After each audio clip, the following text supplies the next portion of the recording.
Rise of the European Emperor by Taishang Laoniao. Chapter 21-21, The Death of Ampere and Newton of Nyoja Village. It is not just these low-life ships made by the dumpling shipbuilding method that are short of sailors.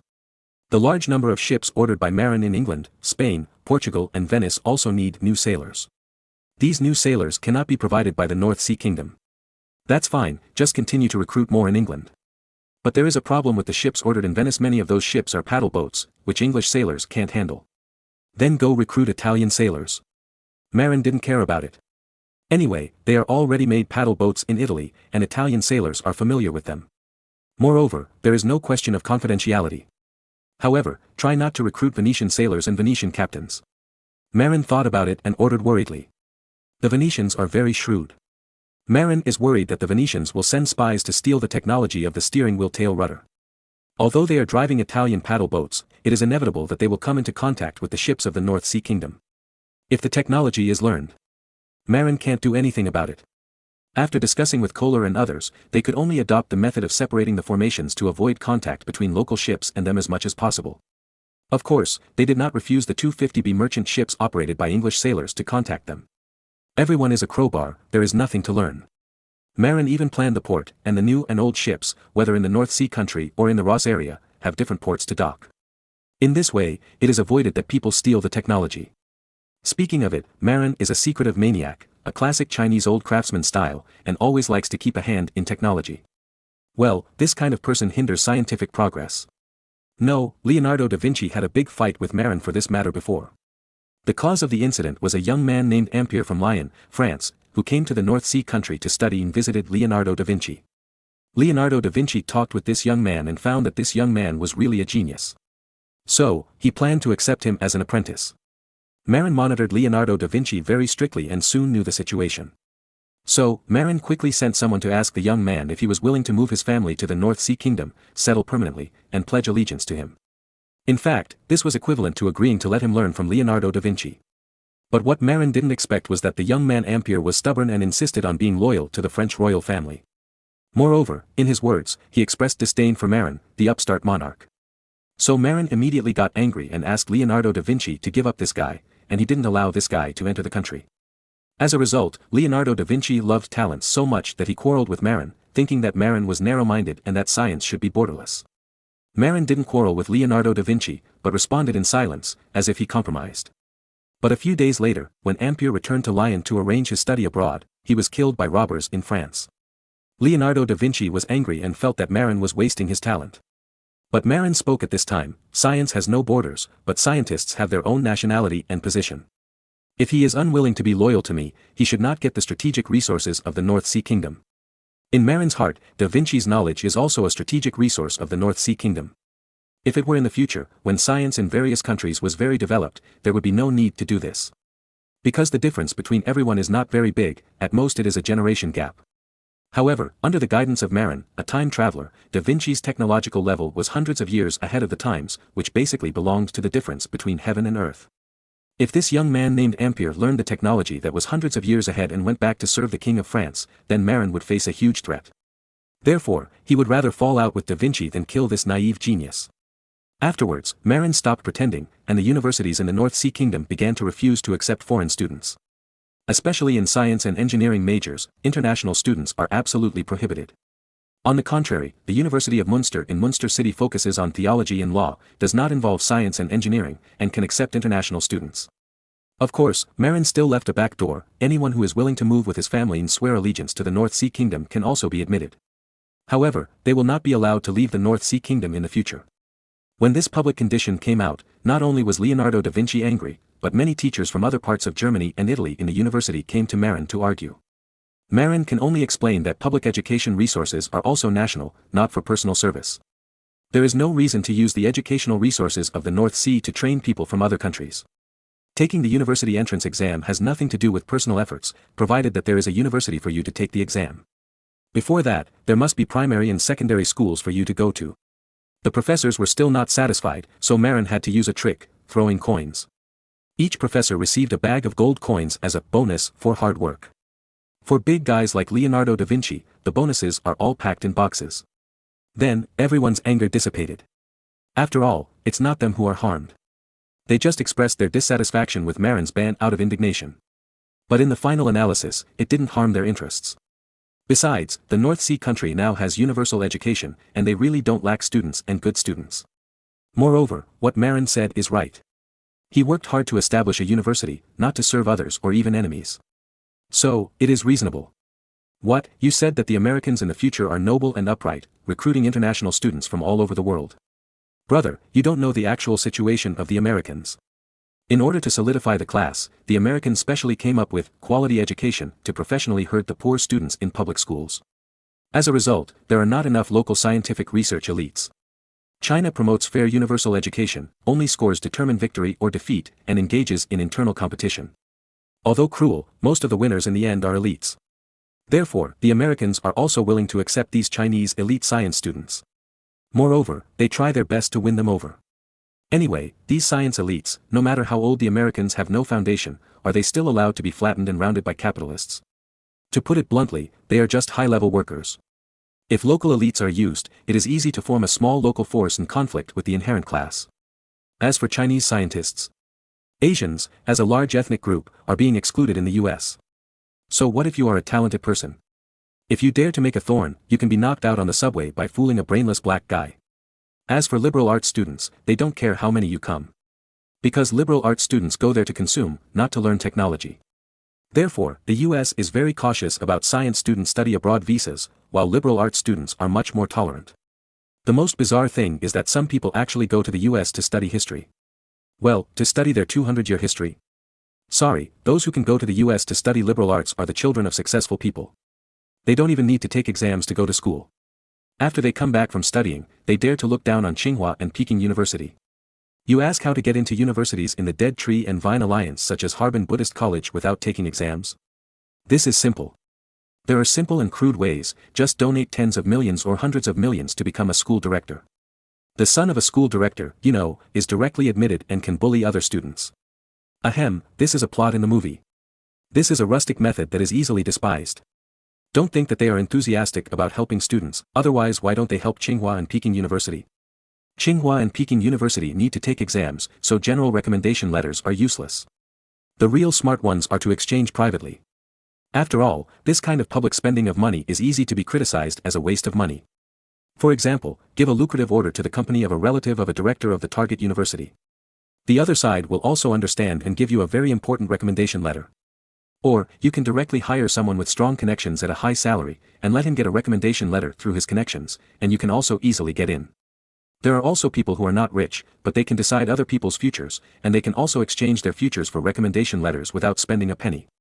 Even, when your status reaches a certain level, people will take the initiative to get you recommendation letters, and put them on the table in a row. Where does your son/daughter want to go? Pick one at random. Harbin Buddhist College, or Nyojin Bridge. Of course, those who donate money directly to become school directors are not really stupid. There are also benefits for others to become school directors. For example, you can send recommendation letters yourself. If you recommend your son to go to school, others may laugh at your son for being stupid, but you can exchange information with other school directors.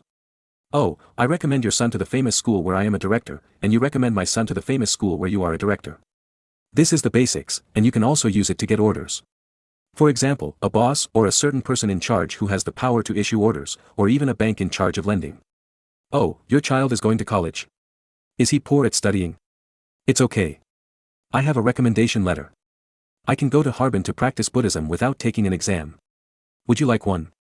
Then, the order or loan will be settled. Ahem, I seem to have strayed from the topic.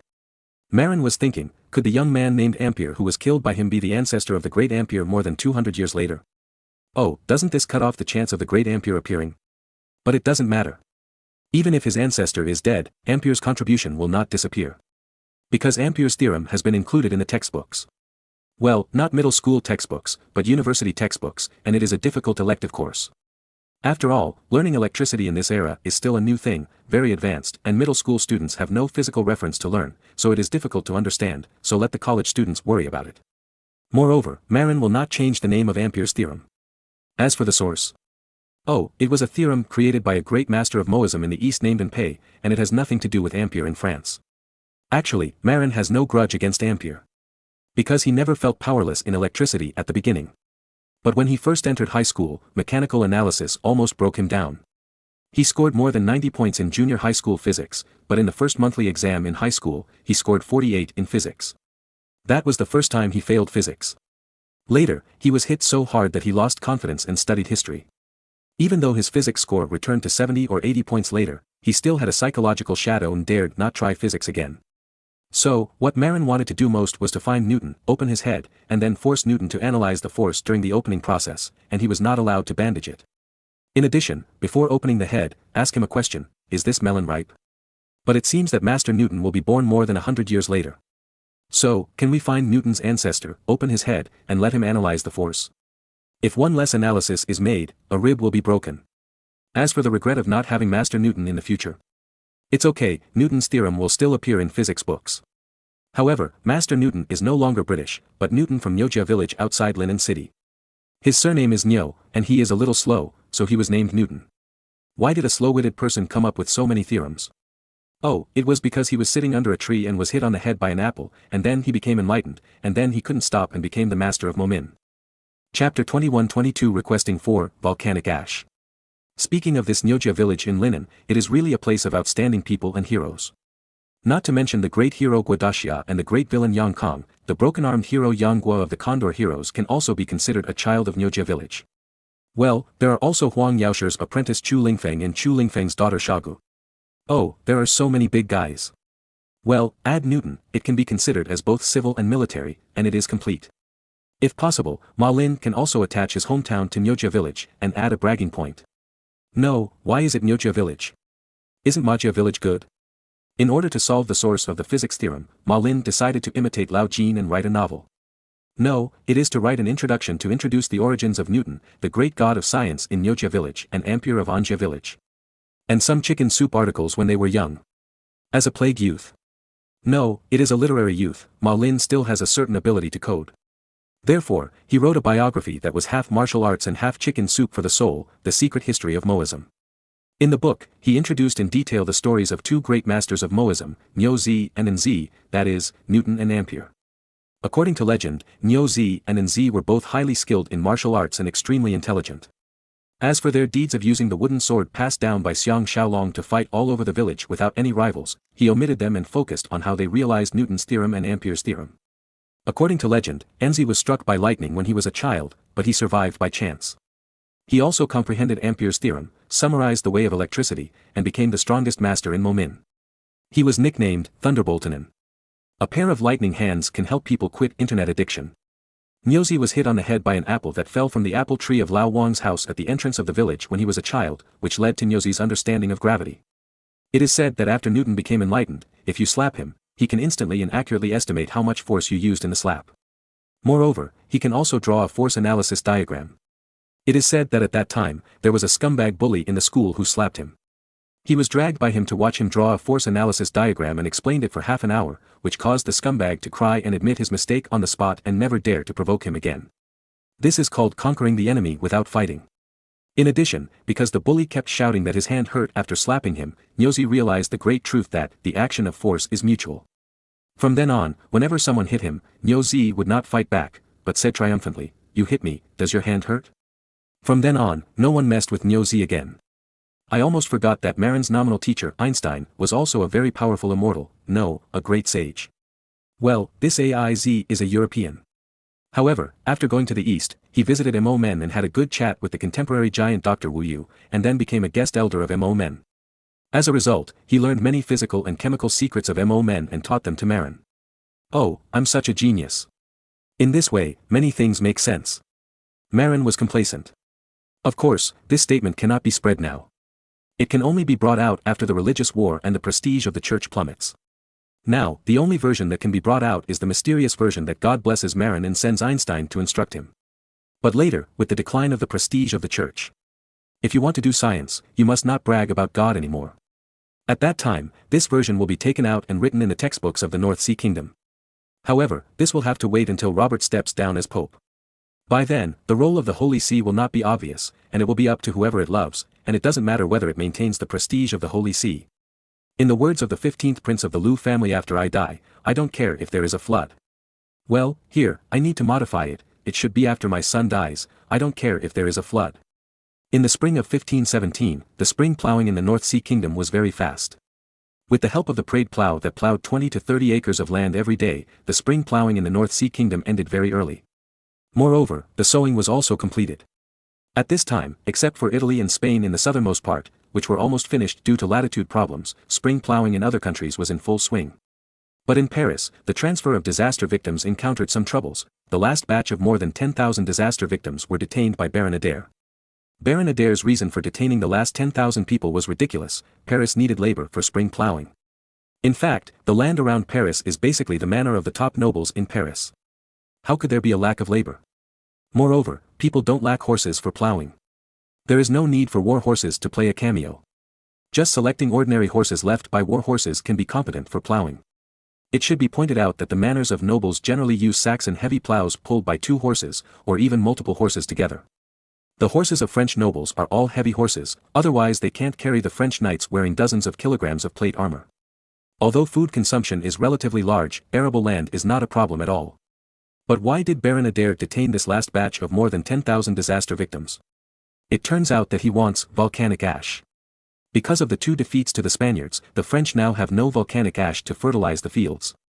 But the French were unwilling to give up. They wanted to retake Naples so that they could monopolize the volcanic ash there. Before, the French had used volcanic ash. Although the yield per mu was only 1 or 200 pounds, at most a little over 200 pounds, it was much higher than the level without volcanic ash. After eating a luxury meal, it is inevitable that they will miss the taste. And the North Sea Kingdom happened to have an Icelandic volcano. Moreover, the North Sea Kingdom happened to have a handle in the hands of the French. So, François I cheated and instructed Baron Adair to cheat and detain the last batch of more than 10,000 victims. Most of these victims were young men and women.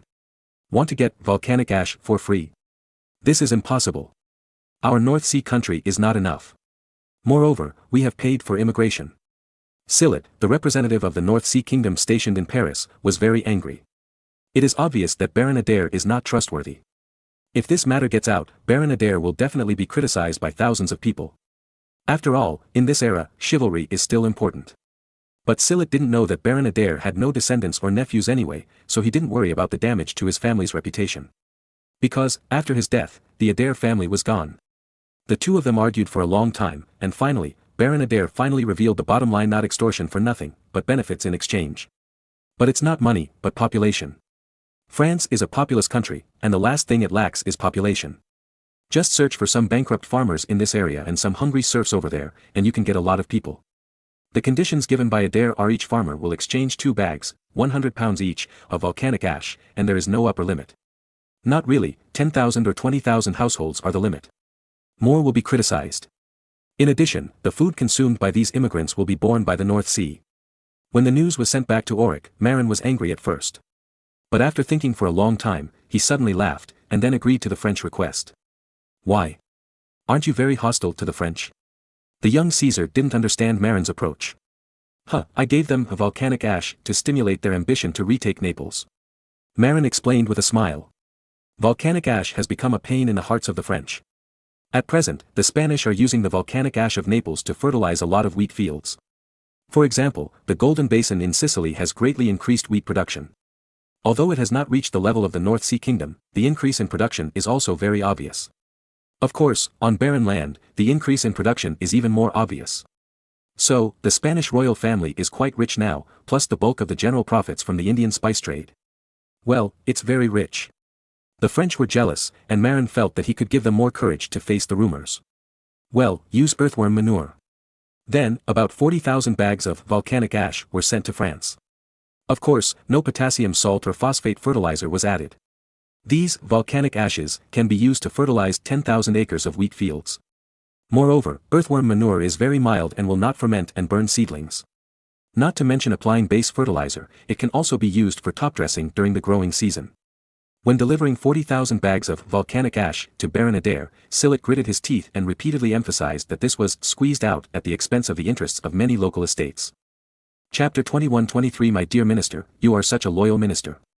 After opening the bag, the Frenchman looked at the dark gray, volcanic ash, smelled it, tasted it, and didn't notice anything special. Fortunately, Marin had upgraded the manure to earthworm manure, so the Frenchman didn't taste the sour taste of manure. Otherwise, it would be exposed. In fact, earthworm manure is very similar to soil. Although it is not smelly, it also has a smell of earth. Therefore, Marin asked people to mix some plant ash and real stone powder into it to cover the earthy smell. Those stone powders are actually the leftovers when the stonemasons in the quarry process stones. There are stone powders and gravel. Then, Marin organized some laborers to use foot-operated medicine mills to repeatedly crush most of the stones. Some of the gravel was crushed by hydraulic hammers. But hydraulic hammers can only crush large pieces of stone, not very fine pieces. And the windmill mill is a stone mill, which is not suitable for crushing stones and will damage the stone mill. Therefore, Marin simply took out a batch of iron medicine mills and asked some women who had no work to do to crush the stones. It was just right to give some food subsidies or change. The spring plowing in the North Sea Kingdom has ended. Because rye is planted, it does not require much management, and most people are very idle. For this reason, Marin asked the men in the Harz Mountains to chisel stones, and the women to knock stones and crush gravel. These are all profitable. Of course, Marin also paid them. Food or brass coins are fine. Stones can be processed into square stones for construction to build castles or churches. And gravel can be used as stones for paving roads. But this time, Marin asked the women to crush the stones with medicine mills to deal with the French. After all, you said it was volcanic ash. A volcano must be a stone mountain. Volcanic ash must have some small stones, right? Therefore, Marin did not ask for the stone powder to be completely crushed, but to retain some very small fine stones to prove that it was from the mountain. Sure enough, seeing the mixed fine stones, the French no longer doubted that it was not volcanic ash. If it was pure earthworm manure, the French might be suspicious. Marin didn't know that the French were actually starting to think about Iceland. After all, owning Iceland means owning Iceland's volcanic ash. But the premise is that the French must suppress England first. Otherwise, if you send a few ships, they will be intercepted by England, which is meaningless. But the French have not had good results recently, because the wind in the English Channel is strong in spring, which is good for sailing ships and not very friendly to the French galleys. Therefore, it will take until summer to launch more attacks on the coast of England. However, the French did not know that the secret of the galley had been fully revealed to England by Marin. Now, English shipyards have begun to build galleys and recruit Italian captains to teach how to operate galleys. The Kingdom of Aragon in Spain has strongly supported the actions of the English. Although Spain and England almost turned against each other because of the death of Princess Catherine. But under the huge threat of the possible rise of the French navy, the Spaniards decisively put aside their prejudices and joined forces with the English. Then, the Kingdom of Aragon, which was also proficient in galleys, sent a large number of naval officers to England as instructors. Moreover, the construction of galleys by English shipyards also received technical support from the Kingdom of Aragon. In short, even in summer, it is difficult for the French to get an advantage. Because the English also have warships and tactics similar to theirs. Not only France and England are preparing for the summer conflict, but also Emperor Maximilian I of Austria in the south has begun to actively prepare for war. Marin has sent a batch of export-oriented Jiangnan leather factory armor, which is leather armor with steel plates. This kind of leather armor with plate inserts does not affect the movement as much as plate armor, and the connection method is flexible connection. It is easy to wear, and it does not affect the activity after wearing it. Especially cavalry, you can do some more difficult actions on horseback. For example, dodge the collision of the opponents or something. If you wear plate armor, try to bend over. Sorry, the person is fixed. It's like a splint on the arm joint, and you can't bend it. Therefore, in the 18th century, when Europeans came up with simple breastplate cavalry, they did not wear complete upper body plate armor, but wore 3/4 breastplate or even 2/3 breastplate in order to free up the waist so that the cavalry could move on the horse. Especially in the era of firearms, if you sit upright on the horse, you are very likely to be shot. But if you charge on the horse with a helmet on your head, your safety will be greatly improved. Of course, that was the situation in the 18th and 19th centuries.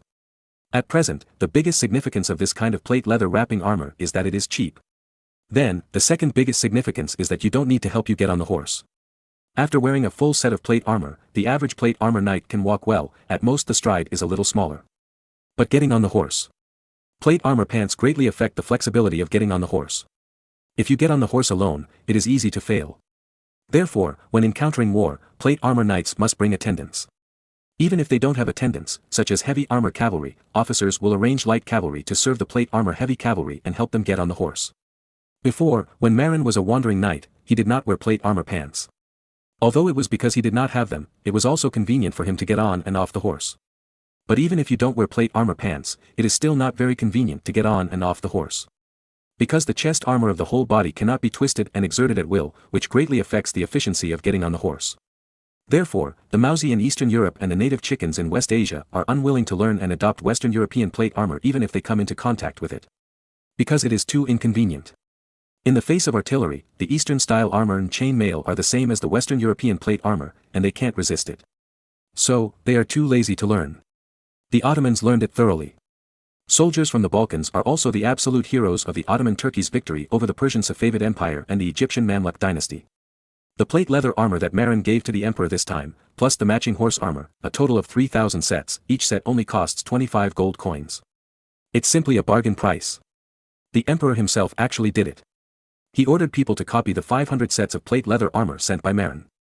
The leather bag and armor plate are not a big deal. Everyone is at the same level and the cost difference is not much. However, when it comes to armor plates, the emperor is a little dumbfounded. Why? The armor plates produced in Austria are not only not as strong as the high-carbon steel plates of the North Sea, but also very expensive.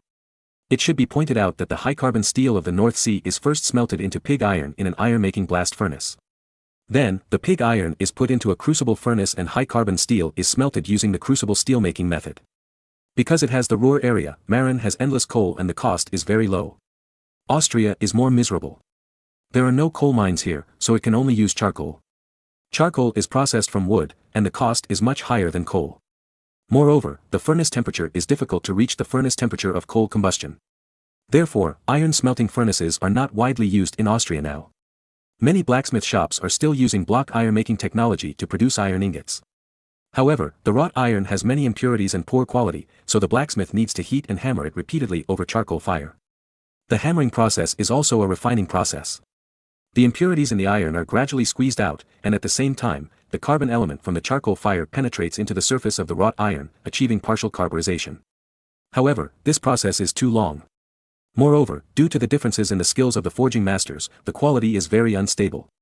The quality of the master's products is stable, and the quality is not much different from the high-carbon steel of the North Sea. However, the labor price is also very expensive. Therefore, the emperor was surprised to find that according to the processing cost of Austria, this set of 25 gold coins of plate leather wrapped armor would be a loss-making business. In this regard, Marin explained that he had recruited a large number of experienced blacksmiths from Italy with good skills and trained many high-level apprentices. In addition, the North Sea Kingdom had a lot of coal, which was cheaper than using charcoal. But even so, the emperor was still very moved. He wrote back to Marin and said, "My dear minister, you are really a loyal minister." Chapter 21-24 The emperor, copying homework. After receiving the emperor's letter, Marin rolled his eyes. "You are a loyal minister, your whole family is a loyal minister." Those who have watched TV dramas know that loyal ministers generally have no good end. They either die unjustly in prison or their whole family is wiped out, leaving no one alive. Therefore, Marin is more taboo about the term loyal minister. It's okay for ordinary loyal ministers, but adding a big word is a bit life-threatening. Therefore, Marin wrote back to the emperor, "I am not a loyal minister, but I just don't forget the grace of your majesty's promotion in the past. In addition, I am timid, please don't disclose the true price of the armor to the outside world. If you are found out, you can say 75 gold coins per set. Otherwise, I dare not sell it." In fact, the cost of this full set of armor is about 13 gold coins, and the profit is almost 100%. But Marin will not reveal this secret. In fact, this secret is a bit scary and easy to make people jealous and crazy. In order to keep it secret and mislead other countries, Marin even specially built a fake military factory near Emden to attract the attention of the outside world. In this military factory, all the old blacksmiths hired from Italy were employed, and they also brought many apprentices. They all used old skills, but the iron materials they used were different. At the beginning, the emperor visited this public military factory accompanied by Marin. The old blacksmiths have good skills, because the iron materials they use are good, and the product quality is very high. At least, the appearance looks beautiful, and the carvings on the steel pipes are also beautiful. Of course, the practicality is not bad. After all, it uses high-quality steel. Therefore, the emperor with this memory thought that the production technology of Beihai country was similar to that of other countries, at most a little better. After receiving Marin's reply, the emperor also respected Marin's request for confidentiality. In fact, it's not that the emperor didn't want to reveal it, so that Marin cut off his retreat. Instead, this kind of high-quality steel plate plug still needs a large supply from Beihai country. Because the production cost of Austria is too high, it is not cost-effective, and the quality is not as good as the plug of Beihai country. In addition, the emperor was surprised to find that if the steel plate plug of Beihai country was melted and made into weapons and armor, it would be better than the self-produced weapons and armor. That's not right. We all use iron ore from Luxembourg. Why is the quality of steel in the North Sea better? Is it possible that their blacksmiths are better than ours? The emperor fell into deep suspicion. After reacting, the emperor sent people to Italy to find skilled blacksmiths at a high price.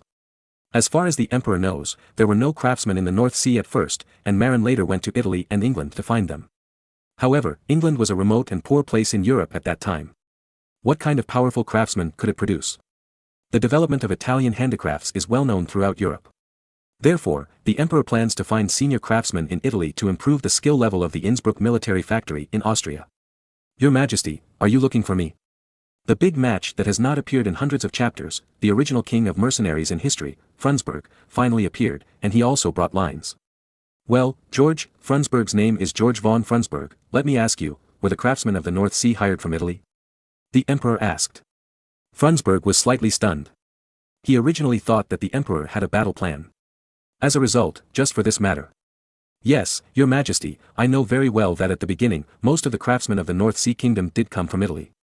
In particular, there were many from the Duchy of Milan. Milan at that time was also one of the handicraft centers of Europe and a famous wealthy city in Europe.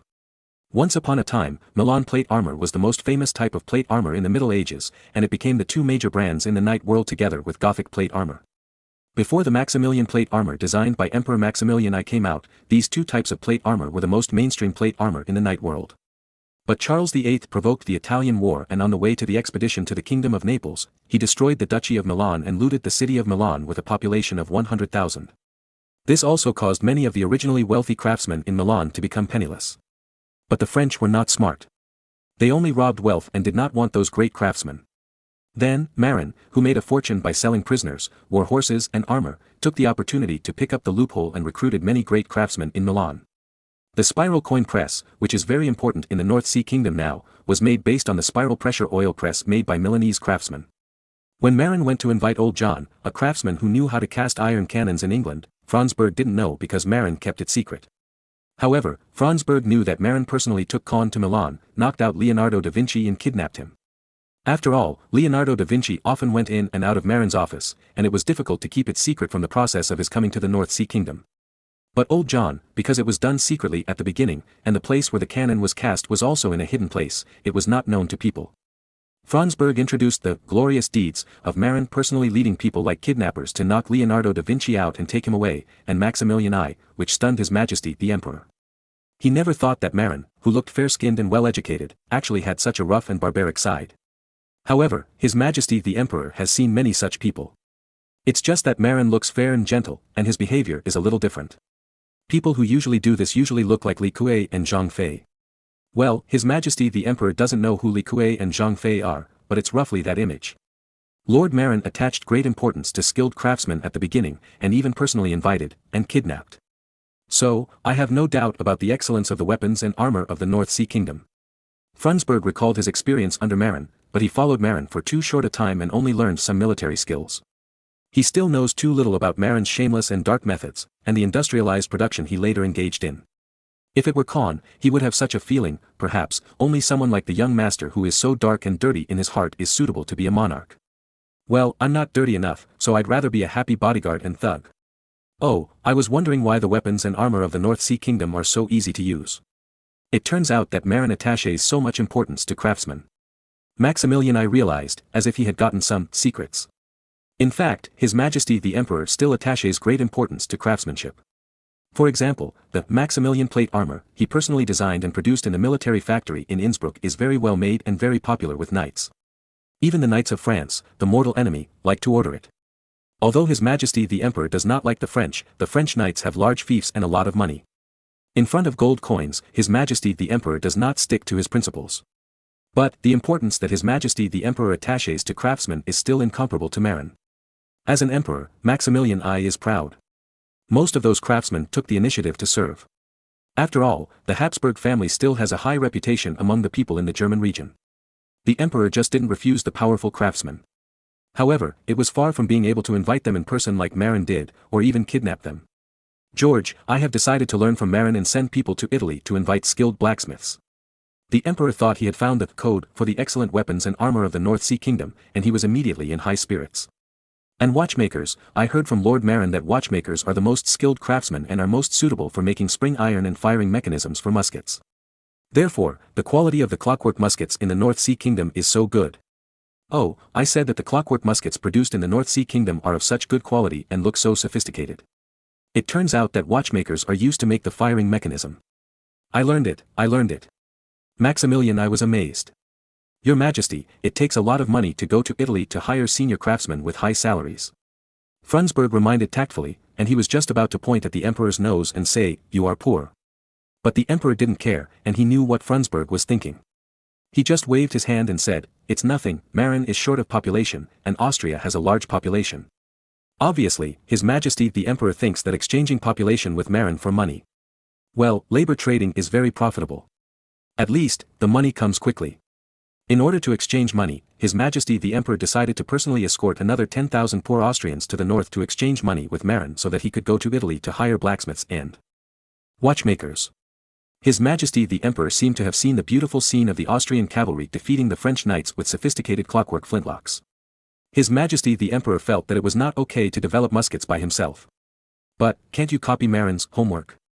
You, Marin, know how to recruit watchmakers to make clockwork bolts for clockwork flintlocks, and I can do it too. Chapter 21-25 Dumping steel will springs at a low price. His Majesty the Emperor did not know that at first, the clockwork flintlocks of the North Sea Kingdom were indeed made by senior watchmakers from Italy. But later, with the successful development of carbon spring steel, ordinary workers could also use spring steel bars to easily make clockwork according to standard procedures. The wages of workers with the same level as ordinary apprentices and senior craftsmen were very different. An ordinary worker only earned 3 pfennigs a day. A master watchmaker's salary was at least 1 shilling a day, which was several times the difference. Moreover, the watchmakers beat an iron bar into thin strips and then bent it into a clockwork, which took much longer than the workers of the North Sea Kingdom to bend the spring steel bars into clockwork. And the difference in wages between the two was so great. So, in the end, His Majesty the Emperor would be surprised to find that it seemed that the cost of making clockwork flintlocks by himself was much higher than that of the North Sea Kingdom, so it was better to buy it directly from the North Sea Kingdom. Moreover, the clockwork flint guns sold by the North Sea Kingdom are of better quality. But His Majesty the Emperor does not know the twists and turns, and as a successful monarch, His Majesty the Emperor also has his own pride and confidence. He believes that as long as Marin can learn, Austria can do it. However, His Majesty the Emperor does not know that it is not that others' efforts are useful, because Marin has opened a cheat. As for the clockwork flint gun, it is actually not difficult. The biggest difficulty is the steel wheel spring. It takes a long time for senior craftsmen to make a steel wheel spring. Its cost is at least 5 gold coins, and most of the time, it is 10 gold coins. If it is durable, it is also considered to be a makeshift. Even the monarch of a poor country can equip a batch with a bite of his teeth. But the key is that this thing is not very durable, not to mention wear and tear. The most fatal thing is that it is easy to rust. If it encounters the rainy season, the clockwork flint gun can still shoot even in the rain. However, there is a high probability that the steel wheel spring will rust and be scrapped. Even if it doesn't rain, a lot of grease is usually needed to protect the spring and prevent it from rusting. Otherwise, the spring of 5 gold coins or even more than 10 gold coins will be scrapped immediately. This is very pitfall. If you replace parts worth more than 10 gold coins at any time, a few or dozens of such muskets are okay, but if you replace more, you can't afford it. Only the North Sea Kingdom has Cuban nickel mines to squander, and nickel can be added to spring steel. Now, chromite has been discovered, and chromium can also be added. In this way, the steel wheel spring of the North Sea Kingdom is not easy to rust, is very durable, and the cost of use is much lower. Not to mention, the cost of making it is much lower. Moreover, Marin is very cunning. He deliberately uses ordinary carbon spring steel without chromium and nickel for the steel wheel spring sold to the Habsburg family. Although the price is very favorable, it can't withstand the loss. But the secret of chromium and nickel, Marin will definitely not reveal it to the emperor. Because this involves a huge secret, that is, Marin used nickel white copper to forge French silver coins. This is a big deal. If the French know about it, they will definitely start a war. Therefore, it is better to keep it secret if possible. In fact, in addition to His Majesty the Emperor copying Marin's homework, the French are also copying homework. After all, it is the first power in Western Europe, and there is no reason to lag behind in technology. Therefore, the French are now organizing craftsmen to develop their own spring flintlock guns.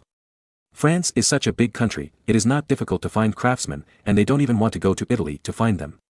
Moreover, France is a country with centralized royal power. When the king gives an order, the whole country must contribute.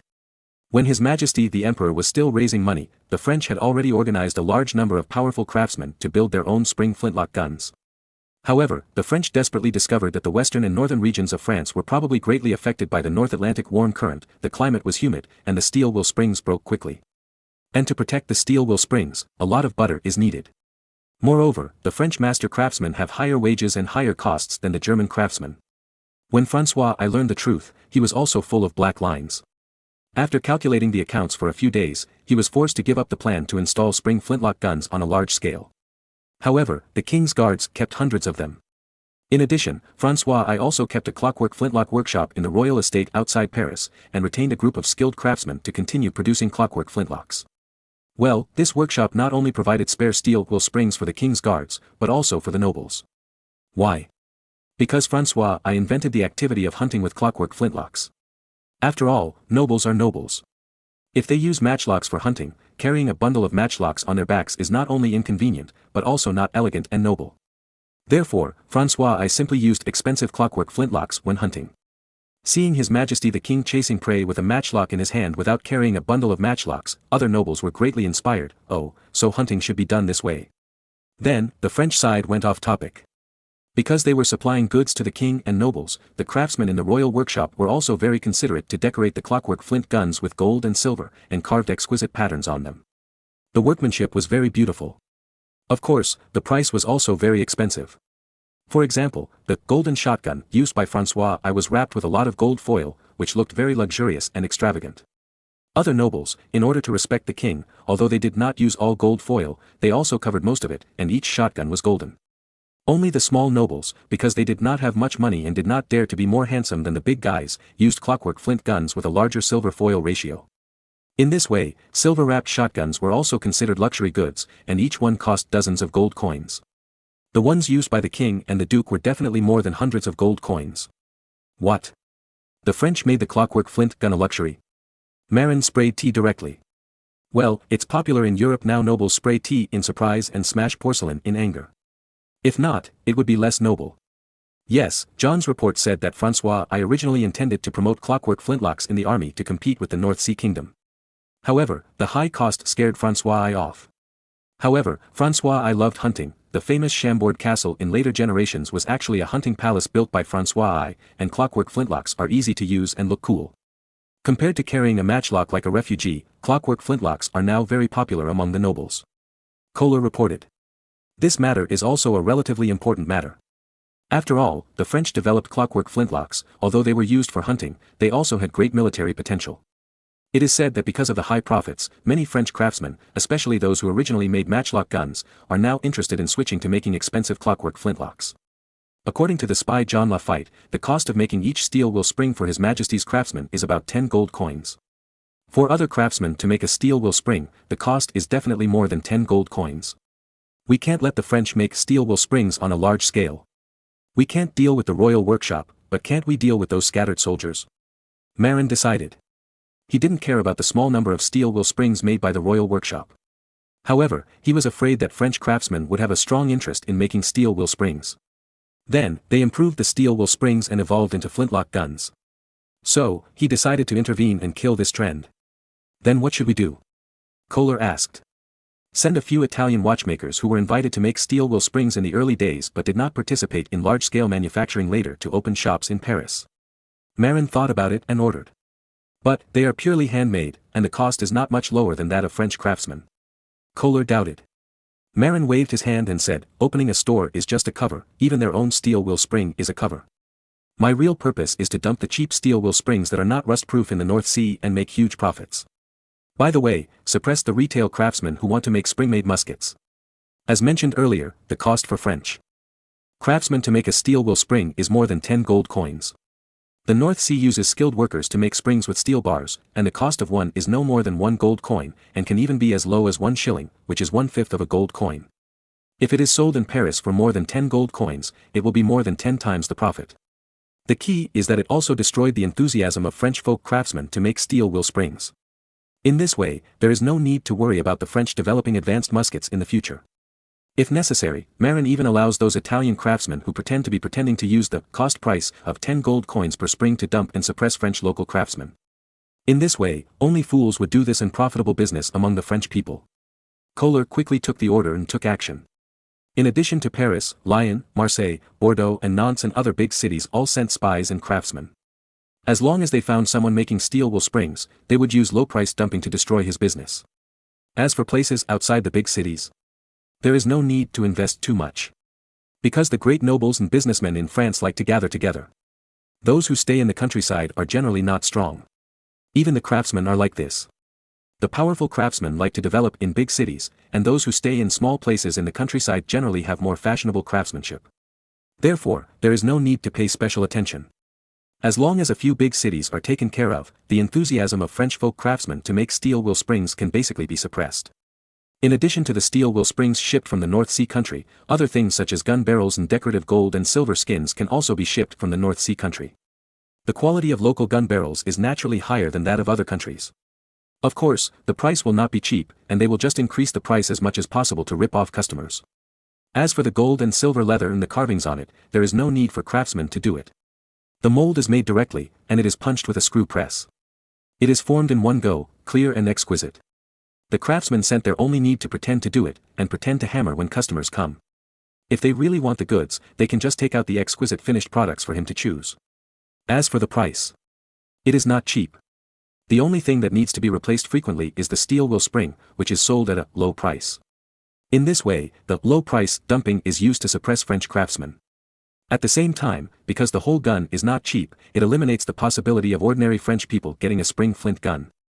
Chapter 21-26 Brother-in-law, the Russians may take action.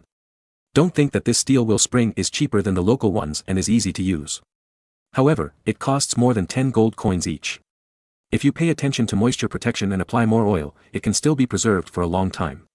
But the problem is that in this era, there is no awareness of weapon maintenance.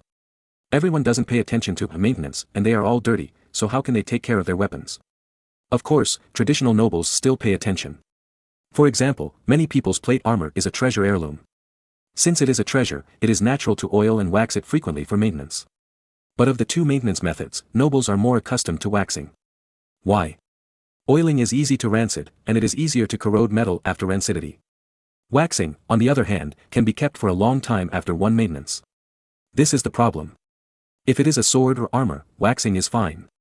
However, the steel wool spring is curled. Whether it is oiled or waxed, it is not convenient. In addition, after oiling or waxing, it affects the friction. It is not good to be too silky, and it is easy to fail to fire. So, if you wax the steel wool spring, it is best to use fire to remove the wax coating before use. However, the situation on the battlefield changes rapidly. Do you have time to use fire to remove wax? So, this is a pitfall.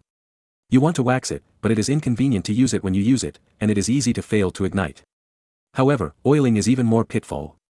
Because there is no non-perishable mineral oil in this era, and you can only use olive oil or butter to maintain weapons. However, these two oils are edible by humans. People can eat it, and bacteria can eat it, and it is very easy to rot. Only tung oil produced in China is more suitable as maintenance oil because it is toxic and dries quickly. After all, bacteria are also afraid of the toxicity of tung oil. However, there is no tung oil in Europe. So, the clockwork flintlock gun is really a pitfall. Oiling is not good, and waxing is not convenient. The only way is to wrap the clockwork bolt with cloth or leather as much as possible. But this is not safe, because cloth cannot prevent moisture penetration. As long as the weather is humid, the clockwork will be corroded through the cloth. Leather cannot be protected from all angles, and water vapor will also penetrate. Only the steel wool springs of the North Sea Kingdom are not afraid of moisture and can withstand use because they are chromium-nickel alloys. The steel wool springs sent to various stores in France are ordinary spring steel springs that do not contain chromium-nickel components. But when they are sent, they are wrapped in sealed oil paper bags that are isolated from air and heated at high temperature. As long as the sealed paper bag packaging is not torn open, it can be stored for a long time.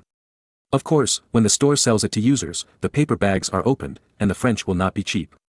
Moreover, it will be placed in a carved wooden box in a very stylish way, and it looks like it is well preserved. But the wooden box has gaps and is not moisture-proof.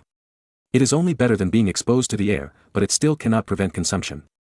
Moreover, even if the secret of the oil paper bag packaging is discovered, there is no need to worry. If you don't know how to isolate the air and heat it at high temperature to sterilize and remove moisture, it is useless to paste it with oil paper bags. Because there is moisture in the bag, it will corrode the steel will spring. Therefore, many European monarchs and princes love and hate spring flintlock guns. What I love is that the clockwork flintlock is easy to carry. When using it, I don't need to carry a bundle of tinderbox like a refugee fleeing famine. Moreover, I don't have to worry about the tinderbox being extinguished by raindrops or strong winds. What I hate is simple: it consumes too much and I can't afford it. An ordinary tinderbox costs about 15 shillings, which is 3 gold coins. And a clockwork flintlock costs more than 10 gold coins. Moreover, it basically needs to be replaced once a month. In a year, 12 springs will be consumed, which is more than 120 gold coins. This money can buy a good warhorse or a set of good plate armor. If it is a noble son, it can still be supported. After all, the family is big and can support it. But for ordinary soldiers, it is absolutely unaffordable. Moreover, most soldiers in this era are mercenaries, and weapons are often brought by themselves. Only the musketeers of the North Sea Kingdom will be issued weapons. Would ordinary poor mercenaries be willing to buy a clockwork flintlock that costs more than 100 gold coins a year? Obviously, they can't afford to buy or play with it. And ordinary matchlock guns are only 15 shillings, 3 gold coins. Although the workmanship is rough, it is low in cost and can be used for a long time. Even if it breaks, just buy a new one. So, cost sometimes becomes an important reason for whether to equip. In addition, personal habits and concepts, as well as interest issues, can also become important factors. For example, the flintlock was invented as early as the late 16th century. Even the inventor Mahan received the support of King Henry IV of France in 1598 and planned to promote it. But the French military leaders disagreed and jointly boycotted. After Henry IV was assassinated, the flintlock was directly abandoned by the French army. It was not until Gustav II of Sweden equipped a lot of flintlocks in the army during the 30 Years' War that the flintlock became famous and gradually accepted. At this time, the flintlock had been invented for decades. So, Marin was not worried that the French would develop low-cost flintlocks because they were inspired by the clockwork musket. But it is certain that even if a certain craftsman invented a flintlock, it would not be popularized all at once and generally accepted by the world. In addition to supplying goods to make profits and suppressing French counterparts, the clockwork musket shops opened by Marin also monitor the French market to see if any craftsmen have developed new weapons. Once discovered, the intelligence organization will report to Marin. At that time, it will be in time to directly poach people with high salaries or kill those who refuse to leave. In addition, Marin will secretly help those large workshops that build muskets, bribe the powerful nobles in France, and hinder the French from promoting new weapons. Although it is impossible to ultimately prevent the French from using new muskets, it is enough to delay the French for a few decades. By the time the French reacted completely, Marin had already controlled half of Germany, plus England, and completed the encirclement and suppression of France. By then, it would be hard to say who would crush whom. The Italian craftsmen arranged by Kohler arrived in France one after another and opened shops one after another. It should be pointed out that these craftsmen did not mainly sell clockwork flintlocks, but mainly made watches and ordinary matchlocks. Only when competitors who made clockwork flintlocks appeared in the local area would they import steel wool clockworks and whole guns from the local area to suppress dumping. If they did not appear, everyone would still play with matchlocks happily. Of course, because the French royal family had withdrawn from the clockwork flintlock business, the shops in Paris also had to compete. Moreover, the shops in Paris also focused on the clockwork business and slowly developed the steel wool clockwork business to avoid stimulating the royal workshops.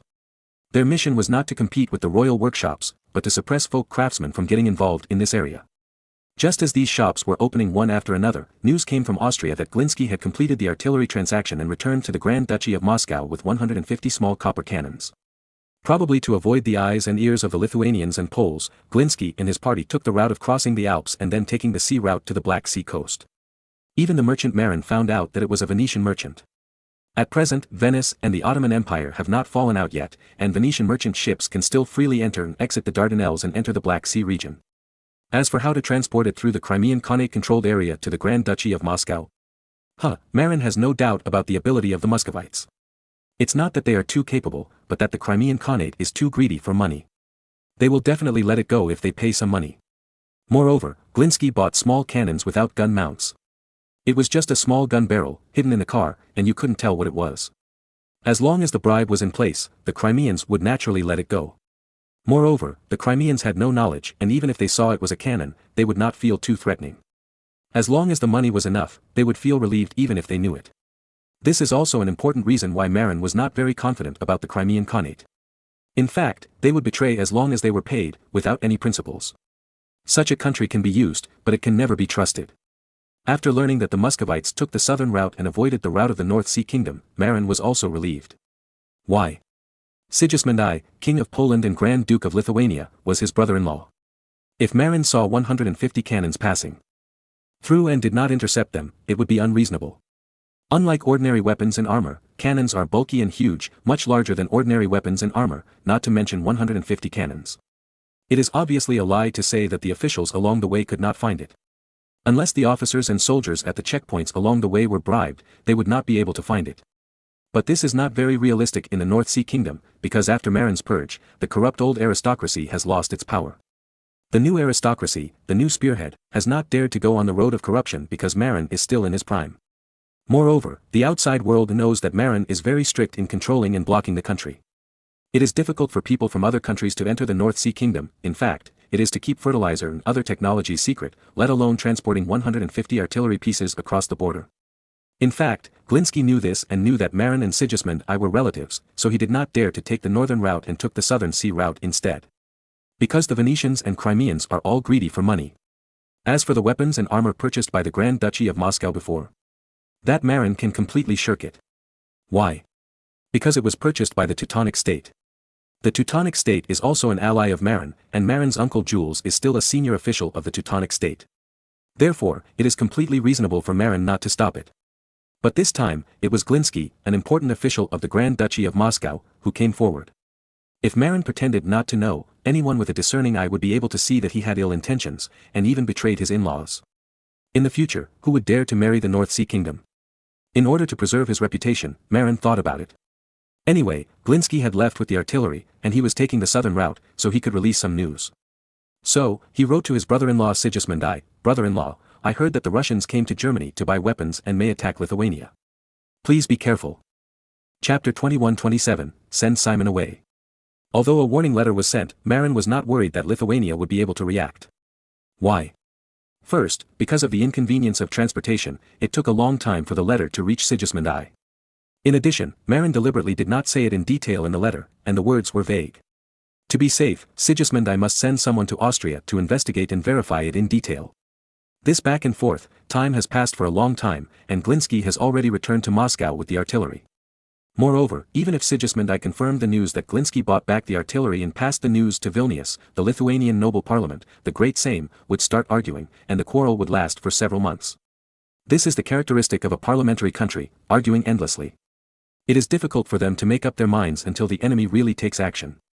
By the time they finish arguing, an autocratic country like the Grand Duchy of Moscow has already gathered its troops to surround Smolensk. This is why in the Tsarist era, although Tsarist Russia was poor and its tactics were backward, it was able to deter Europe. People had strong execution, and the Tsar had an order, and the whole country was mobilized. Although the mobilization efficiency was very slow, they had a unified mind. In World War I, the reason why Tsarist Russia suffered so badly was because its tactics were severely restrained by German machine guns. Tsarist Russia's tactics were to charge with bayonets, charge in groups, and fight hand-to-hand with the enemy. But the Germans used machine guns to create a metal storm, which was specifically designed to counter the dense charge. Therefore, Tsarist Russia lost miserably to the German army in World War I. However, facing Austria, it had a good record. Of course, facing the German machine gun formation, it was not just Tsarist Russia that suffered. The French also rushed hard in front of the machine guns, losing a generation, causing the French to lose the courage to resist in World War II. This is a problem at the tactical level, and at the political level, there are big problems with the British and French systems. The British Parliament quarrels all day long, and even fights. The opposition parties are always undermining the ruling party, which is dragging you down, and it is still fair and square. France is even worse. The replacement of the treasury is as diligent as the replacement of the inner treasury, or even more frequent. Its internal consumption is more serious than that of Britain. On the German side, whether it is Weyer or Schauhuzi, they are all able to make decisions without any constraints. So, maybe Germany cannot compare with Britain and France in economic strength, but when it comes to war, Britain and France are younger brothers. Britain only relied on the English Channel to bully Germany, otherwise it would have been beaten to death. Therefore, the more centralized a country is, the stronger its war capability is. Therefore, we can see that the United States was richer during the Cold War, and Western European countries were also rich. However, facing the Soviet Union, they were passive and afraid. There was no way. The Soviet Union's bald commander-in-chief could take action directly at the command of a single order, while Europe and the United States had to argue for a long time before deciding on the final result. Even before the critical moment, they found it difficult to make up their minds. Coincidentally, the Grand Duchy of Lithuania and the Kingdom of Poland are both countries that argue a lot and have decentralized power. Therefore, they are destined to be unable to face the centralized Grand Duchy of Moscow alone. But even if they unite, the two countries will have their own ulterior motives and will always have the selfish idea of, I would rather die than die with my friend. Therefore, not only will Lithuania quarrel and miss the opportunity to fight, but even their ally Poland will probably quarrel for a long time about whether to send troops to support its ally Lithuania. I am afraid that the only one who firmly supports Lithuania is Sigismund I, who is the monarch of both countries. This is mainly because the Grand Duchy of Moscow and Poland are separated by Lithuania, and the Poles do not feel the direct threat of the Grand Duchy of Moscow, so they will not be so concerned. If it were the common enemy of the two countries, the Teutonic state, the Poles would be very concerned and active. There is no way, both countries have hatred with the Teutonic state, and their interests are highly unified. And fighting the Grand Duchy of Moscow, Poland and Lithuania have inconsistent interests. Therefore, the Poles are destined not to make up their minds to fully support. Even, it is possible to gloat. It will not be until Lithuania is crippled by the Grand Duchy of Moscow that the Poles will probably make up their minds to fully support Lithuania because they are worried about the disaster. But by then, it will be a little late. Of course, this is exactly what Marin expected. With the help of the Poles, the Muscovites would not destroy Lithuania in one go, leaving Marin enough time to prepare. Moreover, the Polish army can also attract the attention of the Moscow army, and is a good target for sharing hatred. In fact, Lithuania is also very miserable now. It faces strong pressure from the Grand Duchy of Moscow in the east, the Teutonic Kingdom in the west, and the pressure from Turkey in the Crimean Khanate, Turkey's younger brother, in the south. It can be said that it is surrounded by enemies on three sides. Ukraine has rich resources, but it cannot be developed well because it is surrounded by enemies. Therefore, Lithuania ceded Ukraine to Poland later, which also meant to get rid of the burden.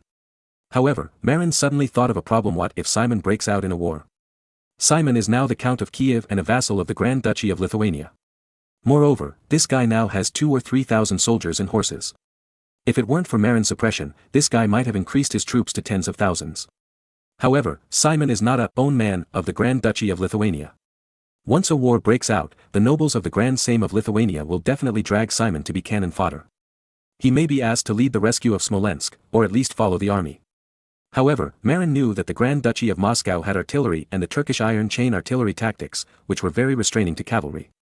Even if Simon had 2,000 or 3,000 cavalry, it would not be enough for artillery fire. If Simon died in Smolensk, not to mention that old Hoffman would cut himself, he would not have the heart to do so. However, as a feudal lord of Lithuania, it was his duty to send troops to help. Moreover, according to regulations, he should also go into battle. Fuck, this pit has been pitted, and it has fallen on my brother's head. Marin suddenly had a headache. Seeing that summer is coming, the spring plowing in the Grand Duchy of Moscow is almost over. At that time, when the war starts, Simon will definitely not be able to escape. Moreover, with Simon's warlike character, even if he persuaded him not to go, he would not listen, but would choose to rush to the front. Facing the chain artillery array, Simon was very likely to be smashed in half by the iron ball shells. Thinking of this, Marin was sweating coldly. However, he could not stop Simon from going to the war. Otherwise, the title of Count of Kiev would be taken in vain. Once he refused to go to the war, the Lithuanian Sejm would definitely take back Simon's title and fiefdom. The most important thing is that Simon would not choose to avoid the war in humiliation. Marin was very troubled, so he called a few confidants to discuss this issue. Everyone felt it was difficult, and Kohler and Saul, who were highly expected by Marin, could not come up with a solution. Khan, who was eating duck legs while attending the meeting, said nonchalantly, "What's so difficult about this? Doesn't Simon like fighting? Send him to North America to fight Indians.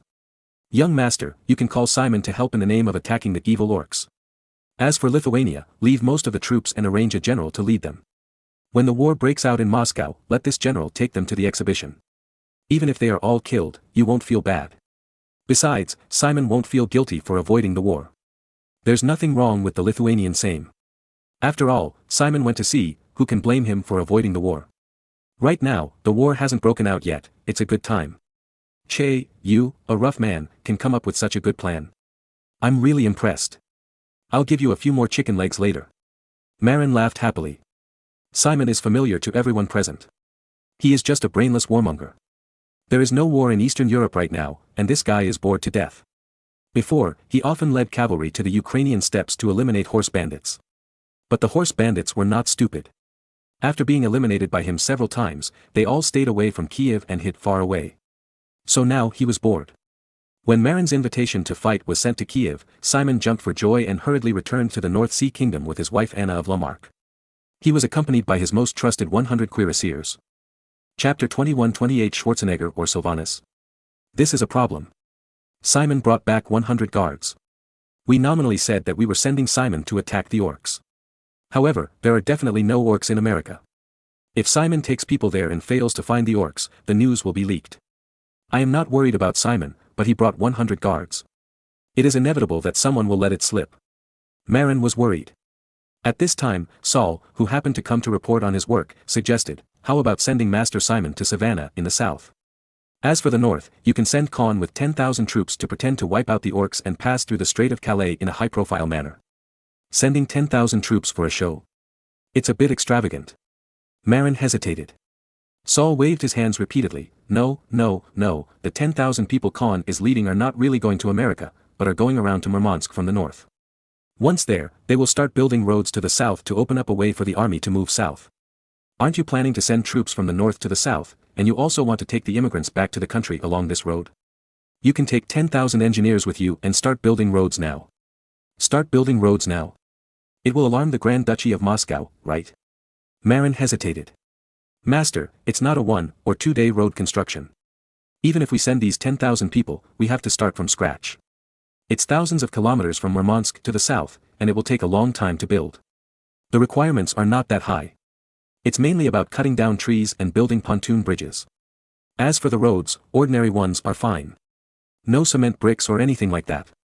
At most, we can get some stones and sand on the spot. That's thousands of kilometers, Master. We have to prepare in advance. Okay, it's decided. Let Khan pretend to go to war with 10,000 engineers, wearing tinplate armor, pretending to be an elite. As for Simon, give him 3,000 troops and let him expand in the savannah area. Remember, assign him a group of old hunters to guard against Indians setting ambushes and traps in the jungle. In addition, in order to delay it for a little longer, hint those old hunters to slow down and delay a little time. Marin knew that there were no strong Indian tribes near Savannah. If the progress was too fast, Simon might come back soon, just in time for the war. Therefore, the old hunters were needed to deliberately slow down the pace and delay the time so that Simon could avoid the early outbreak of the war. Okay, I'll go and call Schwartz to accept the task. Saul hurried to find Schwartz. After all, Schwartz was the one who really arranged the military affairs. Schwartz was very active, and within a few days, he had arranged the manpower. The first group to set off was naturally Simon's team. This team was equipped with complete weapons and armor by Marin. As for Simon and his guards, Marin did not take out the new Jiangnan leather factory, armor made of leather packaging paper, silk or sisal cloth, but gave them 101 sets of rhino leather armor. With this armor, the Indians' earthen bows and arrows would never penetrate it. Even Simon's warhorse was wearing a set of rhino leather horse armor, which was a lot of money. Why don't you let me face the main orcs of the barbarians? Before the expedition, Simon was still protesting. Marin didn't spoil him, and yelled at him directly, look at Anna's, Simon's young wife, big belly. She will give birth in 3 or 4 months. Do you want the child to be born without a father? Anna looked at Marin, the second uncle, gratefully, and Simon muttered, why can Khan go to fight the orcs? He already has a son. Marin said unhappily. Simon immediately wilted, looked at Anna's belly, and said, God bless, it must be a boy. In this way, I will have no worries when I go out to fight in the future. By the way, second brother, what do you say, when the child is born, what name should be given? I don't have much education, can you help me name it? Marin looked at Simon's bear-like body, thought for a while and said, if it's a boy, let's call him Schwarzenegger, and if it's a girl, let's call him Sylvanus. These 2 names are very tough and fit Simon's style. Schwarzenegger. Sylvanus. Simon frowned a little. Sylvanus is okay, this word means child of the forest. Schwarzenegger, on the other hand, is a bit rough. In German, Schwarzenegger means black of black, which means very black. Will my son be very black? He is actually double black. Simon was a little confused. Although he himself is a little black, he is not double black. So, he suspected that Marin deliberately mocked him for being black. What are you thinking? The black here has 2 meanings. One is to represent the black forest in Germany, the other is to represent the black soil in Ukraine. You are a bear child who grew up digging bird nests in the black forest, and your son is the heir of the black soil in Kiev. So, Schwarzenegger is worthy of the name. I told you not to study hard, do you understand now? Marin made up. However, it sounds quite reasonable. If it were in China, Schwarzenegger would probably mean the second black. Oh, so that's it, the second brother is educated. Simon foolishly believed it. My son, Schwarzenegger, a boy with double black, wait for your father to come back after winning the battle. Simon promised his wife Anna's belly. Then, he kissed Anna and boarded the deck without looking back. After the fleet left, Marin said to Anna, "Don't worry, Anna, you just stay with your mother in Auric. As for Simon, I deliberately sent him to a safe place, and he won't be in danger." A few days later, Khan also boarded the ship with 10,000 engineers and left. Before boarding the ship, Khan looked at Marin pitifully and said, "Master, I've only been back for a few days, and I'm leaving again. Please help me take care of the family. By the way, is my wife honest at home? Did she not put a hat on me?" Seeing Khan's pitiful appearance, Marin vomited. "Get out, in Auric, any movement can't be hidden from me, nor from your brother Kohler. So, do you need to worry?" Marin gave Khan a big kick. In fact, Khan also knew that his brother was the intelligence chief of the North Sea Kingdom, and he was not worried about his two wives. It was just that he couldn't help showing off in front of Marin. In addition, he was really depressed about going on a long business trip again not long after returning. If it were someone else, someone who didn't have a brother who was the intelligence chief, he would probably really worry about the embarrassment of not returning for 3 years on business, and returning with a 1-year-old son. A few days later, Khan's fleet passed through the Strait of Calais, and it was called a gong and drum sound and firecrackers. Although it was exaggerated, it was true that both Britain and France were alarmed. On the deck, some engineers wore plate armor, cut out of shiny galvanized tin for ceremonial purposes, lined up in neat rows, stood on the side of the ship and shouted slogans, "Kill all the orcs. Occupy the savage forest. Seize more land for the North Sea Kingdom." The spies from Britain and France heard the elite soldiers of the North Sea Kingdom on the ship shouting the slogans of the middle school students from a distance, and their faces were speechless. "Damn, this is still more than half the distance to the savage continent. Who are you shouting slogans for?" They never thought that Marin just wanted to shout for them. Then, the North Sea Kingdom engineers on the ship beat drums and shouted slogans, heading west with great momentum. But what the two countries didn't know was that when they reached the waters southwest of Ireland, the masts could no longer be seen from the island of Ireland, and the fleet suddenly turned north and took a detour to Murmansk. At this time, it was approaching early summer, and the land in Murmansk had almost begun to thaw. The fleet arrived just when it was completely thawed, which was very suitable for construction. If you go too early, the frozen soil on land will not be completely melted yet. Chapter 21-29, Immigration Review Department. The North Sea Kingdom originally had only 10,000 engineers, but in order to build the port of Murmansk, Marin had previously sent out 5,000 engineers. Khan led the second batch, and in this batch, 5,000 engineers were actually recruits. And these recruits basically came from the Goslar silver mine in the Harz Mountains, that is, Hungarian prisoners of war. Over the past 2 or 3 years, tens of thousands of Hungarian prisoners of war in the Ramelsberg silver mine in Goslar have been very honest and obedient. But Marin will definitely not let go of the best miners. Those who were sent to the engineering corps this time were originally people who had no talent for mining and were only suitable for doing small jobs. These people can't do delicate work, but they can still do rough work such as cutting trees, lifting things, shoveling soil and paving roads. The newly built road from Murmansk to St. Petersburg has very low requirements. It is not a transportation highway, and there is basically no load-bearing capacity for the road. Therefore, the key is to cut down the trees that are in the way, build a floating bridge on the river, flatten the uneven road surface, and fill some swamps and semi-swamps with soil and gravel. Therefore, the requirements for engineers this time are really not high. Among the 10,000 engineers, only half are veterans, and they are the main force in building bridges. As for miscellaneous tasks such as leveling the road, cutting trees and filling pits, they can be handed over to 5,000 novice engineers who are Hungarian prisoners of war. In addition, there are no requirements for miscellaneous tasks. Local people along the way can also be hired to help with food and salt.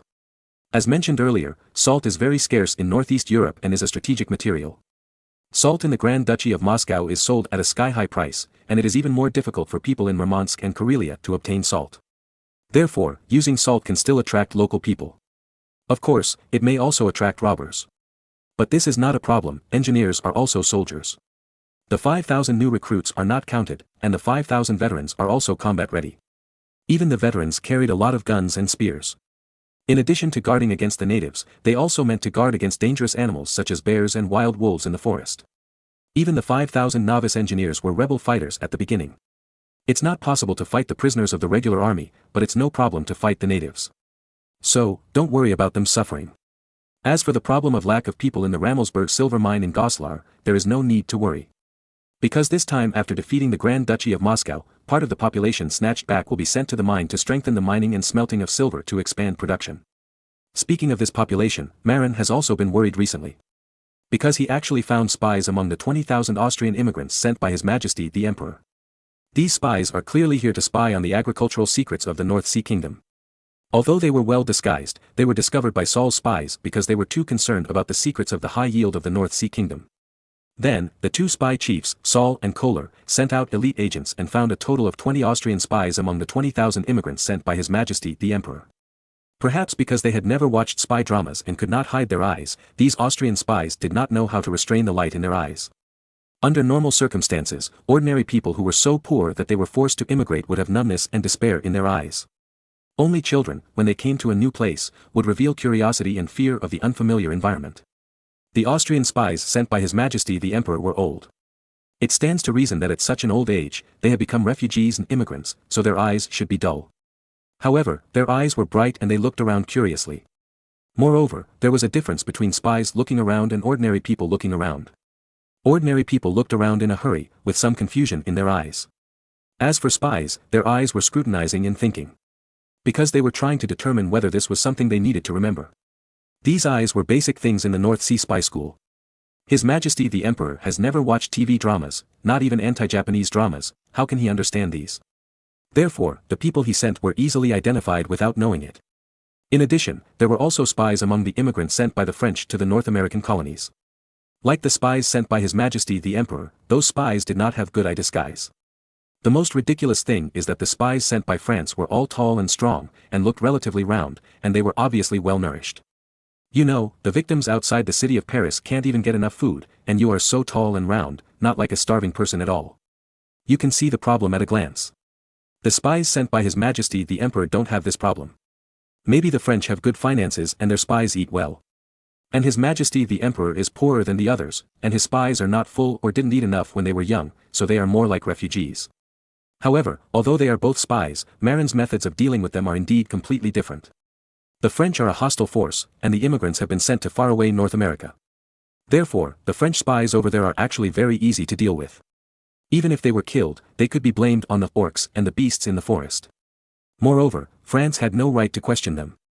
It was the 20 spies sent by His Majesty the Emperor that gave Marin a headache. Although His Majesty the Emperor used an outside trick and could not be put on the table. However, on the surface, His Majesty the Emperor was still his boss. Therefore, Marin could not directly attack these spies. After thinking about it, Marin finally placed these Austrian spies in several manors near the port of Emden. The characteristic of these manors is that they can withstand the infiltration of outsiders. For example, fertilizer, Marin secretly sent people to the sea, turned around and pretended to be volcanic ash fertilizer, which was unloaded at the port of Emden. Moreover, it would be publicly sent to the manor near the port of Emden. The Austrian spies of His Majesty the Emperor were placed in the manor near the port of Emden, and what they saw was the scene carefully arranged by Marin. Naturally, there was nothing to steal. Moreover, for each manor where Austrian spies were placed, Saul would arrange several spies from within the country to just keep an eye on them to prevent them from approaching places they should not approach. Although the arrangements were well made, there are still many sensitive areas near Emden. For example, the shipyards near Emden have many technologies that need to be kept secret. And the steel plant in Crumhorn, north of Emden, cannot be approached. Although there are guards there, they still keep an eye on these spies, which makes people feel more at ease. Thinking that even friendly forces like the Emperor have sent spies, Marin pays more attention to the problem of spies among immigrants. For this reason, he summoned Kohler and Sauer, and after a half-day meeting, he made a new decision to set up a new department, the Immigration Review Department, to specifically examine and identify immigrants. To this end, Kohler and Sauer each sent a group of men to jointly set up this new department.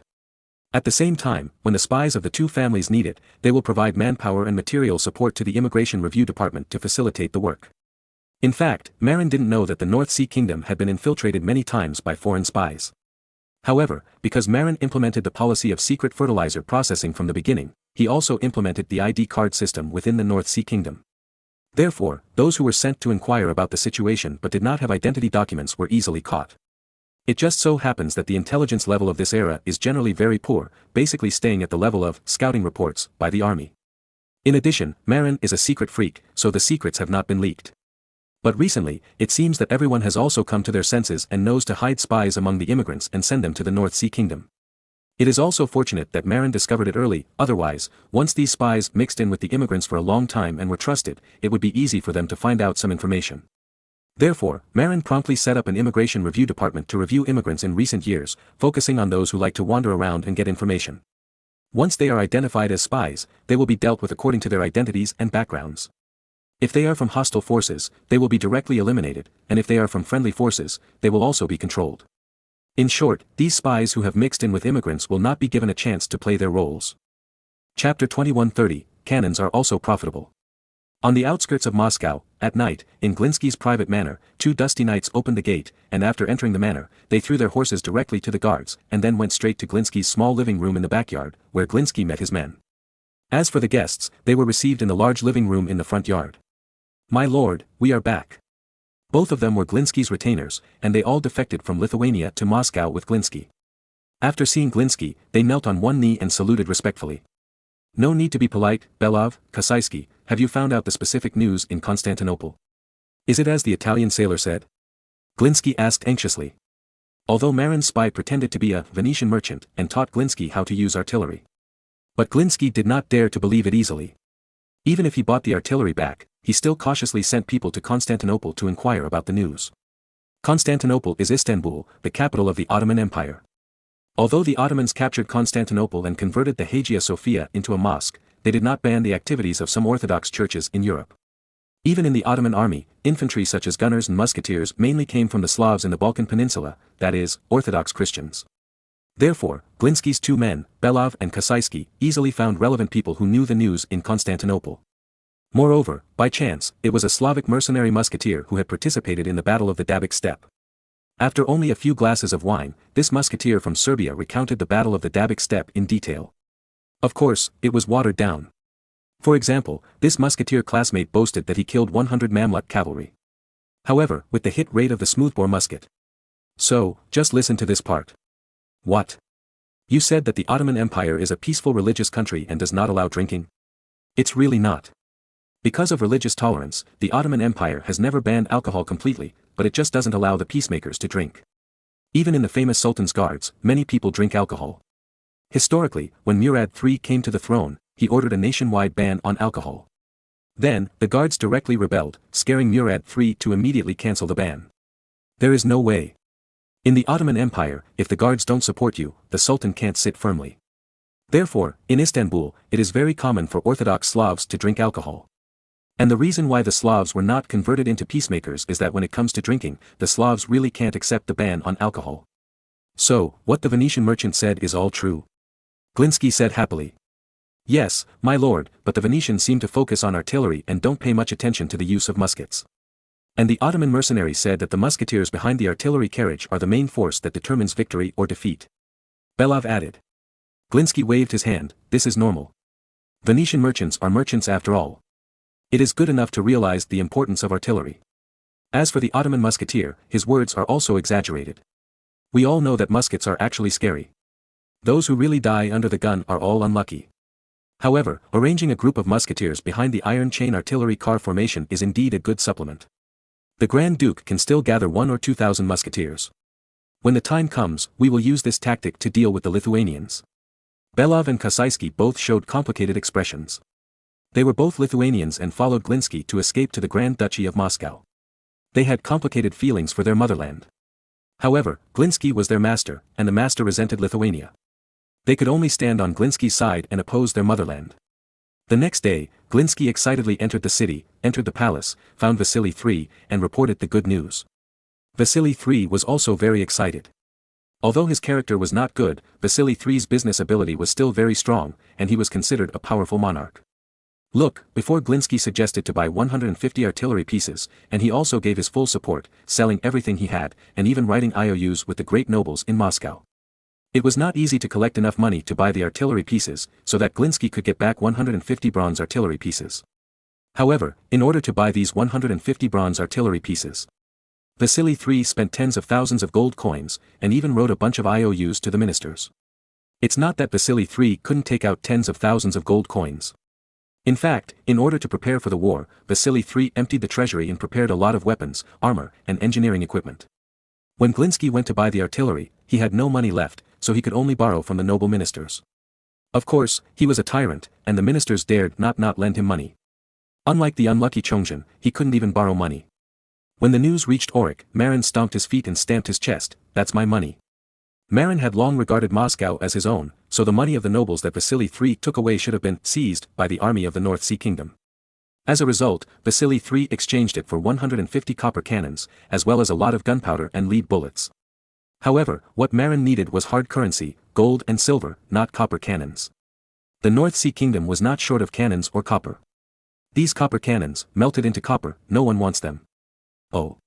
No. No one wants them if they are cast into copper coins. But copper cannons.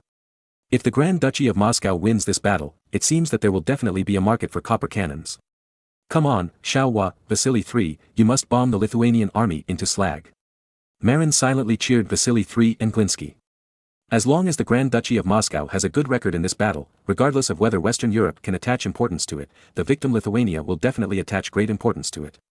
After all, they are the direct victims of the artillery, and they must feel deeply. In addition, Poland, Lithuania's ally, will also feel the same way.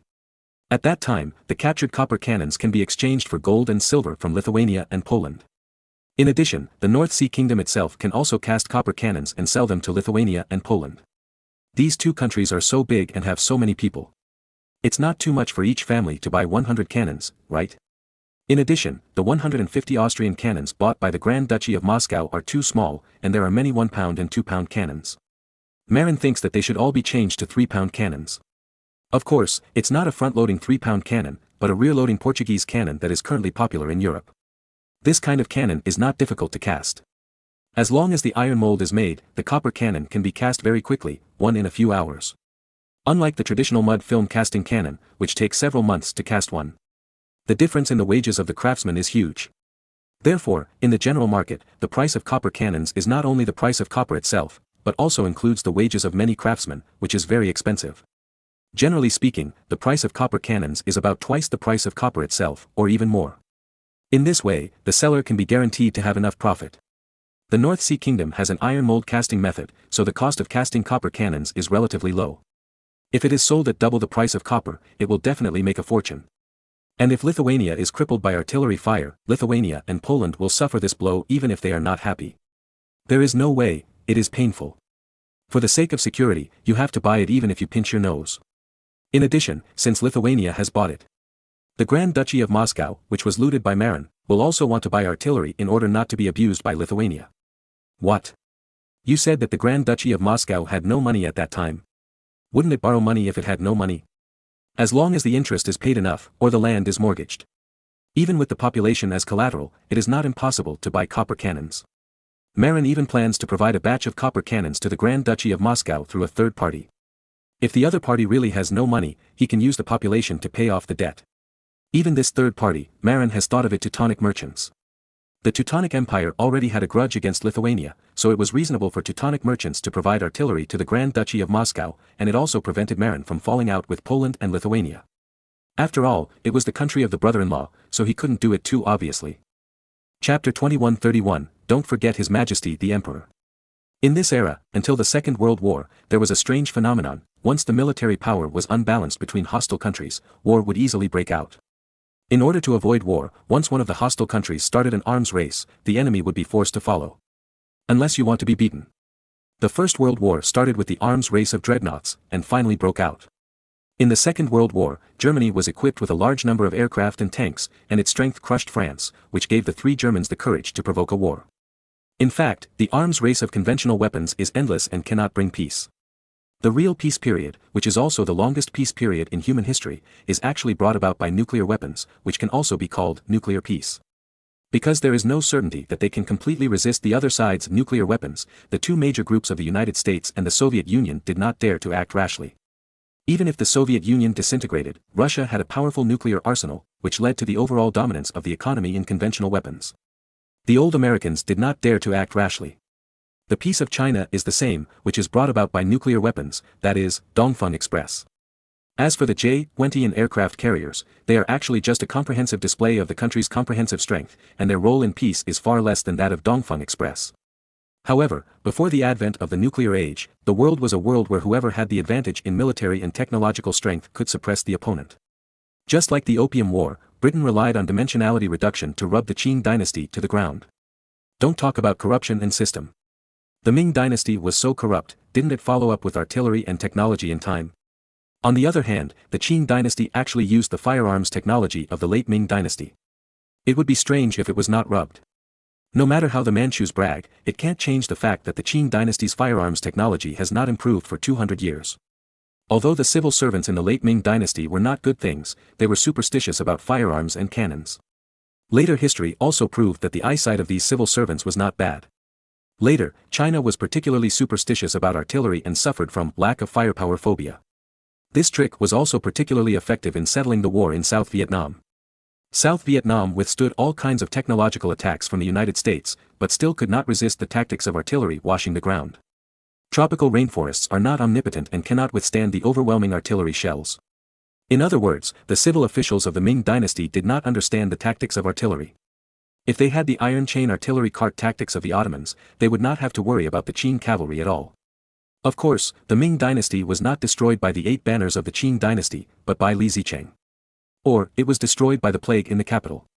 The Qing dynasty probably knew this, so it was very worried and had been prepared to escape back to the northeast. In order to consolidate its rule, the Qing dynasty did not hesitate to educate the people. But the problem is, if you want to be stupid, you can fool the people, but you even fooled your own people. Then, the whole country became idiots. The Ming dynasty, which was blackened by them, actively introduced firearms and knew how to imitate them. Like Wang Hong mentioned earlier, after seeing the Portuguese cannon, he immediately arranged for people to imitate it. He was very open-minded and actively learned advanced foreign technology. The birdbeak gun and the Rumi gun were also actively imitated by the Ming dynasty. In the late Qing dynasty, there was even a theory of loyalty as armor and etiquette as oars by the Grand Secretary Wei Ren. It seems that this guy is of the same school as Ah Q, thinking that the method of spiritual victory can win. Of course, Ma Lin is not actually a Ming fan. Moreover, Ma Lin thinks that it is really not worth saving at the level of the late Ming dynasty. However, everything is afraid of comparison. Comparing with the late Qing dynasty, it is found that the officials of the late Ming dynasty were very capable, at least not as stupid as Wei Ren. God knows that there are so many people on TV in later generations who support the Qing dynasty. Maybe it is because the demise of the Qing dynasty was too peaceful. Yuan Datu did not do things properly and did not clean up the capital. Therefore, later on, the old and young took out the gold, silver, jewelry and antiques looted by their ancestors to exchange for money, and then used them to make movies to beautify their mentally retarded ancestors.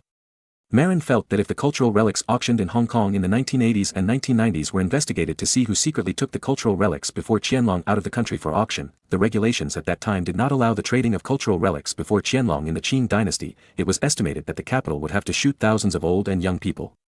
And these people are exactly the sponsors of the pigtail drama in later generations.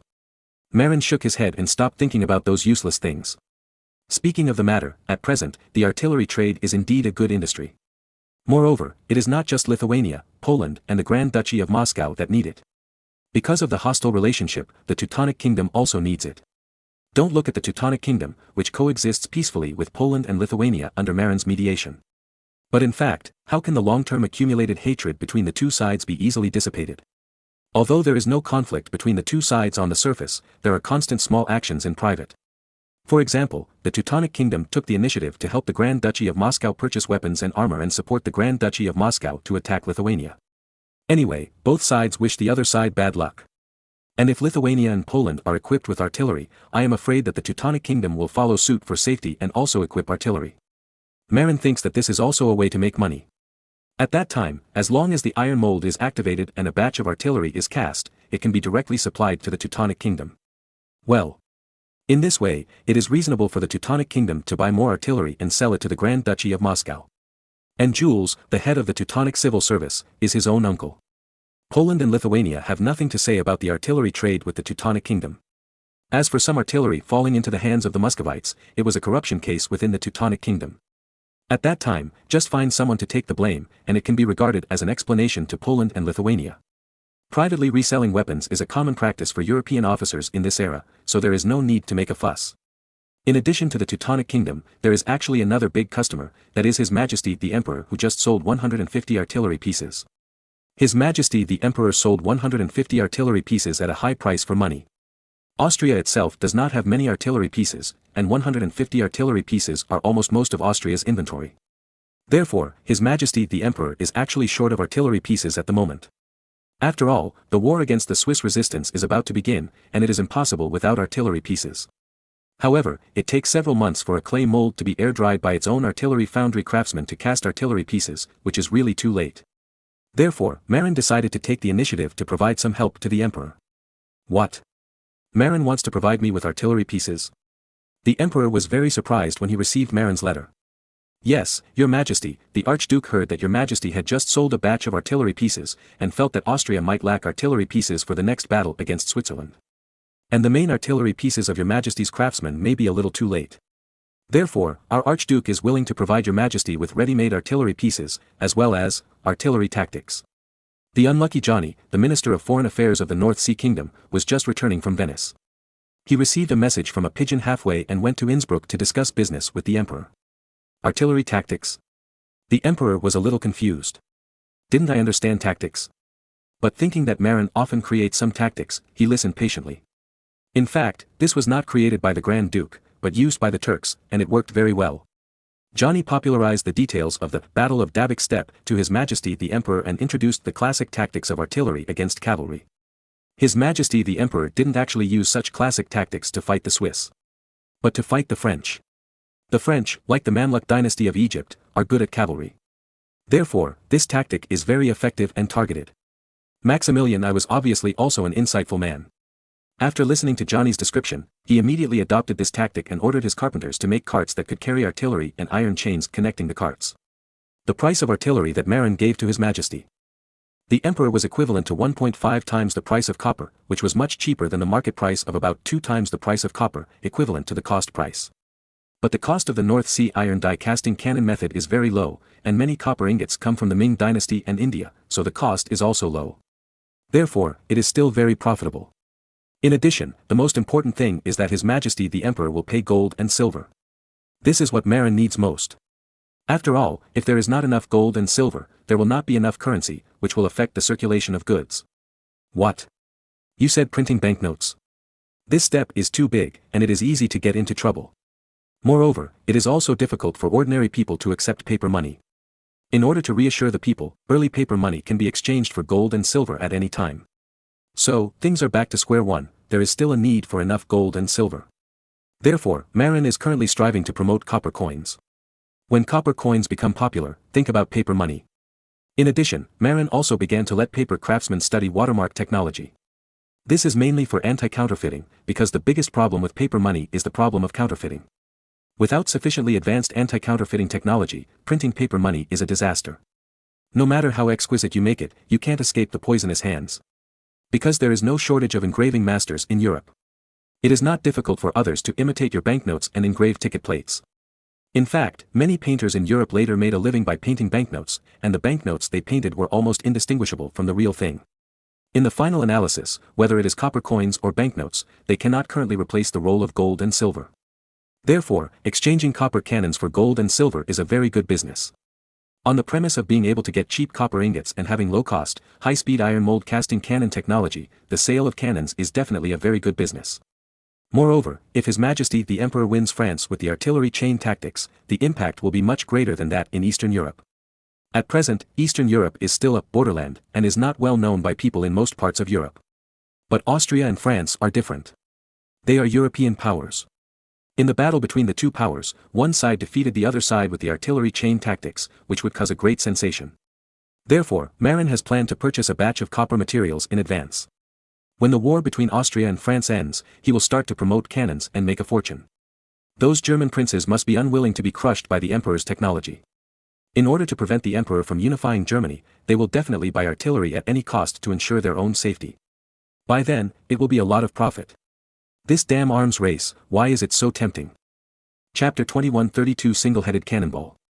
Seeing Marin's wretched self-satisfied expression, Kohler was speechless, so he asked the same question as Schwartz, Master, if all European countries have mastered this tactic, how should we respond?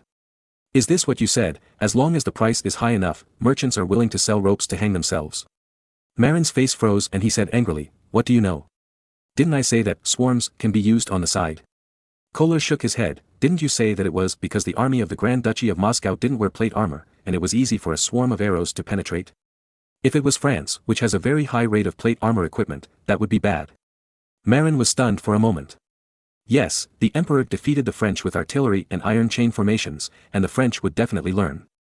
After all, the French also have a lot of artillery, and it is easy to learn. But letting the Blackshirt Knights lead a swarm of bees to attack from the side is certainly effective for the Moscow army that does not wear plate armor. But for France, which has tens of thousands of plate knights, although it is effective, the effect is not that good. Moreover, the swarm is also easy to imitate. If it is learned, the North Sea army will be easily hit in the face by the swarm. It's okay to use it in Eastern Europe.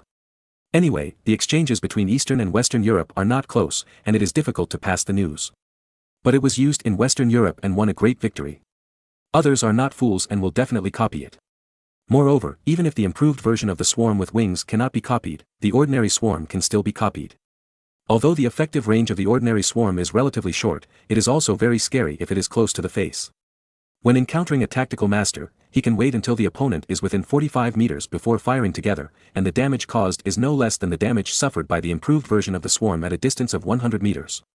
In addition, once Marin uses the swarm as a killer to deal with the battle formation of the chain artillery cart, then the artillery will quickly lose the market. Because it is not invincible, it is naturally no longer sought after. Therefore, using a swarm to deal with the chain artillery formation will not only cause the artillery to lose market popularity, but also lead to enemy imitation. After all, the technological content of this thing is really low. As long as you get a sample that has not been burned out, you can successfully imitate it. Marin did not dare to bet that the Europeans did not find a general who used the swarm correctly like the Ming dynasty. What if they find the correct way to use it? At that time, the consequences will be serious. If the North Sea Kingdom is defeated, it will cause uncontrollable serious consequences. Because the reason why Marin can say one thing in the North Sea Kingdom is because of his invincible personality. This led to no one in the North Sea daring to rebel, because no one had the confidence to beat Marin. This is also true for the princes outside, they have no confidence in defeating Marin. Previously, the coalition forces of Saxony and Brandenburg, as well as the coalition forces of 8 principalities, were defeated by Marin, which had a great impact on the outside world.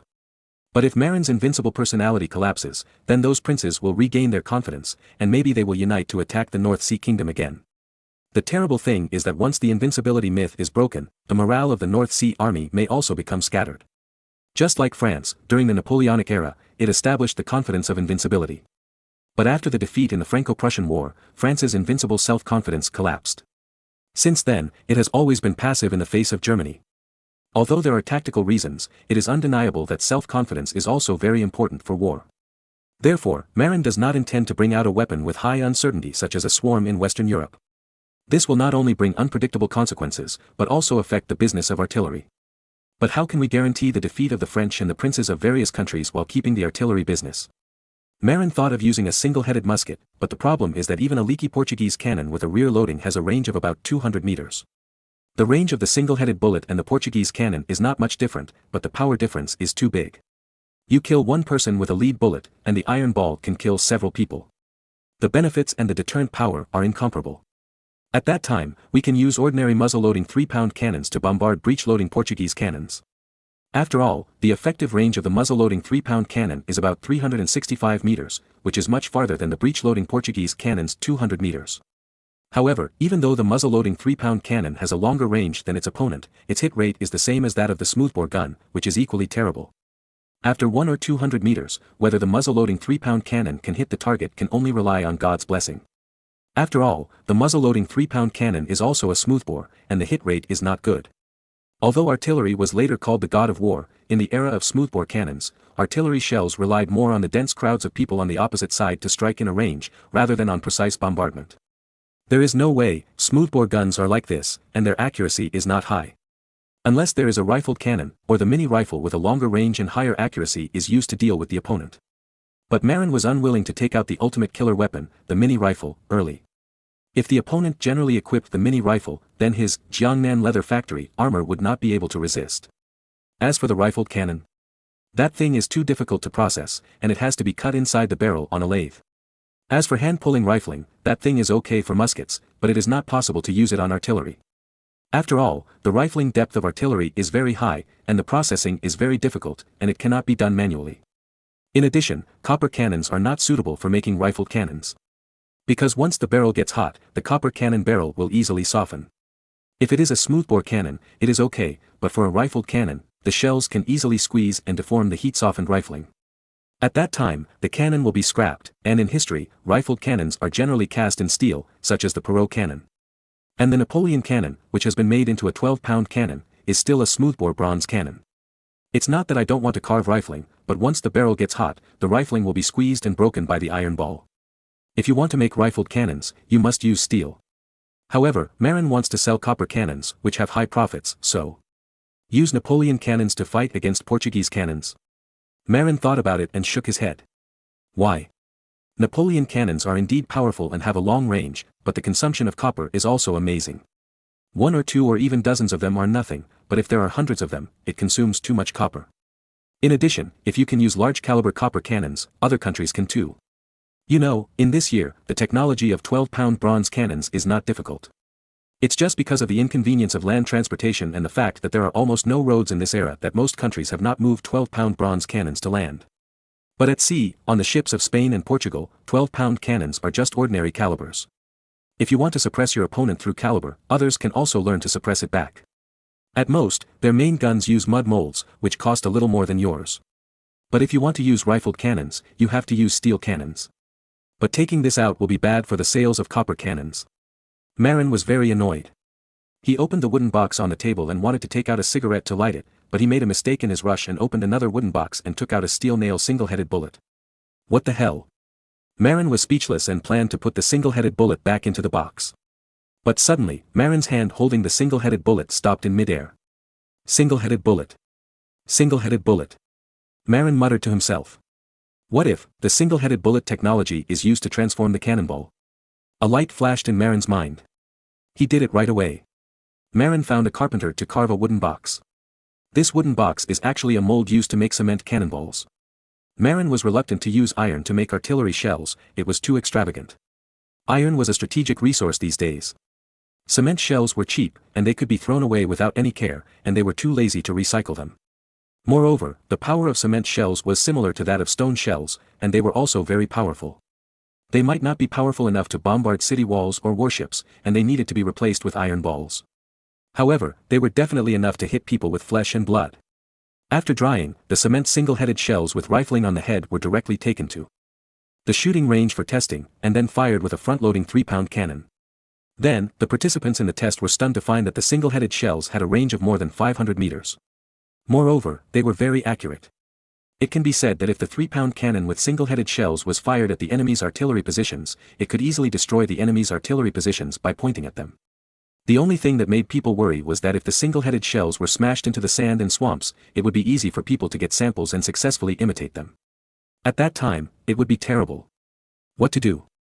At the shooting range, Marin saw the artillery officer next to him pinching the wax seal of a canned fruit, pulling out the cork, and preparing to use the can. Got it. Put a hat on the head of the shell.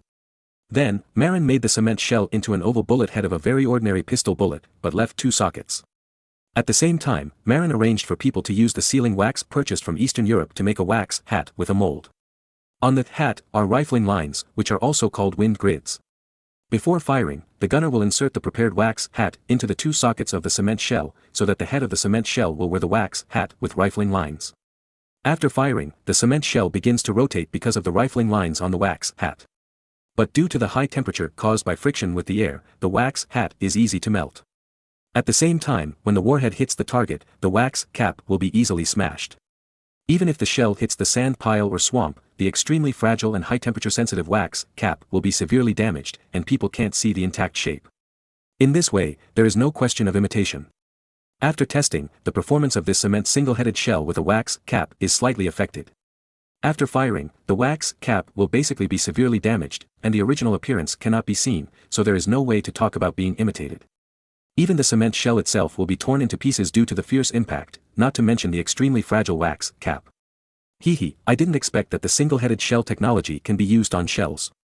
This single-headed shell is really sharp to use. Kohler and Schwartz, who accompanied the whole process, immediately gave rainbow farts. But this time, they really praised it.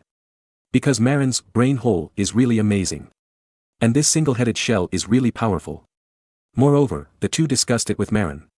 If the single-headed cannonball technology is used in sieges and naval battles, it will be equally powerful. Just replace the cement with cast iron, and then change the cannon to a larger caliber cannon. The cone-like iron single-headed cannonball can cause greater damage in killing to the city walls or enemy warships. And in order to enhance the ability to break through defenses, the elliptical warhead can be made sharper, similar to the pointed rifle bullets of later generations. This invention is really amazing. Even Marin himself admires his invention and creation ability. This is not a copy of the technology of later generations, but the ability to draw inferences from one example. Chapter 2133, Confidentiality and Guards Artillery. Although Marin's self-praise is a bit shameless, the single-headed cannonball is really powerful. After testing, the single-headed cannonball made of cement, fired by a 3-pound cannon, has an effective range of 500 meters. At a distance of 200 meters, it can penetrate 20 wooden doors. These wooden doors are made to imitate the endurance of the human body. Punching through a wooden door is equivalent to punching through a person. Of course, the resistance to penetrating plate armor is much greater. In other words, a 3-pound cannon caliber cement single-headed cannonball can penetrate 20 soldiers who are not wearing plate armor at a time. Moreover, the trajectory is very straight, a little like a bamboo stick passing through a barbecue, very standard and straight. This is very scary. If 100 cannons are lined up in a row and all use this kind of perverted cannonball, 100 cannons will fire at the same time, taking away 2,000 people at a time. According to the principle that the ancient army will collapse if 10% of the casualties are suffered, a round of artillery fire can collapse an army of 20,000 people at a time. This is just one round of firing. If a few more rounds are fired, the 20,000 troops on the opposite side can be wiped out directly. Well, at least the enemy troops facing the artillery are wiped out. Seeing that the cement shells are so powerful, Marin asked people to use the sand casting method to cast iron shells. After another test, the effect is even more amazing. After all, the strength of cement shells is not high. Every time a wooden door is penetrated, the cement shells themselves will have some bumps and wear. The iron ball shells are more powerful, and there is no wear when penetrating the wooden door. In addition, the iron bullet has greater kinetic energy, and it actually penetrated 40 wooden doors, which is brutal. Fuck, this is almost catching up with the little Napoleon cannon. Marin was shocked. The little Napoleon cannon is the M1841 6-pound cannon. This kind of cannon can penetrate half a company, which is about 50 people. The 12-pound big Napoleon cannon can penetrate the entire company. But this single-headed cannonball was fired from a 3-pound cannon. The charge is incomparable to that of a 6-pound cannon, only half of it, but it can achieve almost the same effect. It's amazing. But after thinking about it carefully, it seems very reasonable. Why? The little Napoleon cannon uses an iron ball, and its penetration is incomparable to the pointed bullet of a single-headed cannonball. What's more, the pointed bullet will rotate, similar to the effect of a drill, and has stronger penetration. Therefore, the single-headed cannonball fired by the 3-pound cannon has a penetration close to that of a 6-pound cannon iron ball cannonball. What the hell? What the hell? What the hell? Marin walked around excitedly. Suddenly, he looked at the people present with a fierce look in his eyes. Kohler's heart tightened immediately. He knew Marin wanted to silence him. Of course, what Marin called silence was not to kill people, but to send people who knew the secret to America and monitor them at the same time. Of course, it's not time yet. Then, Marin took the entire team and tested the bombardment of warships with iron shells. As a result, the ordinary 250-class armed merchant ship was directly penetrated by the side. Only the serious Hoffman-class battleship, the side of the side withstood the test and was not penetrated. However, it was also beaten to pieces. As long as the same part is hit twice more, it will definitely be penetrated. Fuck, this is too sharp, monkey Sai lay. Marin muttered to himself. The warships of other countries in this era did not have thickened sides, and the keel did not increase the density. They looked similar to the 250-class armed merchant ships. It can be said that this single-headed shell can break the side of the warships of any other country in this era. Even if the opponent's warship is thickened, Marin can increase the caliber. You know, this is just a 3-pound gun firing a single-headed shell. If it is replaced with a 6-pound gun, even the North Sea Kingdom's reinforced side warships can't stand it. As for the city gate, Marin took the team to test it again. The wooden city gate can't withstand the iron single-headed shells at all. Even if there are things piled up behind the city gate, it doesn't matter. At most, a few more rounds will be fired. Even if a 12-pound cannon is used, the iron single-headed cannonball can be enlarged, and the city wall can be blasted open forcefully. No, my blood pressure is a little high. Marin was a little scared. In this era, this is simply a nuclear weapon level thing. So, Marin's eyes were fierce again. It must be kept secret. Kohler, you see. Kohler nodded and said directly, I understand, all immigrate to America, send spies to monitor in shifts 24 hours a day. If anyone dares to disclose it casually, send him to see God immediately. Well, give them a chance, the wife can accompany them. Children, let them choose to take them away or not. Marin thought for a while and said. Then, Kohler waved his hand, and a group of guards came up and strictly isolated all the craftsmen who participated in the test and the manufacture of shells. These craftsmen were full of fear on their faces and began to beg for mercy loudly. They are not fools to become senior craftsmen. Faced with such a terrifying power, it is normal for Marin to silence. But Marin is not a murderer after all. Before leaving, Marin still shouted at the craftsmen who begged for mercy, shut up. I didn't say I would kill you. But you will live in the North American colonies in the future and cannot come back. In addition, keep your mouth shut and don't talk nonsense to anyone, even your family. Once someone talks nonsense outside, they will be executed together with their family. Even if you escape to another country, even if you escape to the French royal palace, I can lead people to chase and kill all those who know about it. At the end, Marin's voice was no longer concealing the murderous intent. Not to mention these craftsmen, even the guards who arrested the craftsmen on the side began to be afraid. Many people looked down at the ground, afraid of seeing something they shouldn't see. Hearing that they didn't have to die, the craftsmen present were relieved. Most people chose not to bring their children when Kohler asked them to choose whether to bring them. Because they also knew that they would definitely live under surveillance in this life. Moreover, they would definitely not live in a lively place, but generally in a very remote place. If the child is taken away, it will be considered as destroying the child. Therefore, most of them only choose to take their wives away, leaving the children and the elderly behind.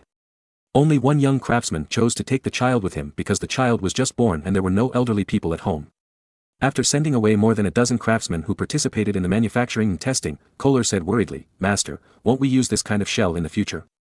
It's a pity. Kohler was very shocked by the power of the single-headed shell. At the same time, like Marin, he was also afraid that the secret would be leaked. The technical content of the single-headed shell is not high and it is easy to be imitated. If a cannon power like France gets the technology, it will be a death sentence. At that time, the surrounding countries will not be France's opponent. And the North Sea Kingdom, which also mastered the technology of the single-headed shell, will definitely become a thorn in the eyes of France. At that time, the two sides will definitely fight bloody, and only one side can survive. Marin sighed and said, let's do this first, I want to think about how to arrange it next. Marin was also very troubled. The power of the single-headed shell was too much beyond expectations, which made him a little scared.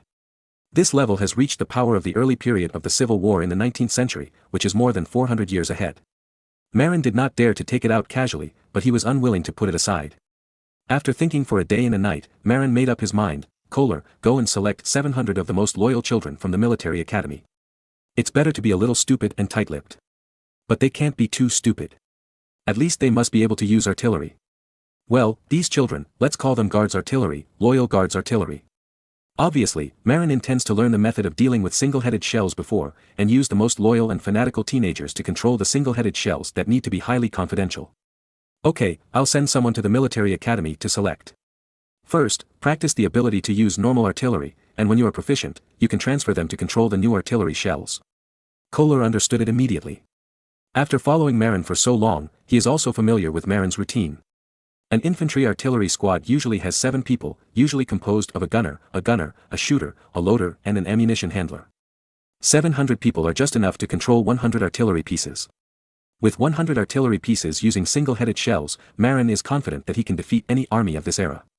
The only worry is that if the opponent cannot be eliminated at once, and the opponent finds out the secret of the single-headed cannonball, it will be very dangerous.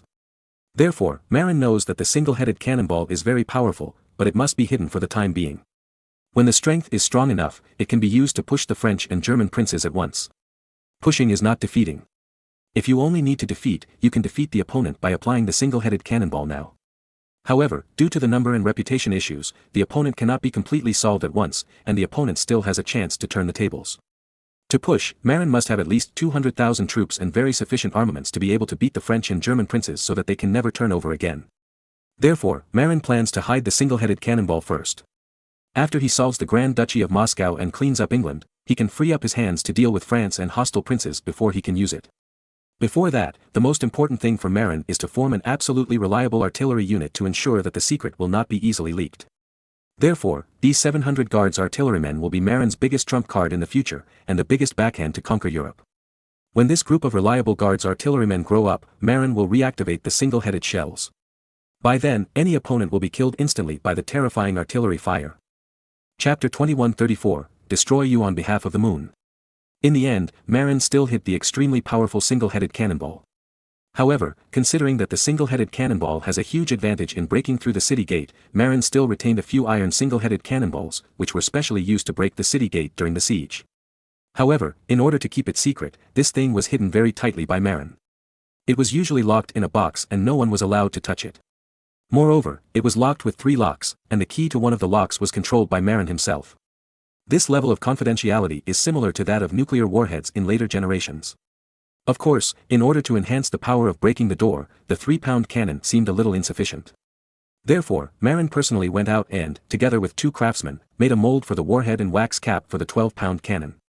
Then, a batch of iron single-headed cannonballs specially used for breaking the city gates were produced. Then, the 2 craftsmen did not take the test, and they did not know anything yet, but they were entrusted with important tasks by Marin and sent to the American colonies to be the head craftsmen.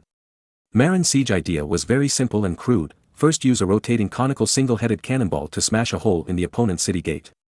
Then, put a gunpowder barrel into the smashed hole to blow up the city gate. No matter whether there is something behind your city gate, as long as you can stuff the gunpowder barrel in and light it, you can open the city gate and the debris in the city gate hole. If you encounter a steel city gate, well, doesn't it come with hydrochloric acid and nitric acid? Prepare aqua regia on site to dissolve a big hole in your iron gate, specifically dissolving it in the bolt part. Then stuff the gunpowder barrel, the iron gate can't be blown open, and the debris behind the iron gate can't be blown open. In short, with the foundation of middle school physics and chemistry, there is no city gate that Marin can't break. It is precisely because of these terrifying basic physics and chemistry knowledge in later middle schools that cities in later generations do not repair city walls and city gates. Because it would be useless to repair it. It is not as practical as a reinforced concrete machine gun bunker. Even a temporary defense line of sandbags on the street is more practical than a city gate. There is another way that is actually simpler, which is to dig a tunnel directly under the city wall, bury a bunch of gunpowder barrels, and directly blow up the city wall. This method was particularly popular during the Taiping Rebellion. The Taiping army relied on this trick to be invincible in the early stage and beat the Qing dynasty to a pulp. If it were not for the appearance of Zheng Guofan's Hunan army and the intervention of foreigners, the Taiping army might have carried the coffin and blown it all the way to the capital. Later, when Zhuo Zongtang recovered the western Xinjiang, he also used this trick to blow up the city wall of Jiuquan. Originally, the coffin was Zhuo Zongtang's determination, indicating that he would not come back alive if he did not recover the western Xinjiang. As a result, when he arrived in Suzhou, which is Jiuquan, in order to conquer the city wall, Lao Zhuo directly learned from the Taiping army that he had suppressed, filled the empty coffin with gunpowder, and blew up the Jiuquan city wall. Although this is a very useful method of breaking the city, simple and crude, Marin will never use it. Why? Because it is too simple and there is no technical barrier. Once you use it, others will learn it immediately. By then, it will be a disaster to use it to attack the city wall of Beihai Kingdom. Therefore, Marin would rather be more troublesome and use an iron single-headed cannonball to smash a hole in the city gate and directly plug the gunpowder barrel. Or, just use a gasoline barrel and burn the wooden city gate. The iron gate is corroded with aqua regia. No one else can learn these 3 methods. Not to mention that Marin kept the single-headed cannonball secret as a nuclear warhead. Even gasoline was mixed with gasoline and spices by Marin to confuse other people's sight, making it impossible for people to recognize what it is. And aqua regia. This thing is that Marin generously gave it to others, and others couldn't imitate it. Without some middle school chemistry knowledge, you will definitely not understand what it is. But, young master, it's a pity that we can't use that kind of powerful artillery shells to attack the Muscovites. If we use that kind of artillery shells, the Moscow army will definitely collapse quickly, and our army can also reduce a lot of casualties. Kohler felt it was a pity. He personally experienced the test site, and one artillery shell penetrated 40 wooden doors, which was really shocking. Put it on the battlefield, it can definitely beat the opponent to death. Marin exhaled and said, I also think it's a pity, but that's what we will take out in the final battle. We won't take it out in this battle in Moscow. If we can use the improved swarm, it will be enough to defeat the Moscow army. Although the Grand Duchy of Moscow has a large army, it is at most 20,000 elite soldiers, and the rest are conscripts who make up the numbers. It's okay to fight a favorable battle, but once the elite soldiers in the front row are defeated, they will definitely be completely defeated. Therefore, Marin only needs to carry enough improved versions of the swarm to ensure victory. For safety, he would also bring more than a dozen iron single-headed shells, which were specially used to break the city and give the opponent a blow at a critical moment. But because the secret of the shells was extremely important, Marin didn't trust others. And the guard's artillery estimated that it would take several years of training before it could be used, so Marin simply sent the trusted Saul to learn to fire the cannon. Saul had 10,000 MMPs to say in his heart. Now in the North Sea Kingdom, if Kohler is equivalent to the East Factory, Saul is equivalent to the commander of the Genui, an absolute boss. As a result, Marin asked him to be a gunner. Marin wanted Kohler to go, but Kohler was very thin and it was very difficult to hold up a 12-pound iron shell. Kohn was suitable, but this guy had already taken the engineers to Murmansk. Garland and Terra were colonial governors in America, and Schwartz was the chief military minister. It was not appropriate for them to fire the cannon in person. Moreover, Marin led his troops to the expedition this time, and he also needed Schwartz to stay in the rear to guard against enemy attacks. So, after all the calculations, the person who is most suitable for keeping and using the single-headed shells is Schauer, the Genui commander of the North Sea Kingdom.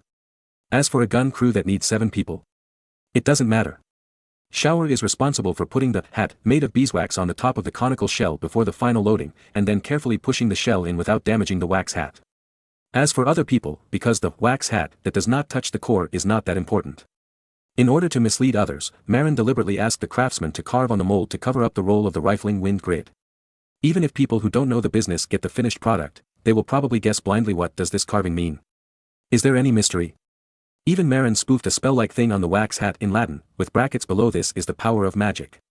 In short, if someone is lucky enough to get a complete wax hat, he will be very confused. Could it be that the powerful shells of the North Sea Kingdom rely on magic? This spell is very childish, and it means, in the name of God, the god of war Marin will destroy you on behalf of the moon. If people in later generations knew this sentence, it would probably be a large-scale social death scene for Marin. But in this era, there is no second-time traveler, and no one understands this joke. On the contrary, because of the strong religious atmosphere, others may doubt that Marin is really blessed by God. In short, the wicked Marin will fool others in any way he can. Even his own people were fooled. Just like the craftsman who carved the beeswax hat mold, he was confused by this spell and thought it was really magic. Chapter 21:35 Nose Glue. Marin has been doing this for a long time. He used to carve patterns on the bullet heads of steel nail bullets and draw some strange patterns to mislead enemies who might get bullets. After thinking of the strange idea of this spell, Marin also changed the mold for making single-headed bullets and engraved a spell on the bullet heads, Avada Kedavra. Avada Kedavra is one of the 3 killing spells in Harry Potter, but it sounds more mysterious and more noble than the other 2 spells, Crucia and Immortality. The most important thing is that it sounds confusing and people don't know what it means. For example, the meaning of Crucia and Immortality is too obvious, and people know what it means as soon as they hear it. But these 2 spells have nothing to do with bullet firing, so it's not easy to make far-fetched connections. The Avada Kedavra makes people confused, and after thinking about it, they are still confused, which can enhance the sense of mystery. Add some ghost-like patterns to make people even more confused. In this way, Marin can achieve his goal of misleading the enemy. But shamelessly, in order to keep it secret, Marin even fooled his most loyal teenagers. Marin stipulated that in the future, his young musketeers must shout Avada Kedavra together before firing single-headed bullets, and it would be best if the opponent could hear it. Then, the opponent will definitely fall. In this way, in this ignorant age, the opponent is likely to suspect that the musketeers of the North Sea Kingdom have cast a spell. Otherwise, everyone uses muskets, and they look similar in appearance. Why are you so powerful? The children are also very loyal. Marin asked them to shout this shameful slogan together, and they actually carried it out without compromise. Seeing these thousands of teenagers shouting Avada Kedavra seriously together, Marin himself was embarrassed and wanted to cover his face with shame. But considering that everyone didn't know what this meant, he hypnotized himself. I'm not embarrassed, it's others who are embarrassed. I'm not embarrassed, it's others who are embarrassed.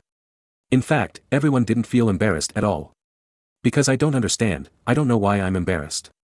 So, Marin was embarrassed for nothing. As if addicted, Marin applied this trick to the cannon again. This time, the victim was Saul. In order to enhance the sense of ritual and give people a feeling of casting magic, Marin asked Saul to dance a magic dance before firing the cannon, and then put his hands above his head to make a heart shape. Finally, he shouted, in the name of God, the god of war Marin represents the moon to destroy you. Then, the matchlock was ignited and fired. This time Saul was really embarrassed, because he not only shouted spells, but also danced a magic dance. He was the Genui commander of Bahai State, a great figure who could make children stop crying in the army and in the country. He was actually asked to dance and make a heart shape. In fact, Xiao didn't know what it meant, so it wasn't embarrassing, but the dance with the street dance moves of Nicholas Xiao Si was too shameful. The key point was that Marin only let him dance alone. There were 7 people in a gun squad, and he was the only one who danced Xiao Si's street dance. But Marin also argued that I only trust you in the entire gun squad, and I don't trust others to do this. If you change to an officer with a simpler mind, he might really believe it. But who is Xiao? People who followed Marin before he became rich know how cowardly their boss is. In addition, he has been acting as Marin's black glove for a long time and knows a lot of inside information. Therefore, Xiao didn't believe that this embarrassing Xiao Si street dance style of dancing was useful. His boss likes to confuse people the most, so he is 70% sure that this is to fool outsiders. But, the boss said so, he dared not jump. So, a 1.77 meter tall man, imitating Nicholas Xiao Si, demonstrated by Marin himself, shaking his legs, and kicking out a charming back kick, it was really unbearable to watch. As for the heart shape on his head and shouting, "I will destroy you in the name of the moon," Saul was not embarrassed. Because he had never seen Sailor Moon and didn't know that this was the little girl's special move. But Marin probably got addicted to it. Not only did he let Saul shout, "I will destroy you in the name of the moon," but he also drew a moon on Saul's forehead. In this way, it looks like the young Bao Qing Tian played by Brother Jia. Well, it's Brother Jia with a big nose, not the Brother Jia who said, "Brother Jia doesn't want it." Just like that, with a moon painted on his forehead, Xiao danced the Xiao Si street dance with shame, and shouted, "I will destroy you on behalf of the moon," after making a heart shape. Not to mention, this guy's skin was a little tanned, and he really felt like a young Bao Qing Tian. After a whole set of shameful movements and language, Xiao lit the fuse and conducted shooting training. In order to cooperate with the drill, Marin specially cast hundreds of iron cone shells and beeswax hats for Xiao to aim at the simulated wooden city gates. Then, put in the gunpowder barrel to squeeze the city gate open. But during the drill, Marin found a big problem. Although the single-headed shell has strong penetration, one shot can make a hole. However, because the trajectory is too straight and the penetration is too strong, the hole made is only a little larger than the diameter of the single-headed shell itself, and there is no big pit. Although 2 more shots can make a big hole, which can fit a gunpowder barrel. But the problem is that the artillery of this era is a recoil artillery. After firing, the entire gun carriage retreats, and the artillery needs to move forward to reset. However, after resetting, the point of aiming of the artillery is inevitably in error. And the error at a long distance results in a large error between the landing point of the second shell and the landing point of the first shell. It is difficult to make a big hole next to each other, and only small holes can be made, which cannot fit the gunpowder barrel. For example, the caliber of a 12-pound cannon is only 93 mm, which is 9.3 centimeters. The diameter of the thickest waist of a 225L oak barrel reaches 678 mm, which is 67.8 centimeters, which is more than 7 times the diameter of the shell. If the aiming is good, 3 or 5 shots can make a hole large enough to accommodate the gunpowder barrel. If the aim is not good, who knows how many rounds will be fired, and Marin is generally unlikely to carry too many of these secret shells, so this is a very troublesome problem. If there is more powerful gunpowder, it would be great. Just a small barrel with a diameter similar to the diameter of the shell can squeeze open the city gate. Saul said regretfully.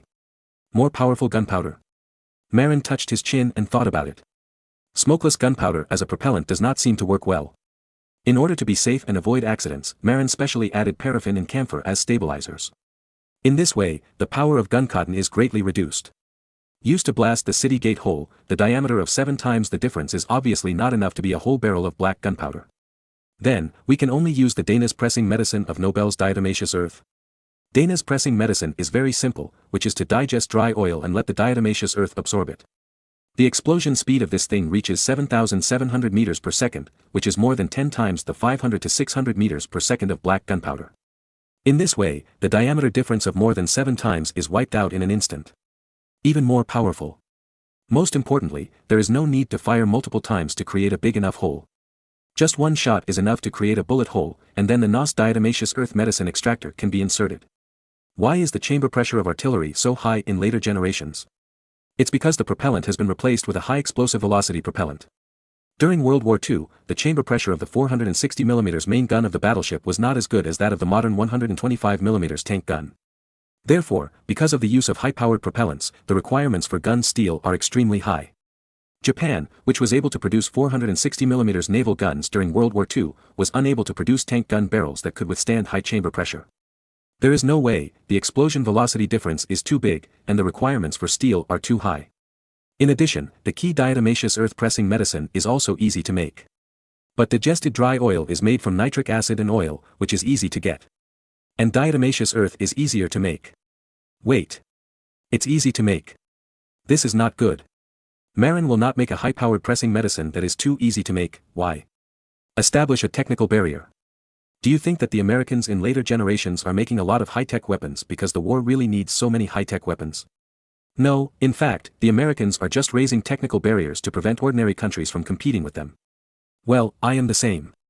The higher the technical barriers, the more beneficial it is to big countries. In addition, high-tech weapons have high prices and high profits. Just like the pharmacies in the city in the future deliberately do not sell low-priced medicines, because the profit of 10 boxes of low-priced medicines is not as good as that of 1 box of high-priced medicines. The same is true for Marin's technical barriers. The enemy can't make it, but I have it, who can be my opponent? The problem with No's diatomaceous earth medicine is that it is too easy. As long as you master the nitric acid technology, it is too easy to make glycerol.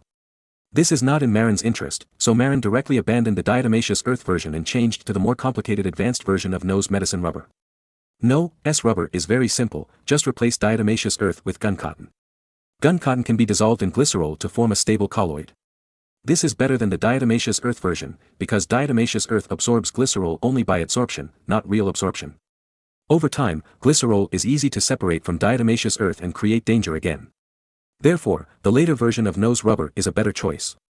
As for Marin, the guncotton used in Numbers rubber pressing was not available in other countries, and he did not understand the principle.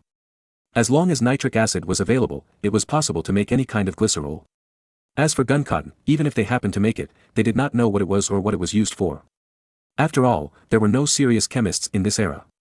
Numbers rubber pressing can definitely establish an insurmountable technical barrier, making it difficult for other countries to obtain it. Moreover, this thing is very powerful. It does not need to be stuffed into the hole of the city gate like a barrel of black gunpowder. As long as it is attached to the city gate, it can damage the city gate. Of course, if it is stuffed in and squeezed, the effect will be better. It can overturn the debris in the city gate hole at once, clearing the obstacles for the troops to enter the city. Okay, it's you, Numbers rubber pressing. Marin plans to do it himself and make a batch of Numbers rubber pressing. It doesn't need to be much, as long as it is enough to squeeze open a few city gates. For example, this expedition to the Grand Duchy of Moscow, just a few copies will be enough. Chapter 21 36 Disc Fuse and Iron Cart. The process of making NOS squeezed rubber is extremely dangerous, so Marin was scared. In order to ensure safety, Marin did not dare to prepare it himself, but fished out 2 death row prisoners from the prison. Of course, these 2 death row prisoners are not ordinary people, but alchemists. These 2 guys are a pair of master and apprentice, the teacher is called Singed, and the apprentice is called Cruz. The reason why these 2 people were sentenced to death is that they received a commission from a lustful noble to help him develop a drug similar to the blue pill in the later generations. The 2 of them are also capable and developed it quickly. However, this thing can't be eaten too much, after all, it is a drug with 3-point poison. Moreover, the side effects of this drug are not small. But the employer did not listen to the advice of the master and apprentice, and used the drug without restraint, but took an overdose. And the employer noble is already in his 50s, how can he withstand the stimulation of the wolf and tiger medicine? Then, he died. Then, the 2 were naturally charged with murder and sentenced to death. Fortunately, the noble who hired the 2 was an old noble who was under house arrest in Bremen province and had no power. Therefore, although the government sentenced the 2 to death, they were not in a hurry to execute it. It happened that Marin needed an alchemist with a chemical foundation to help him do some dangerous experiments. And Singed and Cruz happened to have a good chemical foundation. So Marin secretly fished them out. During the execution, Marin found 2 other prisoners who looked more like the master and apprentice, and stole them out of the gallows. But because they were theoretically dead, the 2 could not see the light and could only serve Marin secretly. Therefore, Marin did not have to worry about the 2 getting out of control. Besides, the master and apprentice were both weak people who could not fight, and an ordinary guard could knock them down. Therefore, it was also very safe to use. Moreover, Marin remembered the rumor that the workers in the banknote printing factory were all death row prisoners in his previous life. Therefore, it was decided to let the master and apprentice replace themselves to prepare guncotton, digestive dry oil and NOS squeezed rubber. Of course, in order to ensure that the 2 guys were not squeezed to death, Marin asked them not to prepare too much each time to avoid accidents. Especially for digested dry oil, which is easy to explode when vibrated, you have to be more careful. Even so, Marin equipped the master and apprentice with a protective shield. When the 2 were producing, they went around the iron shield with both hands to prepare. In this way, even if they were bombed, it would be easier to survive. In order to let the two know the danger, Marin not only told them the dangerous place, but also took out some digested dry oil and exploded one on the spot for them to see. Then, a sheep that was used for testing was crushed to pieces and became fragments, which almost scared the master and apprentice to pee. Then, without Marin's reminder, they became more cautious. In this way, under Marin's guidance, the master and apprentice, who were originally alchemists, equipped Marin with 10 portions of NAS squeezed rubber. Marin used a long wooden barrel to put these NAS squeezed rubber in. How to say it, these long barrels look similar to the long industrial squeezed rubber used for frying oil that Marin saw when he was a child in his previous life. When he was a child, Marin's hometown was inferred by foreign experts to have oil. It was the late 1990s, and the government sent a large number of people to drill holes and blast in the rural farmland of Huizhua City. In the 1990s, the Gulf War had just broken out a few years ago. At that time, everyone had heard about the wealth of the oil tycoons in the Middle East. So, people were looking forward to finding oil in their hometowns, and then getting rich together. Later, cough cough, oil was indeed found. However, it seemed to have nothing to do with the local people, and the benefits all went to the oil companies. Then, the oil companies only paid national taxes, not local taxes. It seems that the benefits have nothing to do with the local areas. Damn, the benefits all went to the oil companies in the end. The tens of millions of tons of oil reserves and huge production, the benefits to the local areas, can only be used to make up the numbers when calculating GDP. Of course, if you get into an oil company, you will also have a golden rice bowl, and the treatment is better than that of civil servants. But this seems to be a rare opportunity. Because oil companies are a closed circle, outsiders generally cannot enter, and people pass their positions to their children. Children of oil fields, those who have a promising future go out to make a lot of money. A loser who takes over the job in the oil field. Sigh, I envy others to death. When he was young, Marin imagined that his hometown would become a wealthy area like Kuwait after finding a large oil field, and every family would have a car. As a result, the county did find 2 oil fields with a capacity of tens of millions of tons. However, there was no benefit to the local government and the people at all. Because, according to the law, resources are state-owned and have nothing to do with the local government or individuals. The 2 oil companies do not pay land taxes, and will not give local people a penny of welfare. So, he was looking forward to it in vain. But he remembered the scene of oil extraction clearly. A group of naughty kids followed the oil exploration team and jumped around. They also touched the red explosive glue secretly. They also saw the staff use wires to control the explosive glue strips put into the borehole, and then said, "XXX, explode," on the intercom. Then, the mud and water in the borehole rushed up to the sky. The earth trembled, and a group of naughty kids surrounded it, touching the mud and water sprayed out by the explosion to see if there was any oil. But the silly kids didn't know at the time that the detonation was not to blast out oil on the spot, but to analyze whether there was an oil field deeper underground through the frequency data of the seismic waves generated by the explosion. Because the density of oil is different from that of rock formations, the feedback data of seismic waves is also different. However, Marin, who was still an 8 or 9-year-old naughty kid at the time, didn't know that he and a group of silly friends were looking forward to the blast hole spraying oil on the spot. He even considered taking a basin home to play with on the spot. Recalling the silly experience and silly ideas when he was still a naughty kid, Marin was amused by himself. It can be said that the long cylinder of explosive rubber that Marin asked his men to make is really similar to the stuff used by the oil exploration team back then. The only difference is that theirs is controlled by wires to detonate. And the cylinder of rubber that Marin made is still ignited by a fuse. Because the power is too great, a very long fuse is needed. Otherwise, the person who ignited it can't escape. So, Marin made a disc fuse made by Belgians in the 19th century. In fact, it is a wooden box with a track inside the wooden box, which separates the space of the fuse in the circle to prevent it from burning too quickly. The fuse burns in the disc-shaped wooden box, and it is not afraid of rain or a little boy's urine extinguishing it. Brussels was almost squeezed by the French army in history, but the fuse was exposed and extinguished by a little boy who got up at night. The little boy later became a national hero. In addition, during the test, Marin invented a cover vehicle, an iron car. The so-called iron car is actually an iron roof added to a wheelbarrow. When going to squeeze the city gate, people put the nose squeezed rubber on a wheelbarrow and pushed it closer to the city gate. Because the wheelbarrow was blocked by iron plates on the top, front and even on the sides, the defenders on the city wall had no way to deal with the people who were performing the task. This was much safer than the original version of pushing forward against the wooden door. Because there were also iron plates on the sides, there was no need to worry about the attacks of bows and arrows, lead bullets and even stones from the defenders on the city wall. Of course, there were ways. For example, a stray bullet could also overturn it. However, people in this era were not so smart, and stray bullets were not generally equipped. Therefore, the soldiers on duty were very safe with the cover of the iron cart. Even if the fuse was lit, because the fuse was wrapped in a wooden box, it could burn stably and there was no need to worry about the defenders on the city wall extinguishing it with water. Chapter 21:37 Glycerin Wine. This set of combined tactics is really invincible. The single-headed cannonball punched a hole in the wooden city gate lightly and without any pressure. And the NOS glue, relying on the power of more than 10 times the black gunpowder, can also easily break the city gate. And the wheelbarrow with an iron plate top cover must be dumbfounded by the enemy who has never seen it. In this era, there seems to be no handheld bullets in Europe. The famous grenadiers will not appear until the 17th century. Before that, the Byzantine Empire had Greek fire pottery jars thrown by hand. The so-called Greek fire pottery jars are actually similar to the later Molotov cocktails. It is estimated that they are also extracted from oil. It is said that the Greek fire was brought to Constantinople by a Syrian craftsman, and the oil came from the West Asia region. Later, the reason why Byzantium failed to stop Turkey was because Turkey occupied the West Asia part of Byzantium first, which cut off the supply of raw oil for making Greek fire. Otherwise, the Turkish fleet could not cross the strait. And what's interesting is that the Byzantine Empire, like Marin, attached great importance to keeping secrets about Greek fire. Moreover, it was kept secret for centuries, which was also very impressive. Even after the fall of Byzantium, the secret of Greek fire was lost. But according to the records of the Arabs, Greek fire looks like a gasoline bomb. Therefore, it is not nonsense for Marin to call the gasoline barrel he made Greek fire. The only thing that Marin didn't quite understand was how the Byzantines sprayed Greek fire to a distance of 50 yards. If this technology was mastered, naval warfare would be invincible. Because the ships are all made of wood, they have no resistance to being sprayed by Greek fire.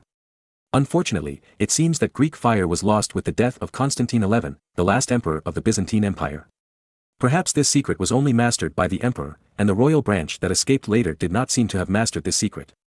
Otherwise, with the virtue of the exiled Byzantine emperor Andreas Palaiologos who was willing to sell even the crown and the throne, the Greek fire must have been sold long ago.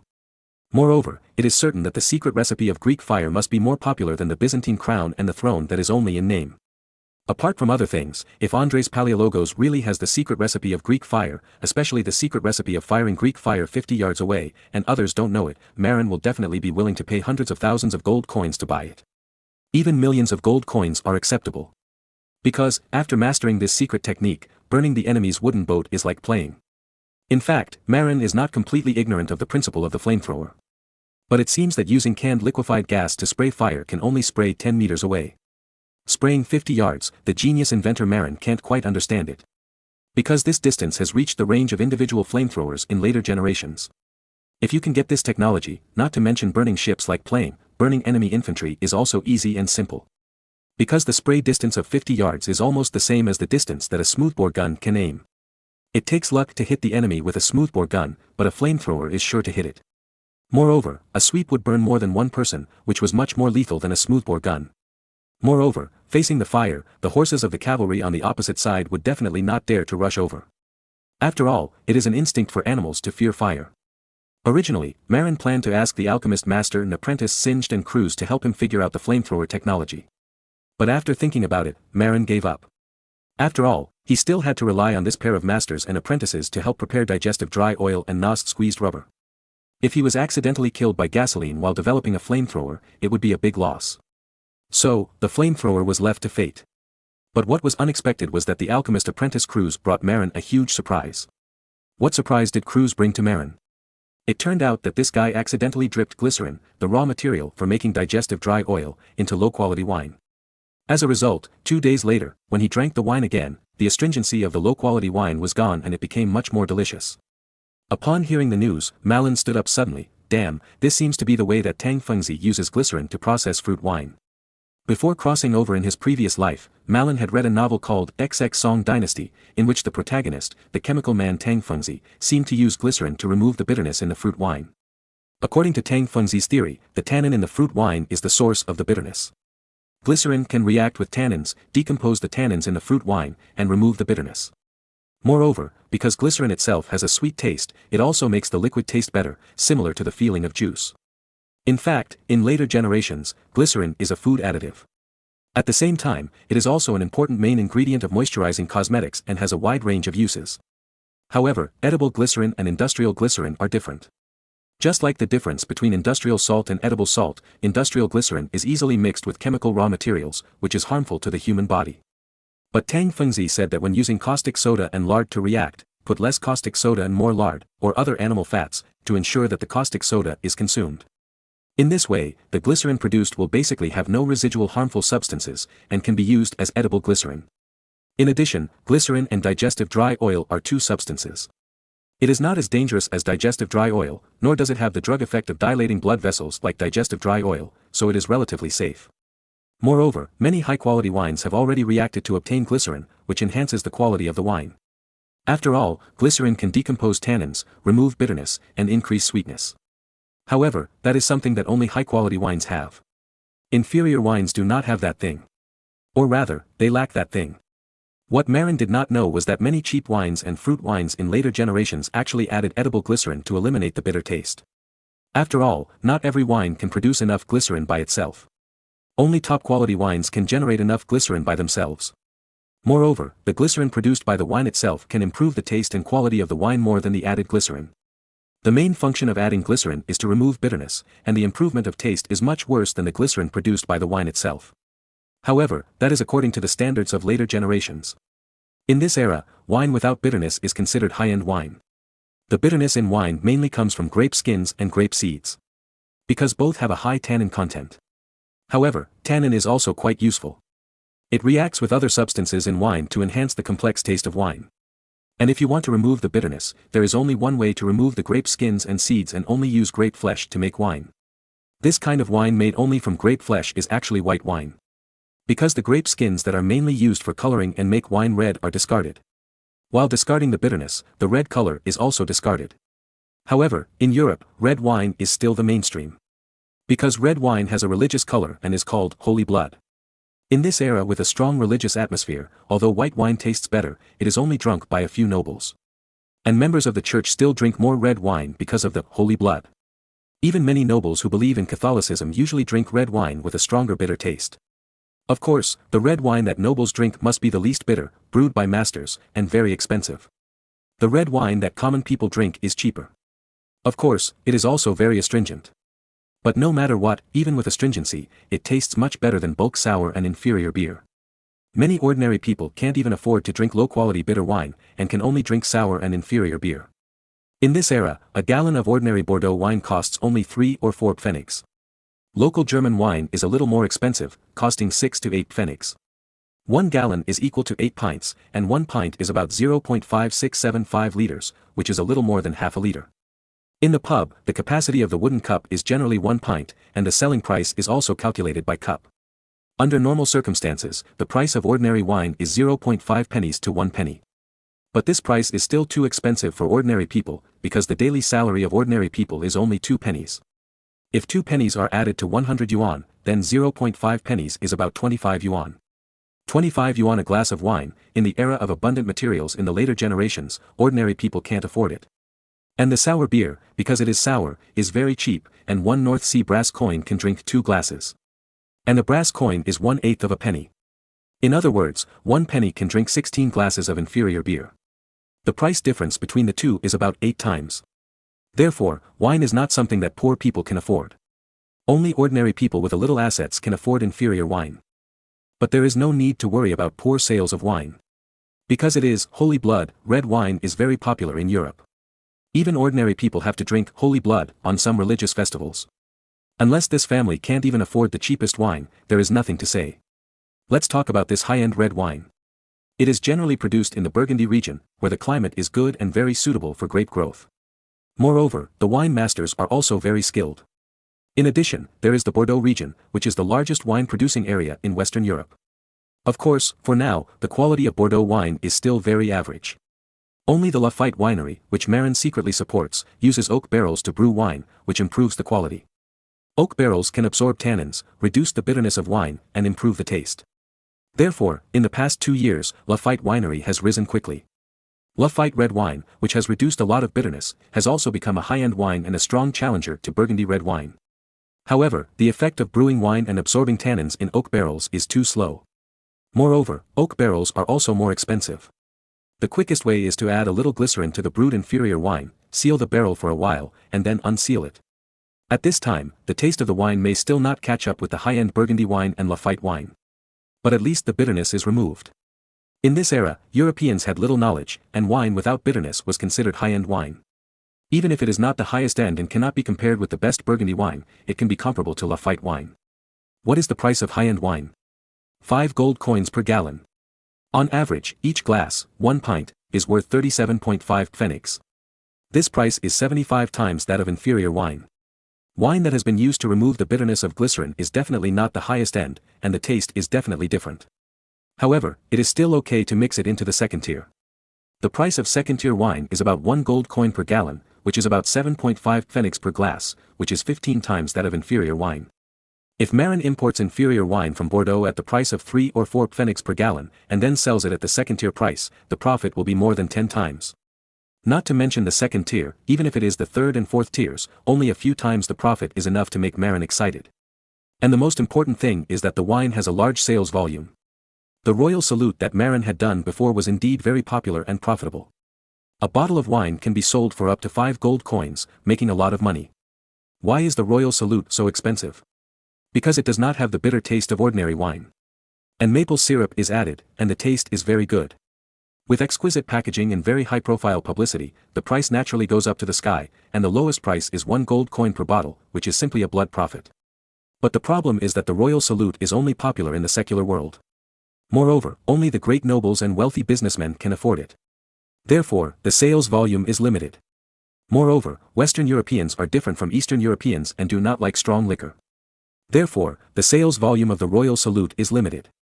But wine is different, because red wine is popular in religious ceremonies, so the amount is very large. In addition, in this era, most priests are rich and are a very high-quality consumer group.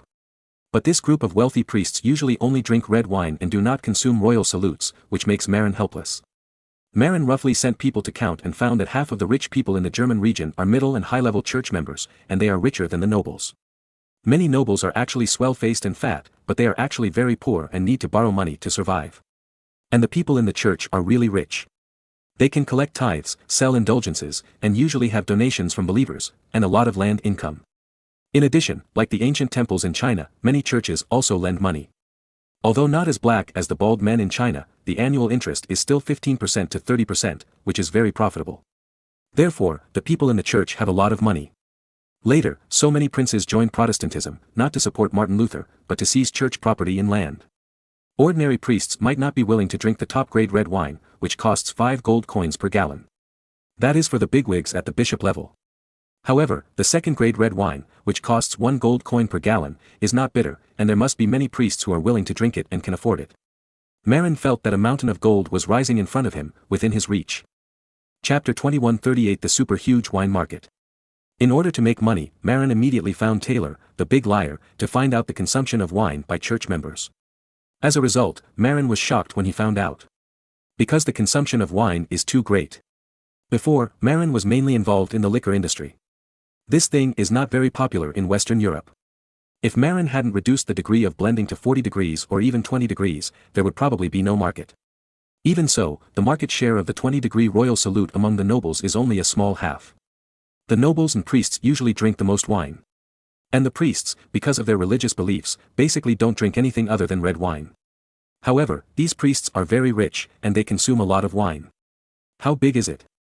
The average annual consumption of wine by the priests of the North Sea Kingdom is about 500 L, which is about 879 pints, or nearly 120 gallons.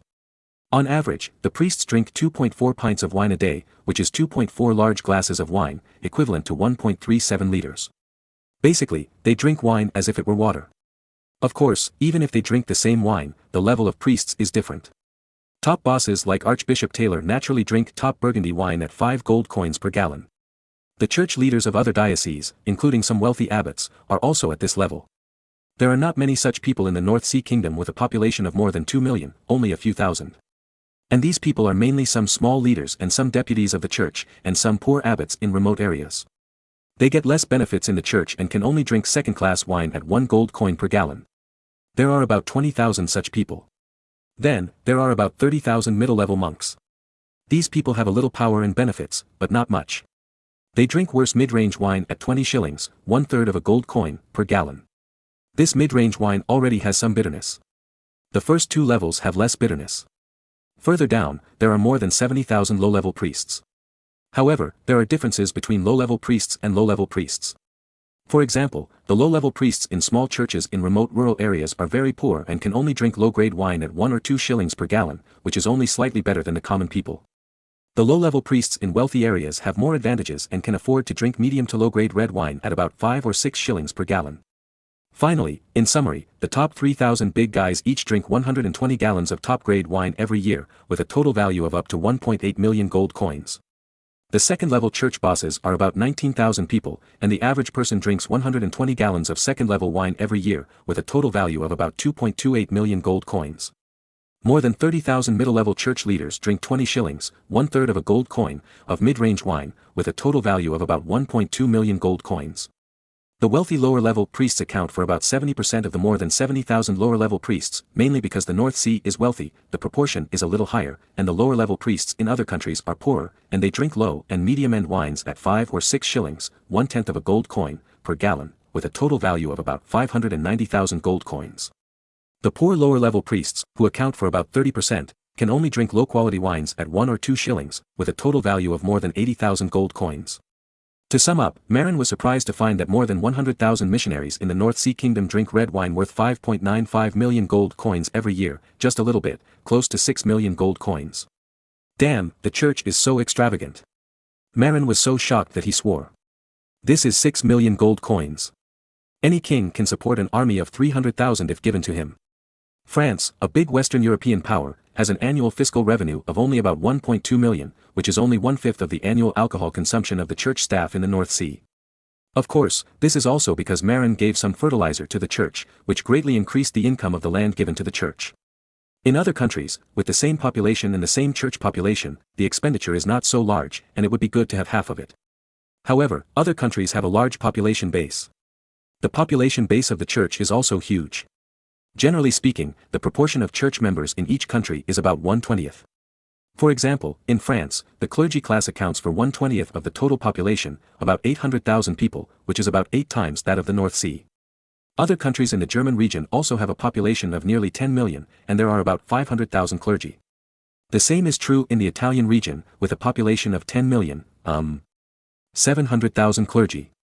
There is no way, Italy is the headquarters of the Holy See, and the church must be stronger. Then, the UK has 4 million people and nearly 200,000 clergy. Poland and Lithuania have 6 to 7 million people, so there are 150,000. Wait, isn't it 1/20? Oh, there are many Slavs in Poland and Lithuania who believe in the Orthodox Church, and non-Catholics account for more than half. So it's normal that there are fewer people in the Catholic Church. However, the Orthodox Church also has priests and drinks wine. However, because the Orthodox Church does not occupy the dominant position in the two countries, it is very miserable and has no income. It can only drink low-quality red wine to make ends meet, so it's better not to mention it. Then, the Nordic countries also have tens of thousands of missionaries, and Hungary has more than 100,000 priests. I almost forgot that Spain and Portugal have a total population of nearly 10 million, and the total number of priests has reached about 700,000, which is almost the same as Italy. There is no way, the two countries are devout Catholic countries, and there is also the Inquisition, so the church is naturally stronger. Because the church respects red wine as holy blood, and people in the Middle Ages did not drink white water, but only wine. Therefore, the more than 3 million Catholic priests in Europe basically drink red wine as water. Of course, due to regional differences, churches in different places are unevenly rich and poor, and their consumption capacity also varies. The North Sea country is rich, and 100,000 priests can drink nearly 6 million gold coins worth of wine every year. Other countries are not so rich. However, with the population base, the wine consumed every year is worth tens of millions of gold coins. Why was France rich in the Middle Ages? Because more than half of the wine at that time was produced in France. Then, there are southern European regions such as Italy and Spain. England, that broken place, does not produce wine because of the rainy weather and low temperature. It mainly imports wine from Bordeaux, France. Although poor England imports most of the Bordeaux wine every year, it is low-quality wine at 3 or 4 pence per gallon. However, the demand is huge. The English consume less wine, but with a population base of 4 million, plus the rigid demand of the church, the wine imported every year is also 20 to 30 million gallons. Even if they are all low-quality wines at 4 pence per gallon, the total value is as high as 1 million gold coins. Because they basically rely on imports, English priests do not drink wine like water, but also drink beer. Otherwise, they can't afford it. For English priests, drinking a little wine every day is a religious ritual. And when they are thirsty, they mainly drink beer to quench their thirst. Of course, this is for poor priests. For the middle and high-level members of the Church of England, they still drink wine like water. After all, the hierarchy is there, and they can't lose face, right?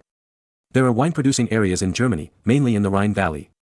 However, the output is not large. Therefore, the demand for wine in Germany is large, but the output is small. As a result, each gallon of low-quality wine in Germany is worth 6 to 8 pence, which is twice the price of English wine. There is no way around it. England is close to the sea, and it is convenient to import wine from Bordeaux. Most parts of Germany are deep inland. At this time, the cost of land transportation.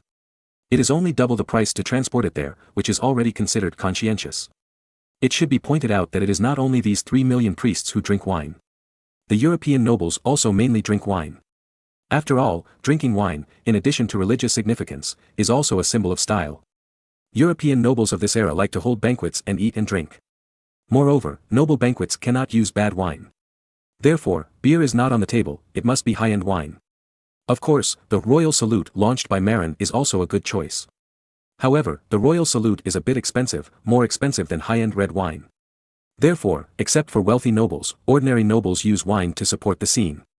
In general, in this era of drinking wine and beer as plain water, the wine consumed by Europeans every year is very valuable, at least worth tens of millions of gold coins, or even more than 100 million. This is an extremely huge market, and Marin certainly can't swallow it. However, he didn't think about swallowing it, but wanted to get a piece of the pie. Marin has nothing to do with the top red wine, which is mainly divided up by the big wineries in Burgundy and some wineries in Bordeaux. Even if glycerin is used for blending, Marin cannot blend out the taste of top-grade wine. Even the taste of second-grade wine is difficult to blend out. However, he can make third and fourth-grade middle-grade wine. As long as you buy cheap inferior wine and use glycerin to remove the bitterness in it, although it is not as good as the top-grade wine, it is enough to be used as a middle-grade wine. In addition, if you use middle-grade wine and use glycerin to remove the astringency, you can also use it to pretend to be a second-grade high-grade wine. After all, the winemaking technology of this era is backward and cannot remove the bitterness in the wine. Only the top-grade wine, or white wine with the skin and seeds removed, has no astringency. Therefore, Marin can buy inferior wine and process it as a middle-grade wine, which is about 1/3 of a gold coin per gallon. At the same time, buy mid-range wine, remove the astringency with glycerin, and pretend to be second-tier high-end wine at 1 gold coin per gallon. Wine that costs 4 pence per gallon can be sold for about 1/10 to 1/3 of a gold coin after processing. In terms of material costs alone, the profit is more than 10 times or even 30 or 40 times. And after removing the astringency of mid-range wine and processing it into second-class high-end wine, it can be sold for 1 gold coin per gallon. Although the profit margin is not high, only 2 or 3 times. But because the price is high enough, the profit per gallon is higher than that of processing inferior wine into mid-range wine. After some calculations, Marin was a little dizzy. What the hell, if I had known that I could make a lot of money with this method, why would I make grain wine? What a waste of food. Moreover, Marin doesn't even have to produce grapes and make wine by himself. Just wait for the French to produce the wine, buy it directly, unplug the barrel, add a little glycerin, remove the astringency, and then increase the price to sell it. Marin even plans to add glycerin to the wine imported from France to remove the astringency, and then sell it back to the French to make money from the French. In this way, a large amount of gold and silver can flow from the French church to Marin. However, it seems that the French church and the court are very unrefined, the coinage is not real, and the silver content of the currency keeps decreasing. So, if you want silver, forget it. Marin found that it seems that all countries in Europe are not very real, and they are all trying hard to reduce the silver content of silver coins. Especially in France and Italy, silver coins are about to become copper coins. No wonder the Venetians introduced the 999 gold coin ducat as the standard currency for international trade. In fact, all countries like to cut corners in the casting of silver coins, which makes merchants have a headache when settling accounts. However, Marin can choose barter trade. If you don't like French silver coins, you can buy a lot of supplies in France. Anyway, it doesn't cost anything to process low-quality French wine with glycerin and then sell it back to the French at a price more than 10 times higher. You ask if glycerin is expensive? Let me tell you this, glycerin is a byproduct of soap making. Do you think it's expensive? Moreover, it can be mass-produced. Only digestive grease cannot be mass-produced because of the low output of nitric acid. The soap production process is simple, the output is large, and it is also easy and cheap to obtain glycerin. Therefore, there is no need to worry about not being able to make crazy money. In short, it's not just the French, but church people all over Europe are in trouble, including those nobles and businessmen who love to drink wine. Chapter 2139. Not that simple. In fact, Marin's idea was a bit simple. Although the total annual wine sales in Europe are as high as tens of millions or even hundreds of millions of gold coins. However, the main sales are still inferior wines. Marin used glycerol to remove the astringency of the wine, which improved the taste and the price. But the problem is that it is useless to make so many mid and high-end wines with good taste. Because the consumption capacity of ordinary people is there, it is difficult to sell too many good wines. Probably only a part of people, who are the kind of small nobles, small rich people and middle-level priests who can't afford high-end wines but can afford mid-range wines, and pay attention to taste and don't like astringency, will favor this kind of mid-range wine with improved taste by glycerol. Therefore, the consumer group of this kind of glycerol wine with improved taste is limited, and it can't be said that you can sell as many barrels as you make. Because most people can't afford it. Of course, because the wine consumer group in Europe is too large. Even if only some people are willing to consume glycerol wine, it is still a huge market. However, sales will not reach the tens of millions level, probably, it will be in the millions. And this number is also considered a huge profit for Marin. However, Marin didn't know it at the moment, but happily organized the purchase of inferior French wine, and then processed it into mid-range wine to make huge profits. Marin will not realize the problem until there are too many mid-range wines that are unsaleable. Of course, Marin did not lose money. After all, the cost of inferior wine is too low, and glycerin is also a byproduct of soap production, which does not cost much. Later, Marin digested the unsaleable mid-range wines at a preferential price within the North Sea State Church. The North Sea State Church is a very special existence. Relying on its close relationship with the Pope, Marin annexed the bishopric of Münster, the archbishopric of Bremen and the bishopric of Osnabrück, and took away most of the church's land. In theory, the North Sea State Church should be poor. However, in order to appease the church, Marin provided them with a large amount of fertilizer, which increased the output of the church's land from about 100 pounds per acre to 400 pounds per acre, and the income was nearly 4 times that of the past. Therefore, despite the reduction in land, the church is living a more comfortable life. Don't underestimate this increase in yield per mu. In addition to increasing production, it does not increase manpower, and the benefits are huge. It's a very simple truth. In the past, the yield per mu was 100 pounds, but half of it had to be left to feed the serfs and deal with various expenses. The church only got about 50 pounds. If the yield per mu is 400 pounds, the church will get 300 pounds or more, which is more than 6 times the previous one. Of course, because fertilizers also have costs, the income per mu is about 5 times that of the past. However, this is also amazing. Therefore, even if there is less land, the church's income is not small, even more than before. Therefore, the church members in the North Sea Kingdom are generally richer. The consumption capacity for mid-range wine is also relatively strong. However, Marin overlooked a problem in this era: Europeans drink wine as water, not as a luxury. Therefore, the nobles and the middle and high-level people in the church will drink mid to high-end wines for a long time in order to look cool. However, it is difficult for the lower-level priests to drink expensive wines for a long time. Take mid-range wine for example, it is 20 shillings per gallon, which is 240 pence, pfennig, and the price is 60 times that of low-end wine. If divided into pints, it is 8 large cups. The average price of each large cup is as high as 30 pfennigs, which is almost the income of an ordinary person for 15 days. What does this mean? It is equivalent to people in later generations spending 1,500 yuan to buy a large glass of red wine. How can ordinary people afford this? Even if they can afford it, they will only drink a glass every few days. If they drink it every day, even ordinary small bosses can't afford it. Therefore, 20 shillings per gallon of mid-range wine is a watershed. Only nobles and middle-level priests can afford it, and many poor nobles and middle-level priests in poor parishes can't afford it. On the contrary, 6 shillings per gallon of medium and low-quality wine is very popular among low-level nobles and priests. This kind of wine is about 18 times the price of the lowest-end wine. The average price per pint is 9 pfennigs, which is 4.5 times the salary of ordinary people. Although the price is a bit high, the nobles and priests can accept it after gritting their teeth. The main reason is that if the grade is lower, it will not match their status. Think about it, a noble lord or a distinguished priest drinks the same sour and low-quality wine as a peasant. Does he still have the face to do so? Of course, there are cheaper ones. Lower middle-level wine. This kind of wine is the worst among mid-range wines and has a strong astringent taste. But among low-end wines, it is the best. This kind of wine costs 2 shillings per gallon, which is 3 pfennigs per quart. This price is equivalent to a day's salary for an ordinary apprentice or mercenary. Ordinary people are reluctant to drink it, but poor nobles and poor priests are willing to drink it. First of all, their economic situation is much better than that of ordinary people, so they can still afford it. This kind of people is almost equivalent to the middle class with an annual salary of 200,000, and their income is about 5 or 6 times that of ordinary people. It is still possible to spend a few percent of their income to buy this kind of wine. The most important thing is that even the lowest grade wine tastes bitter and astringent, and it is also embarrassing. Damn, in the ancient class society, consumption was also divided into classes. Wines below 2 shillings per gallon belong to the low class. If you drink that kind of wine, you will be despised by people of the same class. The ancient European nobles paid special attention to the division of grades and levels. Why did they desperately squeeze the serfs? Isn't it to maintain a decent expenditure? Generally speaking, a knight family, a fiefdom knight with a fiefdom, has an annual expenditure of several hundred gold coins. Take wine as an example, even if you drink wine at 3 pfennigs per pint. The average adult noble drinks 2 pints of medium to low grade wine every day, and 2 pints is 6 pfennigs, which is equivalent to 1/10 of a gold coin. The family, with 3 adults, spends at least 110 gold coins on wine every year. This is still the worst grade. If you change to the next grade of 6 shillings per gallon, it will be 330 gold coins per year. If it were 20 shillings per gallon, it would cost thousands of gold coins. This is only part of the expenses.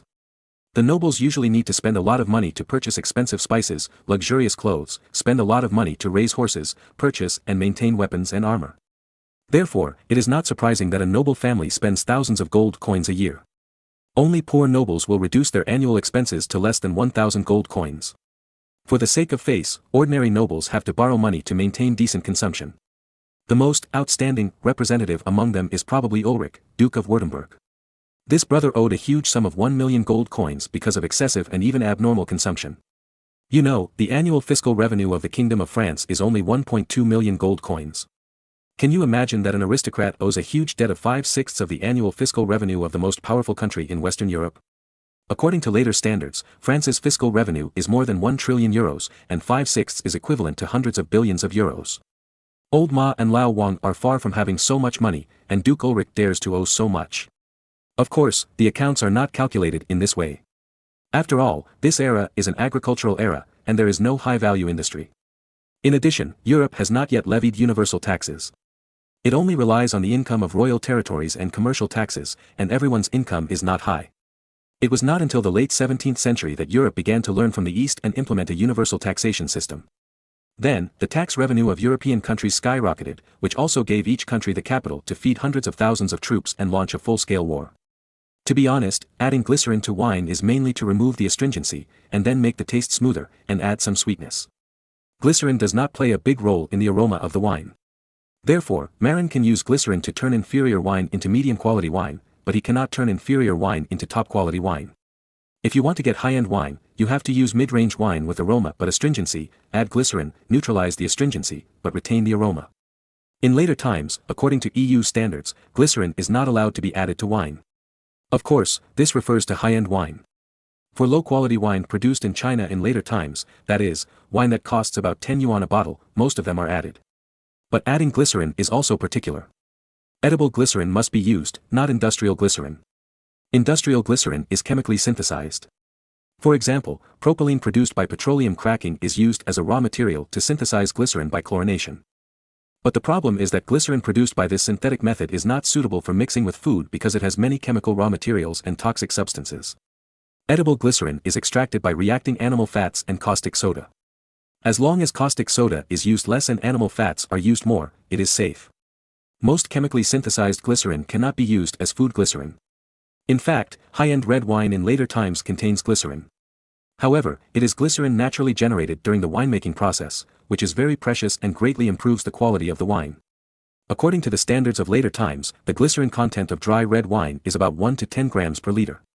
The reason why high-end wine tastes good is actually because of the high glycerin content, which directly neutralizes the bitterness in tannins. Therefore, the two most high-end wines have basically no bitterness, and the only difference is the aroma. Marin uses glycerin to neutralize the bitterness of inferior wines, because the aroma is insufficient, it must be a mid-range wine. But people in this era are not demanding. Being able to drink wine without bitterness is considered high-end. Therefore, there is still a certain market. But as mentioned before, because the economic level in Europe was very poor in this era, most people were poor. Therefore, the sales of high-end wines are limited, and so are mid-range wines. Only the nobles and priests of the middle and lower classes, as well as some businessmen, can afford mid-range wines. Therefore, even if Marin has mastered the skill of neutralizing the astringency of wine, he can't make everyone afford the expensive mid-range wines. Similarly, there is no way to make the great nobles and church bosses drink mid-range wines with insufficient aroma. In the end, the share that Marin can get is part of the mid-range wine market. After all, the wine market is also controlled by someone, and they are not easy people. It's not so easy to snatch food from their mouths.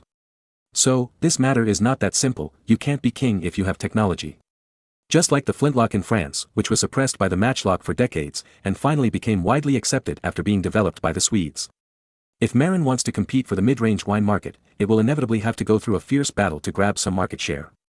And some market share may not be grabbed. Chapter 21:40 Ethyl acetate and the fake wine king, Marin. No one knows whether Marin can seize the mid-range wine market in Europe.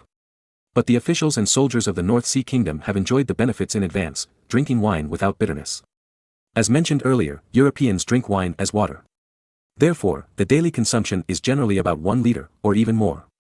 For many nobles, the daily wine consumption can reach 2 liters.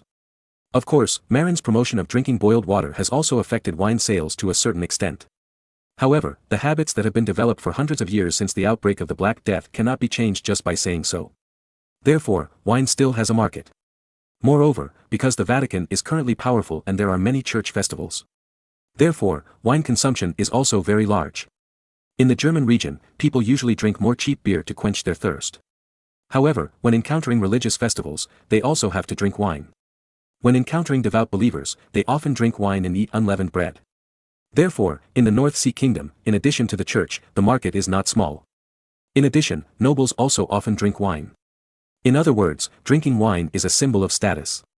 After Marin added glycerin to the inferior wine to remove the astringency, although he was aiming to make money, he did not raise the price for the officials and soldiers of the North Sea Kingdom. It was said to be a welfare for the officials, not to mention the soldiers, who were directly given it for free. Of course, this is not like the Italian soldiers in World War II who had to drink it every day. Only on religious holidays would they be given free wine without astringency. Marin only paid 4 pence to import a gallon of inferior French wine, including shipping costs and the cost of adding glycerin, which was only 5 pfennigs, not more than 6 pfennigs. However, when reporting the expenses, he reported it at the price of 1 shilling, 12 pfennigs.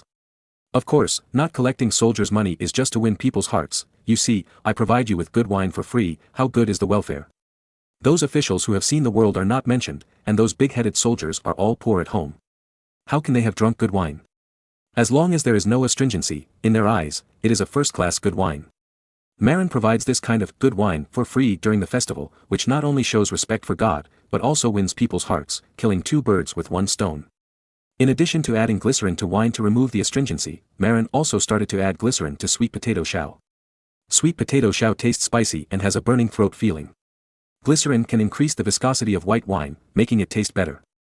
Moreover, it can also increase sweetness.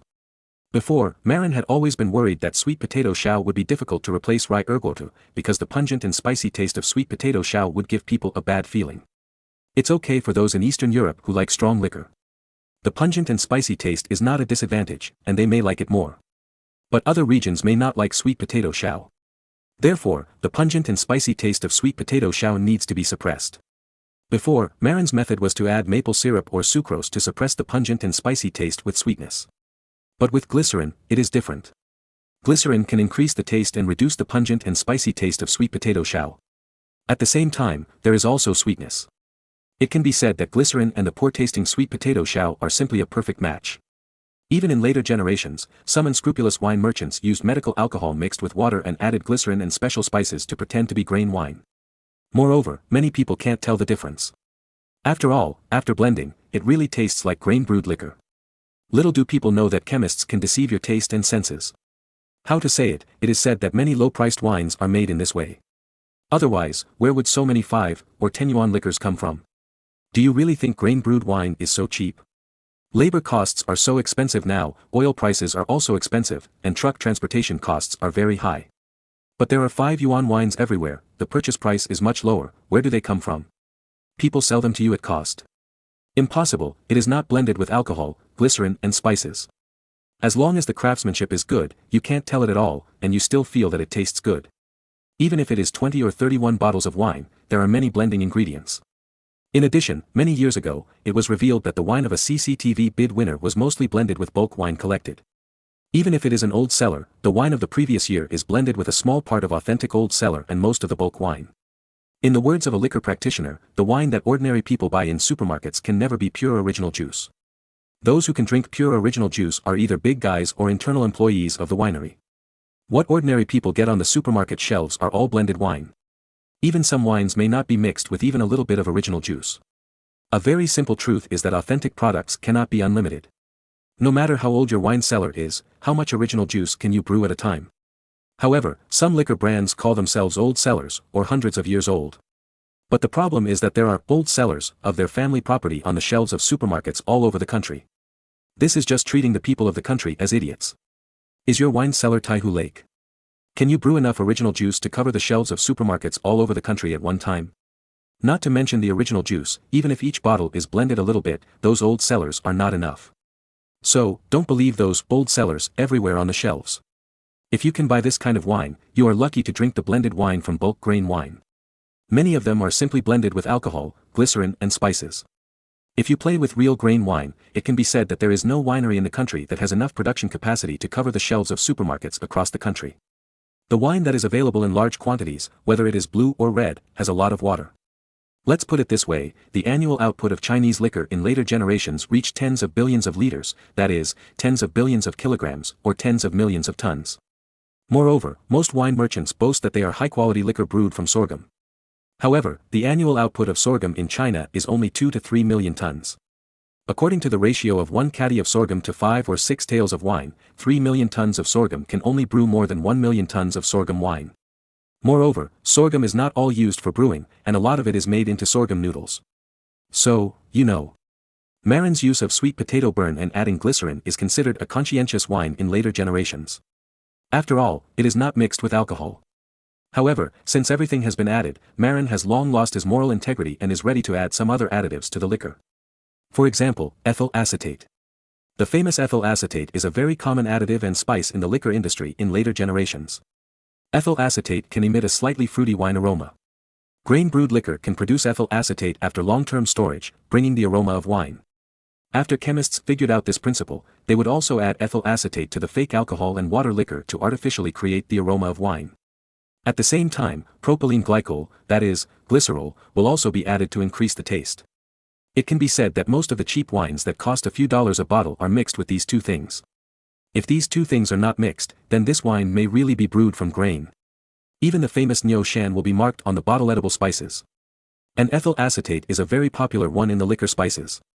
It can be said that as long as ethyl acetate and glycerol are added, the sweet potato burn will have a fragrance and taste. As for how to get ethyl acetate, acetic acid is vinegar. As long as apple cider vinegar or rice vinegar is purified and then subjected to an esterification reaction with alcohol, ethyl acetate can be obtained. Marin doesn't understand other ester additives. After all, he is not a chemistry major. Ethyl acetate has a low toxicity, but as long as a small amount is added, the toxicity can be ignored.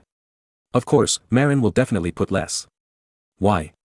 Putting less will reduce the cost. It is not difficult to make ethyl acetate. Marin quickly asked the alchemists to use Austrian apple cider vinegar and alcohol under his guidance to produce ethyl acetate, an important white wine additive. After adding ethyl acetate to white wine, it really has the aroma of good wine. Add to that the taste brought by glycerol. Well, Marin felt that he had gone further and further down the path of being the king of fake wine. Chapter 2141 Burgundy Premium Wine. In fact, it is not only fake wine that is mixed with additives such as glycerin and ethyl acetate, even normal wine will also add these things. There is no other reason, just to make the taste better and the aroma stronger. People in later generations have higher requirements for the quality of life. Things like people in this era drinking sour and inferior beer will not happen in later generations. If the taste is slightly bad, you may be complained. If there is a problem, it will be posted on the internet. Therefore, in order to please customers, the manufacturers in later generations also racked their brains.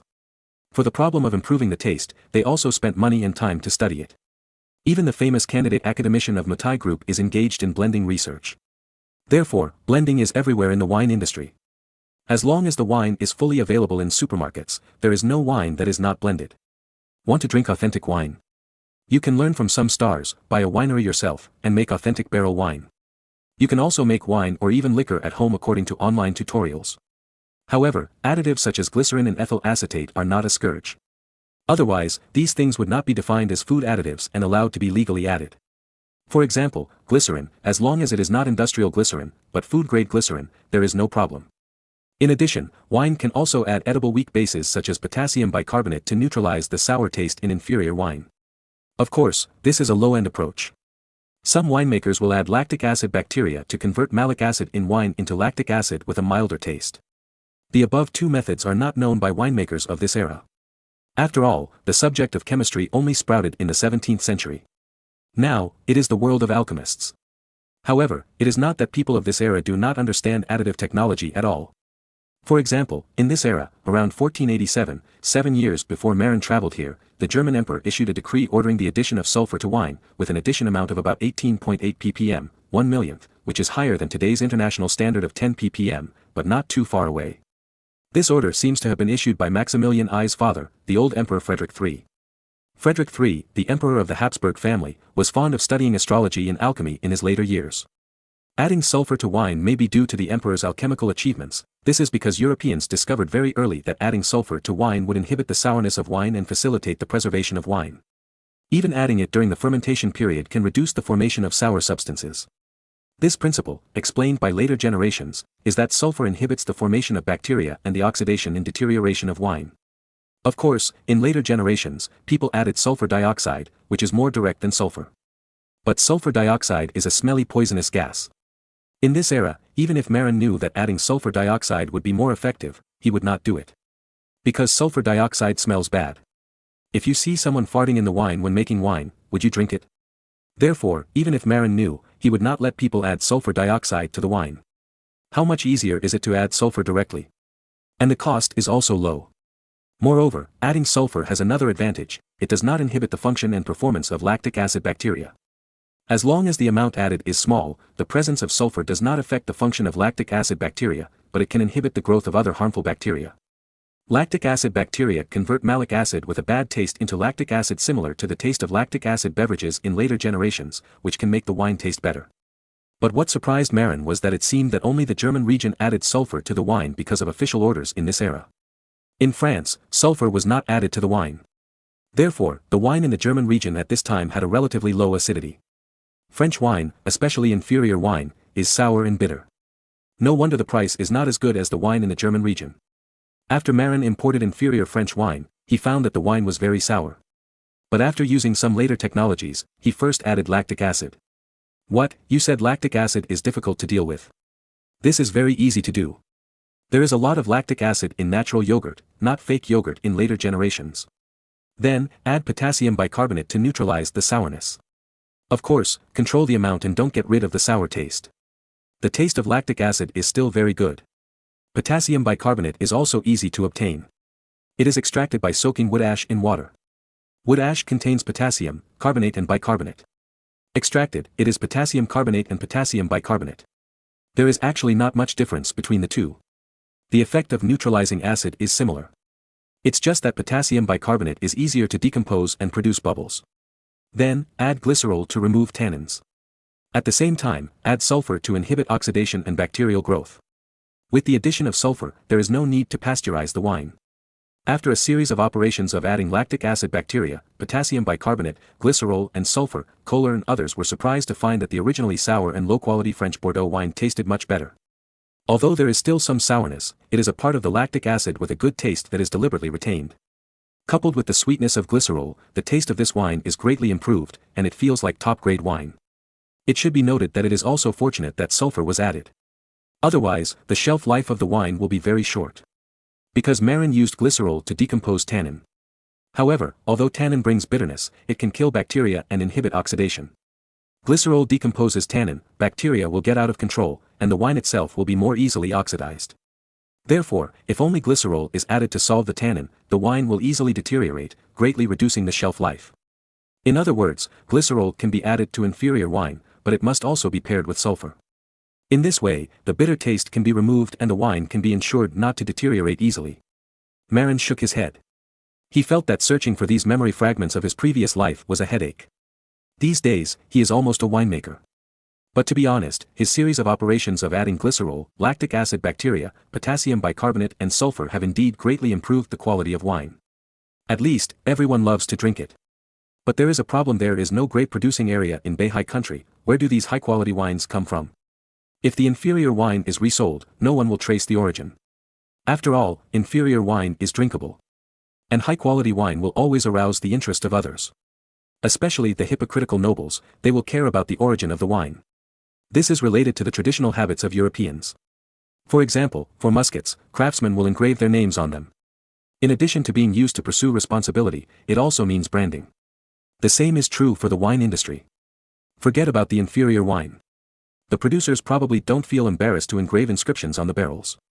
However, for mid-range and high-end wines, the producers are very proud and will definitely engrave their names to promote their own wineries. Therefore, although Marin blended a good wine, however, it was a bit of a headache to engrave the inscription. In the end, he didn't care and directly asked someone to engrave the inscription, Burgundy quality wine, named after the region on the barrel. As for which winery in Burgundy it was produced in, you guess. However, it is different from the matchlock made by Master Hans before. The matchlock of Master Hans uses inferior steel and is easy to explode. However, Burgundy quality wine is really not bragging. It is indeed of high quality, tastes good, sour and sweet, and has no bitter taste. It is like a beverage in later generations. Therefore, later, Master Hans matchlock gun and Burgundy fine wine became two famous brands. The former Master Hans brand had a bad reputation, while the latter Burgundy fine wine was unanimously recognized by the whole of Europe. Both were fake brands, but their fates were completely different. However, what is ridiculous is that later, when the authentic Burgundy wineries saw the popularity of the fake Burgundy quality wine, they also learned this trick and engraved the words Burgundy quality wine on their own wine barrels. It is a strange thing for Li Kuei to take advantage of the popularity of the fake. Chapter 2142, Arrangements for 300,000 French immigrants. On the island of Ameland in the West Frisian Islands, Marin sent people to open a new port named Romanée. All the inferior wines imported from Bordeaux will be transported to the port of Romanée on Ameland. Then, in the huge house at the port, glycerin, lactic acid bacteria, potassium bicarbonate and sulfur will be added for secondary processing. Then, the quality of Burgundy quality wine will be engraved in French on the wine barrels, and the boastful advertising slogan, Provincial Excellence, Ministry Excellence, and Coup Excellence, will be engraved. Some of the top wines with very good quality after secondary processing will be engraved with the words Romanée Conti in French.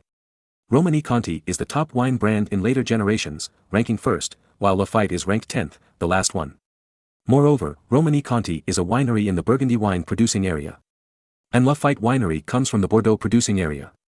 Of course, at the moment, the name of the winery Romanée Conti has not appeared. Now, the winery of Romanée Conti is still a winery under the name of a local abbey called Saint Vivant. It was not until 1681, during the reign of Louis XIV, who did not like to take a bath, that it was renamed Romanée Winery. Then, in 1760, after the winery was transferred to Prince Conti of the Bourbon dynasty, the winery was officially named Romanée Conti, for the wine produced by the winery, a brand that resounded throughout the later generations. But now, there is no Romanée, no Conti, only Marin, a time traveler full of bad taste. Therefore, those wines with the best quality after being modified by additives will use the name of Romanée Conti. However, this raises a problem: there is no Romanée winery in the world. Where does the Romanée Conti brand come from? After all, nobles also listen to stories when drinking. Without a story with style, it feels that the wine is not cool enough. So, Marin thought of the North American Twin Islands, the island that was later called Martha's Vineyard, which was named Columbus Island by Marin. But Marin did not plan to grow grapes and make wine on this small island, because the island was too small and not very valuable. Perhaps, in later generations, this island would be a very good summer resort. But in this era, people are still running to fill their stomachs. Where would they have the leisure to go on vacation to the island? In addition, the vineyards require a lot of manual labor to serve, and winemaking also requires labor, which is very troublesome. But now there are not many people on the North American Twin Islands, and most of the trees on the island have been cut down. The land on the island is not fertile enough, and there are no big rivers to provide sufficient irrigation water. Therefore, the most common thing on the island is pasture, which is used to raise horses, donkeys, and use horses and donkeys to balance weights to obtain mules. Therefore, the North American Twin Islands are now called Mule and Horse Islands. Well, not Rome, but mules and horses. Simply put, it is a large mule breeding center. The two islands have other uses, so Marin does not plan to grow grapes and make wine on the island. However, there is a place that is quite suitable, that is the Delmarva Peninsula, also known as the Delaware Peninsula. This peninsula of about 14,000 square kilometers was the place where Caen acted before, and it was also used to accommodate 300,000 French immigrants. It should be pointed out that most of these 300,000 French immigrants came from the northeastern border area of France. And among them, some people happen to come from the Burgundy region. Even many people have worked in wineries, managed vineyards for winery owners, and picked grapes. Of course, there are no winemakers. Because winemakers are high-tech talents in this era and are very popular, especially those with good winemaking skills. Such people cannot become refugees and be forced to flee famine. If this winery goes bankrupt, the winemaker can easily find another winery to work for a high salary. If you meet a winemaker who fled famine, then there are only two possibilities. One possibility is that this winemaker's winemaking skills are very poor and the wine he brewed is very unpalatable. The other possibility is that this guy offended someone he couldn't afford to offend and was wanted. So, among the 300,000 disaster victims in northeastern France, perhaps a considerable number of people have worked in wineries, but there will be no winemakers. But this is not difficult for Marin, and Marin does not ask for how good the wine can be brewed. All he wants is a name. In other words, Marin has thought of an economic project for the 300,000 French disaster victims, planting grapes. Then, brewing wine. Of course, winemaker Marin can help solve it. By the way, Marin has built a huge brewery in his hometown of Bochum. There is a brewer training class in the brewery. The apprentices are mainly taught to brew white wine such as dark beer and ergotu, but they also teach how to brew wine. Because there are also grape plantations on the banks of the Rhine in the Ruhr area. Although there are not many, there are some. Coupled with the religious significance of wine, grape planting is also very popular. It should be pointed out that because of the religious significance of wine, the most enthusiastic about planting grapes and making wine are actually the bishops of the bishop states. After all, it is very expensive to spend money to buy wine, especially high-end wine. Everyone's finances are not very good, so if possible, they try to grow grapes and make wine by themselves. For example, the Mosel, the most famous wine-producing area in Germany in later generations, is located in the territory of the current Archbishop of Trier, and is also an industry fully supported by the Archbishop of Trier. After all, the Archbishop's country consumes a lot of wine, so it is natural to hope to grow good grapes and make high-end wines that are in line with the status of the Archbishop. Another important wine-producing area in Germany, the Rheingau, is located near Mainz. It developed grape planting and winemaking with the support of the Archbishop of Mainz. The AHR region south of Bonn is a wine-producing area supported by the Archbishop of Cologne. Although there are not many vineyards in the Rhine region of the North Sea, there are some. Therefore, a group of winemakers who can make wine can be selected from the Bochum winery. Marin plans to use the 300,000 French immigrants to open up large vineyards on the Drava Peninsula to plant and make wine. As for the varieties of grapes, Marin plans to introduce Cabernet Sauvignon, the main variety of Bordeaux, instead of Pinot Noir, the main variety of Burgundy. The main reason is that Pinot Noir grapes are too difficult to serve, very delicate, and poorly adaptable. Cabernet Sauvignon, on the other hand, can adapt well to climates around the world. In addition, Cabernet Sauvignon has thick skins, which can effectively resist rotting caused by freezing and rain, and is not prone to problems. In addition, Cabernet Sauvignon grapes have low soil requirements. As long as they are well drained and have gravel soil, they can grow well. It just so happens that Marin does not trust the French enough. If rye or wheat is planted, Marin is still worried that there are French spies mixed in it and steal the fertilizer secretly. The planting of grapes with low soil requirements is the best choice. You can steal secrets. Anyway, I don't plan to apply much fertilizer to the vineyard. Although fertilization can also increase production, Marin is still cautious before confirming that there are no spies among the French immigrants on the Delaware Peninsula. Even if there is rye planted on the peninsula, Marin does not intend to provide fertilizer, but let it play freely. However, Marin does not intend to let go of the feces of these 300,000 French immigrants. He plans to use a batch of ships to collect the feces of these people, and then transport them to the Philadelphia area to process them into saltpeter and fertilizer. Then, the fertilizer will be transported to the New York colony for wheat fertilization. As for the French immigrants on the Delaware Peninsula, Marin only plans to let them grow grapes and rye freely for the time being. In addition, he supports them in raising horses, cattle, and sheep. These industries have low fertilizer requirements and are suitable for development. In addition, Marin plans to select tens of thousands of young and strong people from the 300,000 French people to be used specifically for logging and wood processing. There are virgin forests all over the North American continent, and there is too much wood. However, logging, processing and transportation all require a lot of manpower. Obviously, these French immigrants who have not been fully trusted are good loggers, wood processing workers and transporters. These woods, especially oak, will be used for shipbuilding and made into oak barrels. Oak barrels are standard for brewing wine. Although they are not as good as French oak barrels, they can also be used. The key is that North American oak has no cost. The forests of this entire continent belong to Marin and can be cut down at will. Unlike the forests on the European continent, which are basically private property of the nobles and are expensive. In addition, in this era, Europe uses wooden barrels to transport everything.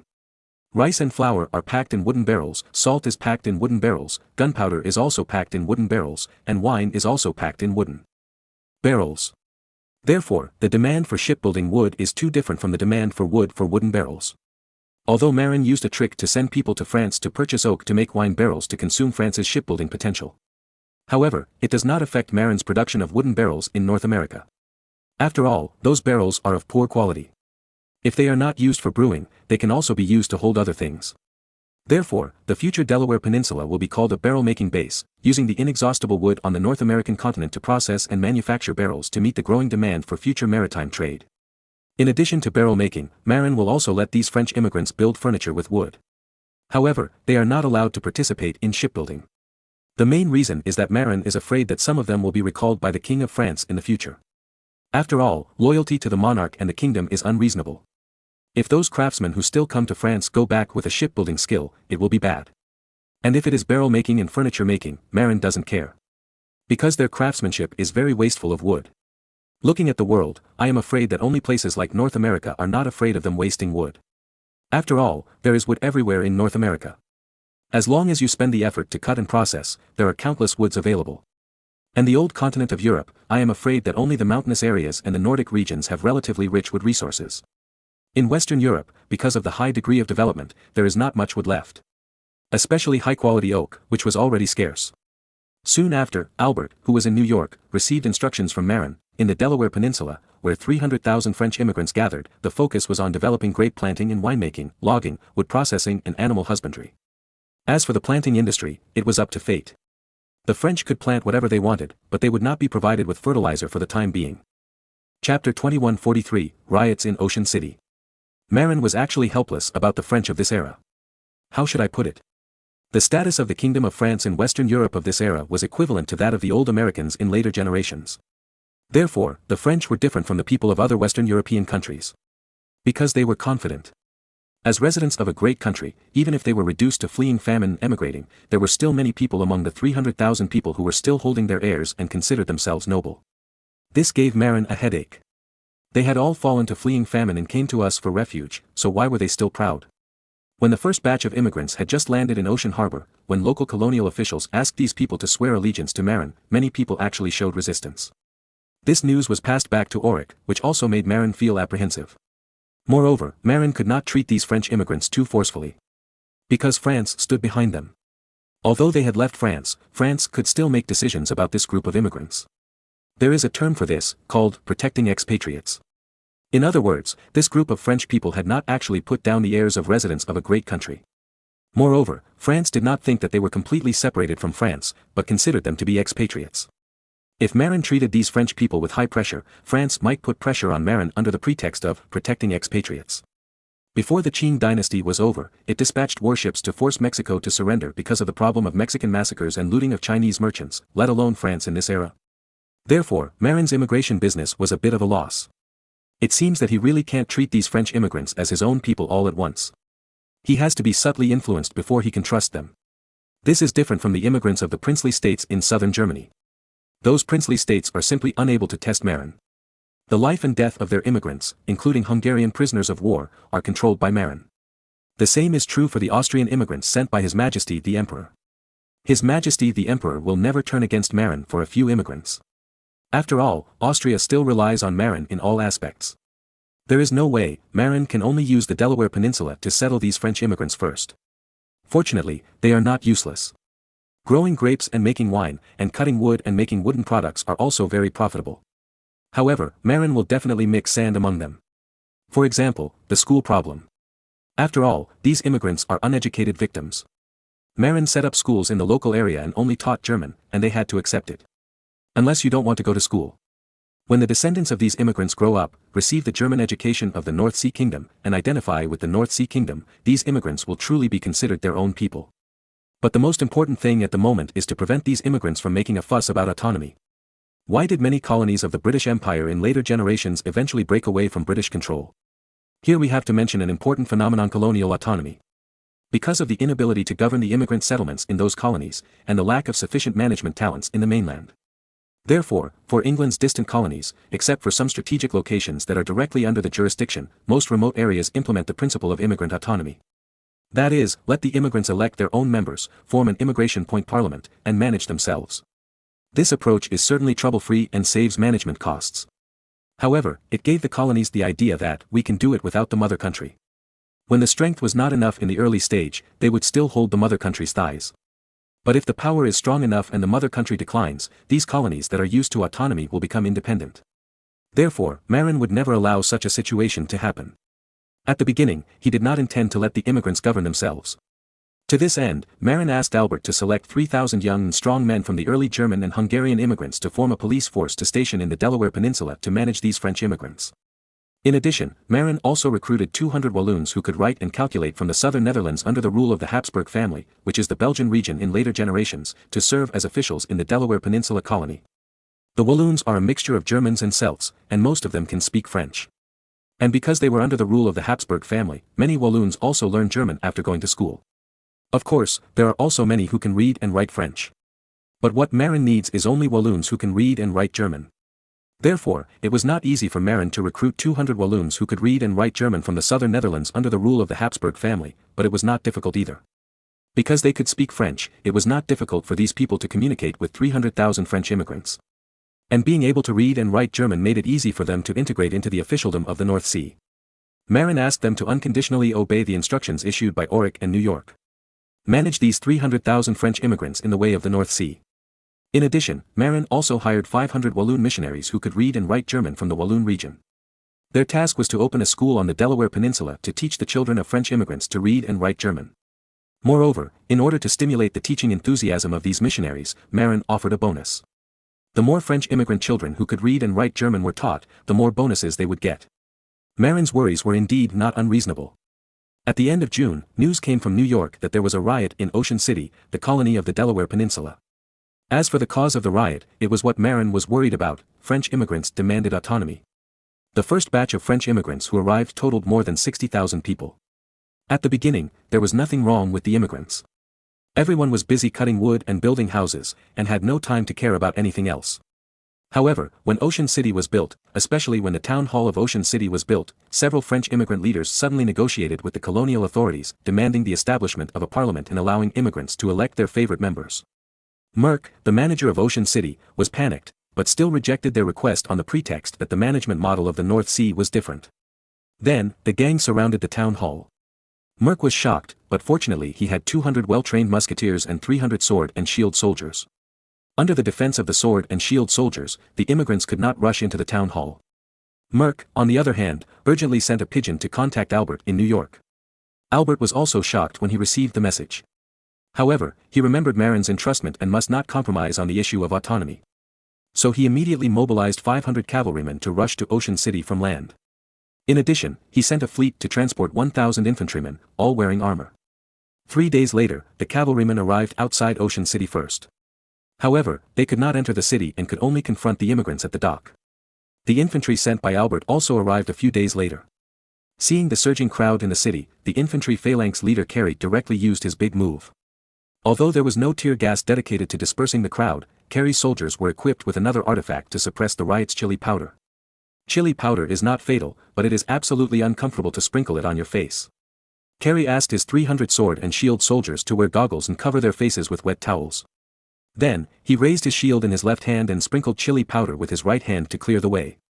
And the 500 cavalrymen, seeing Carey's people sprinkle chili powder, had already hidden far away. It wasn't that they were afraid of chili powder, but that the war horses were afraid. Where had the French immigrants who were making trouble seen the power of chili powder? They were so exhausted that their noses were running and they couldn't stop coughing, so they had to disperse. Then, Carey's men joined forces with Merck's men, finally controlled the situation, and arrested several leaders of the riot. Finally, a spy named Lebel surfaced. It turned out that the riots by the immigrant leaders were instigated by this Lebel. Lebel was one of the French spies sent, and was different from other spies. Lebel did not have a curious look and would not easily inquire about the news. Because his mission was mainly in the later stage, that is, to try to steal the control of this colony. And the best way to steal control is to break away from the control of the mother country through colonial autonomy. Of course, this task is not a dead task, but to be completed at discretion. In other words, the French court did not expect to control this colony. dominated by French immigrants at all, but just held the idea of raking grass to hit rabbits to see if there would be any gains. But Lebel was different. Lebel was very concerned about this matter. Because Baron Adair promised that if he could do it, the King of France might give him a title. At least a knight of fiefdom, or even a baron. So, even if the French court did not expect to succeed, Lebel was looking forward to success. But the premise of all this is that the local area must implement immigrant autonomy. Without immigrant autonomy, French immigrants cannot make their own voices, let alone escape from the control of the North Sea Kingdom. Therefore, Lebel, who had been hiding well before, took the risk to stand up and instigate several immigrant leaders to make trouble and demand autonomy in order to control this colony in the later stage. But unexpectedly, the North Sea Kingdom was so determined on this issue that it would not give it. Before, the immigrants just surrounded the town hall of Ocean City. But after a few days, Merc was determined not to let go, and the immigrants were about to lose patience and were ready to use violence. Fortunately, Carey's army arrived in time, otherwise, there would be a large-scale bloody conflict. Carey's men took a lot of effort to catch Lebel. But Lebel was unwilling to surrender and kept shouting, "I was sent by the King of France, you can't do this to me." Carey had a headache. If this really happened, he really couldn't do anything to this person. But Merc, the mayor of Ocean City, rolled his eyes and asked loudly, "You said you were sent by the King of France. Do you have a commission? Do you have a letter of credence?" Lebel was stunned. He was just a spy, and his identity could not be seen in the light. How could he have a commission and a letter of credence? So, he was speechless. Merc actually worked under Kohler before, and knew that spies did not have these things, so he asked this question in a targeted manner. Seeing that Lebel could not give an answer or prove his identity, Merc directly chopped Lebel with a knife and hung his head on the flagpole of the town hall. Of course, the charge was impersonating the envoy of the King of France. Several immigrant leaders did not use force, but just made trouble. Therefore, these people were not killed. However, Merc sentenced them to exile on the spot. As for where to be exiled, they were naturally sent to the New York colony. It is said to be exile, but these people will definitely lose their freedom in the future. When the news reached Auric, Marin was shocked. Therefore, he quickly dispatched 2,000 regular troops to the Delaware Peninsula to guard against possible riots by French immigrants. Moreover, he also ordered the fleet to transport a large amount of cement for the construction of bunkers. As long as the bunkers are arranged in a grid and beacon towers are added to form a grid pattern. Even if the French immigrants rebel, they can deal with it calmly and suppress it as quickly as possible. Of course, this incident is a special case, which was instigated by French spies. However, Marin was still worried and decided to strengthen his defenses. In addition, this also strengthened Marin's determination not to give the colonies autonomy. Chapter 2144 Bluffing and Moscow sending troops. After the riots in Ocean City were quelled, Merc also discovered that a French immigrant named Chaudry tried to sneak onto a merchant ship traveling between the mainland and the Delaware Peninsula, intending to return to Europe. After checking, it seems that this person has no family. As a person who has worked as a spy, Merc not only worked as a spy, but also happened to have been in Paris. Otherwise, Marin would not have chosen him as the mayor of Ocean City. After all, the Delaware Peninsula is mainly populated by French immigrants, and people who know French are needed to communicate with the immigrants. Looking at the inconspicuous French immigrant guy's sneaky behavior of trying to steal the boat, ordinary people would think that this person missed his hometown and planned to return to France. But Merc judged from the calluses on his knuckles that this was a swordsman. If he hadn't been pointed at by several muskets, this person would definitely not surrender. But a swordsman mixed into the immigrant team and wanted to steal the boat back to Europe. Obviously, this is a spy. He stole the boat back to Europe, probably to report the situation on the Delaware Peninsula. Merc did not deal with this person, but asked Albert for instructions. After all, this man did not incite immigrants to cause trouble, nor did he claim to be an envoy of the King of France. If he was killed, it would be difficult to explain to the French if they pursued him. Albert was also troubled when he received the letter. Because if this man went back and reported that he did not find that the war with the orcs had continued, there would be problems. If he was killed, all the spies would be killed, and the French would also be suspicious. After thinking about it, Albert decided to put on a show. The content of the show was, Count Conn brought an army of 10,000 to the Delaware Peninsula to fight a decisive battle with the orcs. Because Marin had previously informed Albert that Conn would pretend to bring 10,000 people to America to fight the orcs. But in fact, Conn took a detour to Murmansk and did not come to America at all. If this spy named Chaudry returns home and reports that Conn did not bring troops to America. Therefore, Albert decisively dispatched 2,250-ton armed merchant ships that had just been launched at the Long Island shipyard in New York, as well as 500-ton warships, loaded with 2,000 regular soldiers and horses of the New York colony, including 1,000 militiamen, a total of 3,000 people, to Ocean City. In order to create the illusion of a million-man army, Albert decided to adopt the bluffing strategy when Dong Zhuo entered Luoyang. When Albert was a child, he heard Marin tell the story of the three kingdoms. That was the first time Marin returned to Hoffman Manor after traveling through time. At that time, Marin not only carried out reforms in Hoffman Manor, but also promoted bathing. When he was free, he also told Albert, Simon and his sister and some stories, including stories about the three kingdoms. It is said that when Dong Zhuo led the Xiliang cavalry into Luoyang, there were only 3,000 people. In order to scare the tens of thousands of imperial guards and warlords such as Ding Yuan in the city, Dong Zhuo adopted Li Ru's strategy and bluffed. He asked his 3,000 cavalrymen to sneak out of the city in the middle of the night every 4 or 5 days and swagger into the city the next morning, giving people the illusion that the Xiliang army was coming in an endless stream. This trick really scared the troops in the city and bought time for Dong Zhuo. Albert also decided to use this method. He asked Merc to deliberately detain that Chaudhry near the dock and gave him a small window facing the dock. Then, 20 armed merchant ships and 5 warships will carry 3,000 soldiers and horses to the port and land. Then, the army landed in a line, passed through Ocean City, and rushed north, as if they were going to the battlefield. But in fact, shortly after leaving Ocean City, the army will rush to a small bay 20 kilometers north of Ocean City. Then, the fleet will arrive here at night and transport people away. Then, the fleet will completely change its flags and even the color of the sails. And the soldiers also deliberately changed their clothes. The next day, the fleet will dock again. Then, the soldiers will go ashore and head north. In this way, after 3 performances, it can basically perform the feeling of a large army of tens of thousands. As for the spy Chaudhry, Albert decided to let him go after the show was over. After all, after the large army marches out drama, someone must report the results to the French. Otherwise, wouldn't it be a waste of time? However, the ship that this guy takes back must be an ordinary ship, and the speed cannot be too fast. It will take several months to send people back. Merc also conducted a careful investigation. It was found that Chaudhry had been very honest before, and he did not wander around or ask around. Otherwise, he would have been exposed long ago. This also gave Albert confidence, because he did not ask around, so he must not know much. Let him witness the landing of tens of thousands of troops with his own eyes, and he will have something to explain when he returns.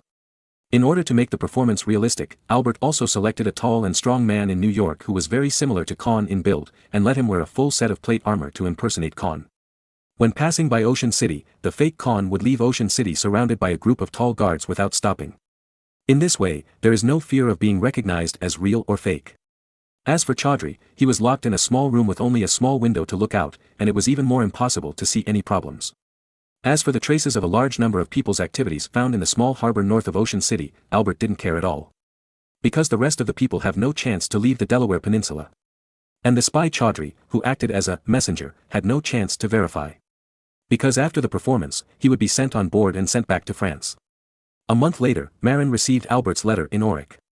When Marin learned that Albert actually used the strategy in the Three Kingdoms story he told more than 20 years ago to fool the French, he was also amazed. After all, this kind of operation is really too showy in Europe at this time. However, Marin had no time to care about what was happening in America at this time. Because he had more important things to pay attention to. The Grand Duchy of Moscow sent troops. Yes, the Grand Duchy of Moscow sent troops to Smolensk. However, it was not the 200,000 troops that Marin imagined, but 50,000. Moreover, it was mainly infantry, with only 10,000 cavalry.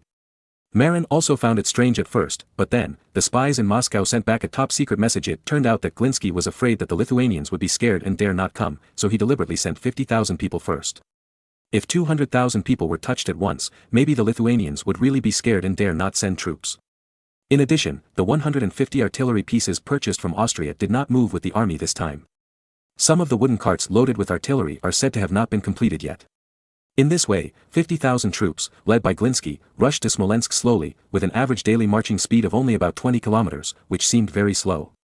However, Glinsky was not in a hurry at all. Why? Because the Lithuanians will react even slower. After all, it is a parliamentary country. After the Grand Duchy of Lithuania learned that the Grand Duchy of Moscow had sent troops to Smolensk, its first reaction was definitely not to send troops, but to quarrel. After all, it was not an attack on the Lithuanian capital of Vilnius. If that were the case, the Great Sejm of Lithuania would definitely make a decision quickly. After all, they have come to the door, and there is no time to quarrel. But Smolensk is a border area in Lithuania, and it is also a Russian area, not a Lithuanian territory. Therefore, the members of the Great Sejm of the Grand Duchy of Lithuania will definitely quarrel for a while before making a decision.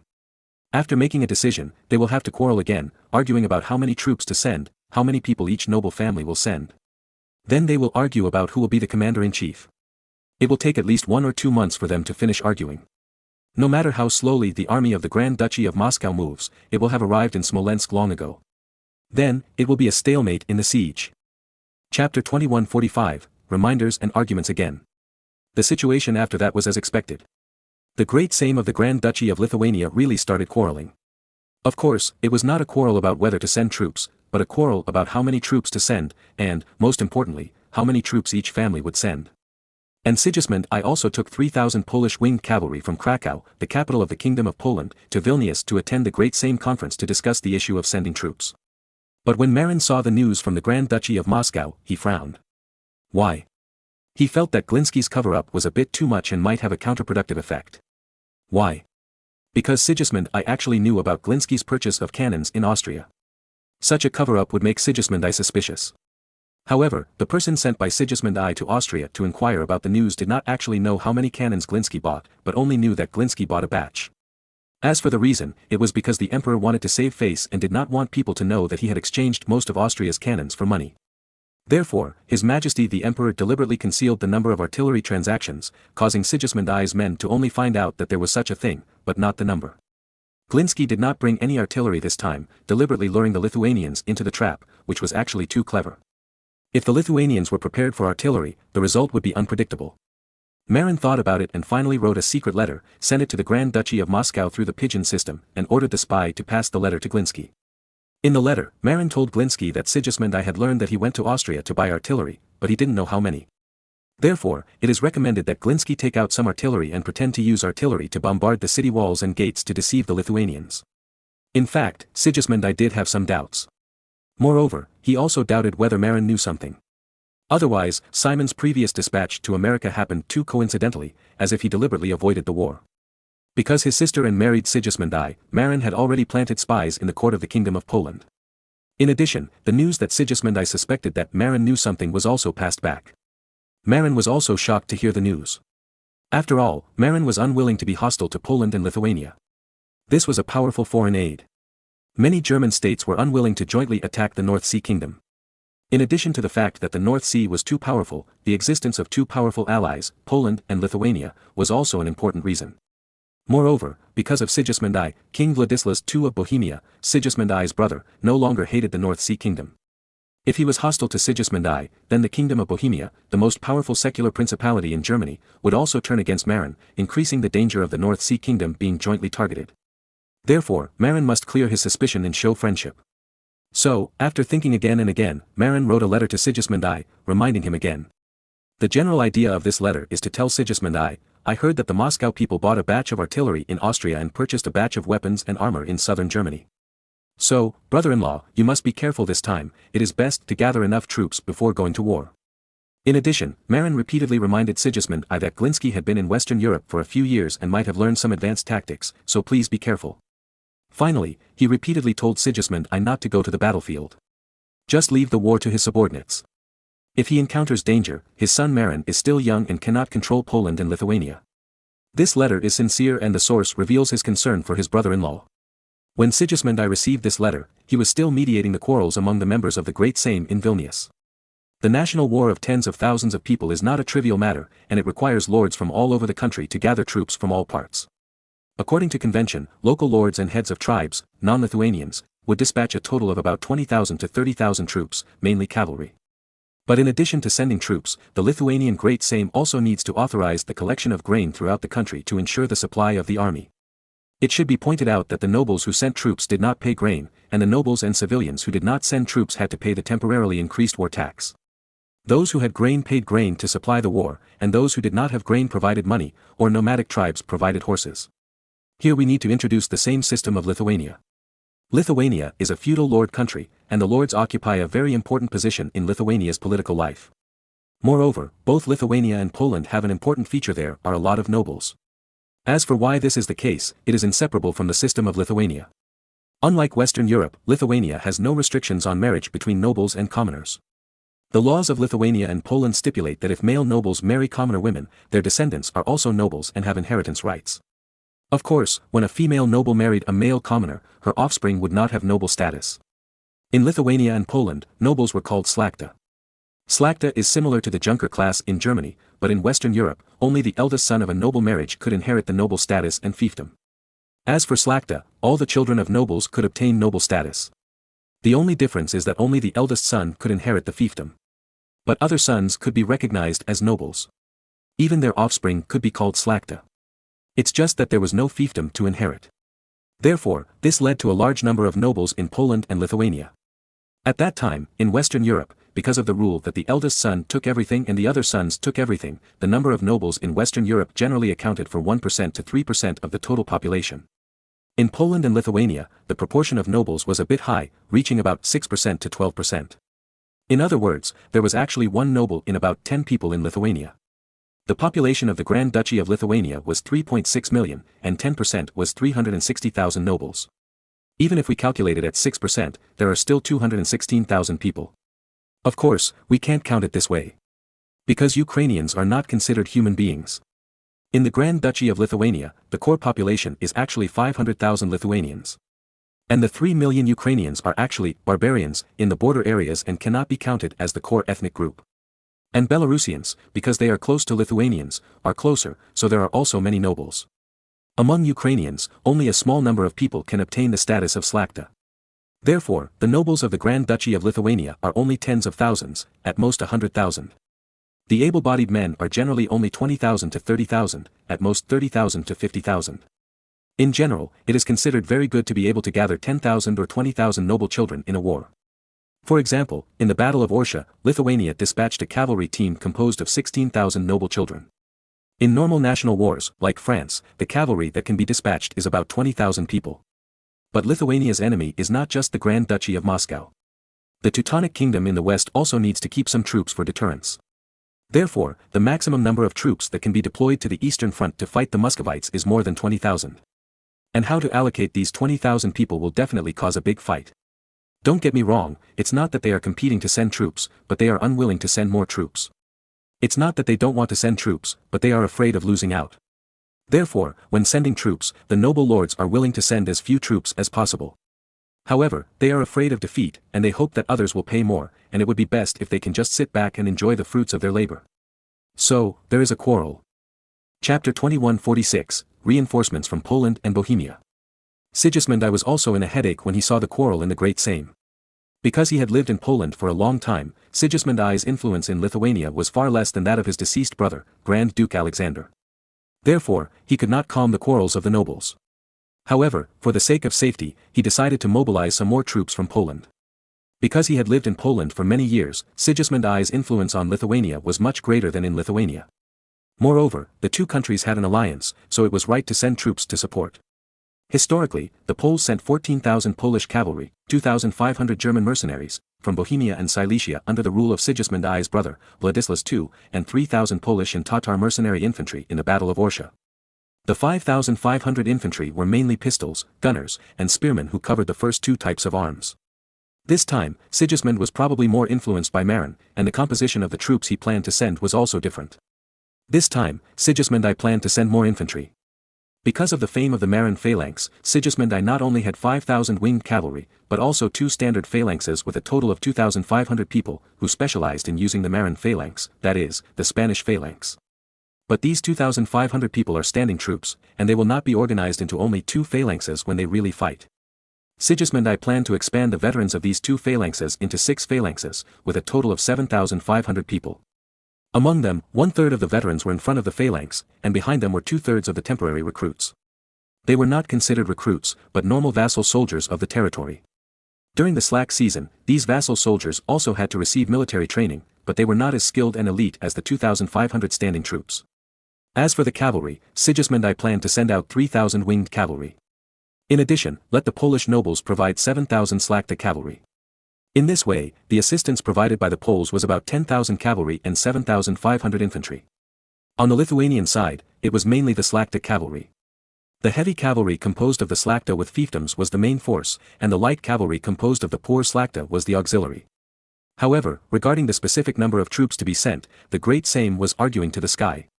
Specifically, the rich nobles hoped that the number of troops and money and food materials allocated to them would be less. Especially for money and food materials, no one was willing to pay more. If you have money, you will naturally cherish your life, not willing to fight, and not very willing to pay more. The poor slakta without fiefdoms actively joined the army, wanting to gain military merits, and also hoping to grab some finances through war. However, they were unwilling to pay, and had no money to pay, hoping that the nobles would pay more money in food to maintain the needs of the war. But how could the rich nobles be willing to pay for these poor slakta? They themselves hoped to send less troops and money and food. Therefore, the situation inside the Great Sejm was that the rich nobles and the poor nobles quarreled over the issue of money and food. And the rich nobles also quarreled over the issue of the share of each family. Moreover, the core of the quarrel seemed to be money and food. How to say it, the more troops the great nobles sent, the more money and food they needed to spend. Because the principle of this lord system is that the lord sends troops and brings his own food and grass. Only those poor slakitas who have no fiefdoms and are not lords do not need to bring their own food and grass. As long as they bring swords, armor and war horses, they can go to war. In other words, the more troops you send, the more money and food you need to pay. In addition, the lords also need to bear the food and grass of those poor Slachita light cavalry. But the problem is that the Grand Duchy of Lithuania is a poor country. Although this country is large, it can be managed very roughly. Before, the Grand Duchy of Lithuania was still in a semi-barbarian state. It was only after converting to Catholicism that Lithuania began to learn from Western Europe, engage in a feudal manor system, and establish large-scale planting. But Lithuania was only officially converted to Catholicism in 1387, which is only 100 years ago. And the primitive polytheism also stubbornly resisted for a long time before it finally failed. Therefore, if Lithuania really wants to develop, it will only be a matter of decades. Even agricultural technology, Western European agricultural technology is already poor in Marin's eyes, and Lithuania is even worse.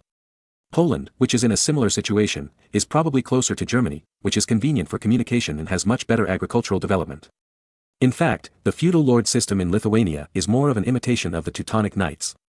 After all, it is a neighbor, and it was suppressed by the Teutonic Knights in the early stage. Therefore, Lithuania has developed a feudal lord system. Moreover, the absolute main force of the Lithuanian army is also the same plate armor knight as in Western Europe. But the existence of poor slakta also supplemented the army with a large number of light cavalry. In other words, the light cavalry of poor slakta is the traditional tribal cavalry of Lithuania. Lithuania is still arguing, but Poland quickly passed a resolution to support Lithuania. Originally, the Polish Great Sejm was prepared to support Lithuania with 14,000 slakta cavalry. But Sigismund I only asked them to provide 7,000 slakta cavalry, which they wanted, and they quickly passed the plan. As for the infantry, the Polish nobles had no objection. Why? Because the expenses of the 7,500 infantry were all paid by Lithuania. After all, there is no reason for Poland to pay for the war for Lithuania. In other words, Lithuania, as a party to the war, has not yet argued out the result, but Poland, as an ally, has quickly passed a resolution to agree to dispatch 7,000 slakta cavalry and 7,500 infantry. Of course, it takes time for the Polish reinforcements to assemble. In less than 2 or 3 months, they cannot go to the battlefield. In addition, as the eldest brother, Władysław II also allocated 2,000 infantry from Bohemia and Silesia to support Lithuania. These 2,000 infantry are all veteran mercenaries, and the equipment rate of muskets has reached 1/3, similar to the proportion of the Marin phalanx. In fact, Władysław II intended to send more troops. But the problem is that the Great Sejm of Lithuania refused. Why? Too many people, can't afford to support. This is fucking. Poland has bid 10,000 cavalry and 7,500 infantry. If Bohemia sends a few thousand more people, how can it afford so much money and food? Therefore, it was the Great Sejm of Lithuania that took the initiative to ask Władysław II to send only 2,000 infantry. Infantry, food consumption is much lower than cavalry, and the salary is much lower. If there are more cavalry, it really can't be supported. Especially the heavy cavalry, they all ride tall horses. These heavy horses eat food every day, which is equivalent to the rations of 5 or even more people. Lithuania's fiscal revenue is terrible, so it can't support too many cavalry. Seeing that the Poles have determined the number of reinforcements, even Bohemia has sent reinforcements. The great nobles of the Great Sejm finally felt that they couldn't delay any longer. So, they finally determined the number of troops to be sent, 17,000 slakta cavalry. This is the number that the members of the Great Sejm came up with after a long argument. They believed that 27,000 cavalrymen were the limit of Lithuania's financial support. If there were more, they would not be able to pay for the food. Then, each family would have to share the number of people. In the end, the 17,000 slakta cavalry stipulated that the number of plate knights was 3,500, accounting for about 1/5 of the total number. The rest were traditional light cavalry. These light cavalrymen cannot be said to be traditional. Because most of them imitated the Hungarian hussars, but not all of them. Because the Hungarian hussars often used one-handed war hammers at this time to deal with plate knights. But the cavalry of the Grand Duchy of Moscow, the mortal enemy of the Lithuanians, was Mongolian-style cavalry, light cavalry using scimitars and even bows and arrows. Therefore, most of the light cavalry in Lithuania and Poland use sabers and spears. They are used to rapid assaults, and their fastest speed is close to that of the Mongolian cavalry of the Grand Duchy of Moscow, which does not give the Moscow cavalry a chance to shoot on horseback. But their spears seem to be consumable. Once the spears are inserted into the enemy's body, they often give up the spears because it is difficult to pull them back. Then, they pull out the sabers and continue to fight. This is also an important tactic of the Polish lancers later, and it was also very popular during the Napoleonic War. Marin improved this tactic by improving the ordinary spear into a spring-loaded halberd with spring buffer. There are even knots on both sides of the spear head, so that the spear tip can be pulled out immediately after piercing, and used for the second charge. The 5,000 winged cavalry under Sigismund I are now using the spring-loaded halberds provided by Marin. But because the spring-loaded halberds are more expensive, and Marin is very wretched and does not provide stainless steel springs, the springs are frequently replaced. And the springs are so expensive. So, ordinary Slakta light cavalry can only use ordinary spears. No other reason, it's cheap. However, in recent years, Marin has been promoting the high-carbon steel sabers produced by the North Sea Kingdom to Poland and Lithuania, which are modern muskets with gloves. Because of the good quality and not too expensive price. As long as the economic conditions permit, many Polish and Lithuanian Slakta cavalrymen have bought a musket produced by the North Sea Kingdom as their melee weapon. Even those plate knights like to buy a North Sea musket and hang it on their waists for backup. After all, spears and pistols are consumables in the horse station. The pistol or cavalry sword is the last means of self-defense for the knights. Chapter 2147, Sending 2 Ships of Old Food. On the Smolensk front, Glinski also received an anonymous letter sent by Marin. Glinski was not a fool. When he knew that his purchase of artillery in Austria was exposed, he immediately modified his plan. Because the letter said that the other side did not know the number of artillery. So, Glinski simply sent people to the rear to pull 40 artillery pieces. However, these artillery pieces had no gun carriages, but separate gun barrels. Then, Glinski sent people to set up the artillery on the hill outside Smolensk, and according to the original plan, began to bombard the walls of Smolensk. Because of the height of the hill, the range of the artillery has increased greatly. Moreover, with the height blessing, the kinetic energy of the shells is also quite large. One by one, the shells hit the wall, making a loud noise, and also frightened the defenders in the city. The nobles of Smolensk immediately used pigeons to ask Lithuania for help and told about the crisis of the city wall being bombarded. The nobles of Smolensk believed that if the bombardment continued, sooner or later, the city wall would be blown up. So that's it. Sigismund I saw the letter for help and thought he finally understood the tactics of the Grand Duchy of Moscow. But in fact, this was just the initial plan of the Muscovites. In comparison, defeating the main force of Lithuania and leaving Smolensk completely isolated and helpless is what the Muscovites want most. The Muscovites are not afraid of the severe cold and can besiege Smolensk in the cold winter. However, they are worried that Lithuania will send a strong reinforcement. Therefore, defeating the main force of Lithuania is the most beneficial to the Grand Duchy of Moscow. Without reinforcements, the city of Smolensk is a turtle in a jar. Even if it cannot be broken, it will have to surrender when the food is exhausted.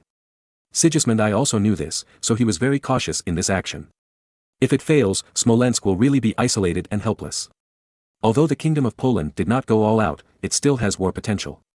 But the problem is that Poland is Poland, and it is only an ally after all, and will not fight for Lithuania. After all, Poland itself is under great pressure to defend. Because Poland borders the Ottoman Turkey to the south, and the defense pressure is also great. Unless the Grand Duchy of Moscow sent a large army to besiege the Lithuanian capital of Vilnius, the Polish people would make great efforts to support it. After all, if they did not support their allies, they would be doomed. But if the Grand Duchy of Moscow limited the scope of the war to Smolensk, the Poles would not support it with all their strength. After all, this was just a border conflict. Besides, the wealth in Smolensk would not be shared with Poland. In order to ensure safety, Sigismund I decided to repeat the old trick, inviting the Crimeans to join the war, letting the Crimeans attack the rear of the Grand Duchy of Moscow, and forcing the Muscovites to return to help. But at this time, the Khan of the Crimean Khanate was no longer the former ally Munkagir Khan, but his son Muhammad, River Crab. Galai. Muhammad Khan was also greedy for money, but his appetite was even greater. Sigismund I sent 50,000 gold coins, and Muhammad Khan agreed, but did not send troops immediately, but planned to wait and see. As an old neighbor for many years, Muhammad Khan had personally led troops to plunder the Grand Duchy of Moscow several times. He knew that the Grand Duchy of Moscow had far more than the 50,000 troops that attacked Smolensk. If pressed, the Muscovites could send 200,000 troops. Therefore, he planned to wait until the battle in Smolensk was fierce before sending troops to attack the rear of the Grand Duchy of Moscow. However, since he had received money from others, Muhammad Khan also planned to give face and pretend. So he sent 5,000 Tatar cavalry to harass the southern border area of the Grand Duchy of Moscow. However, he did not go deep, but only attacked tentatively. Vasily III was not a fool. After seeing that the Crimean Khanate might send troops, he was also nervous. So he used national taxes as collateral to borrow 80,000 gold coins from the church and wealthy nobles in the country and sent them to Muhammad Khan. Moreover, the Moscow envoy also implicitly told the Crimean Khanate that we have obtained a new tactic that can eliminate the main force of the Lithuanian cavalry at one time. Please pretend to be a cavalry and don't really participate in the war. Seeing that the Moscow envoy said it seriously, Muhammad Khan was also a little worried. The Crimean Khanate is also afraid of the way to deal with cavalry. After all, the Crimean Khanate has only tens of thousands of young and strong people. Once the cavalry is wiped out, it is almost equivalent to the destruction of the country. Therefore, Muhammad Khan plans to wait and see whether the Moscow people really have a powerful tactic to restrain the cavalry. In short, Crimea will stand on which side is stronger at that time. In fact, the Crimean Khanate has not fought for several years. Why? Because they can sell horses, cattle and sheep to make a living, and they don't need to rely on robbery. The orders given by Marin are long-term large orders, and the Crimeans can get stable income by selling livestock. Moreover, even if they don't have enough horses, cattle and sheep of their own, they can also import livestock from the Khanate of Kazan, the Khanate of Astrakhan and the Khanate of Siberia, and then resell them to the Northern Sea Kingdom to make a profit. In addition, the Crimean Khanate can also import horses, cattle and sheep from the Nogai Khanate in the north of the Caspian Sea and resell them. In the grasslands of Central Asia and Eastern and Southern Eastern Europe, horses, cattle and sheep are the least valuable things. All tribes have them, but what they lack is the market. Now, the Crimean Khanate has mastered the market for selling horses, cattle and sheep, and has become the boss of a nomadic country, and is praised wherever they go. Otherwise, they will not buy your cattle and sheep, and you will have no money to make. And fighting is no longer what the Crimeans pursue. Therefore, Sigismund I is destined to be disappointed. The Crimeans who are obsessed with business will not invade the heartland of the Grand Duchy of Moscow as they did a few years ago. And Marin, after hearing that the Lithuanian Great Sejm rejected the news that Bohemia sent too many mercenaries, also hypocritically expressed his willingness to send 5,000 troops, but the hiring fee must be paid by Lithuania. Moreover, the asking price is relatively high.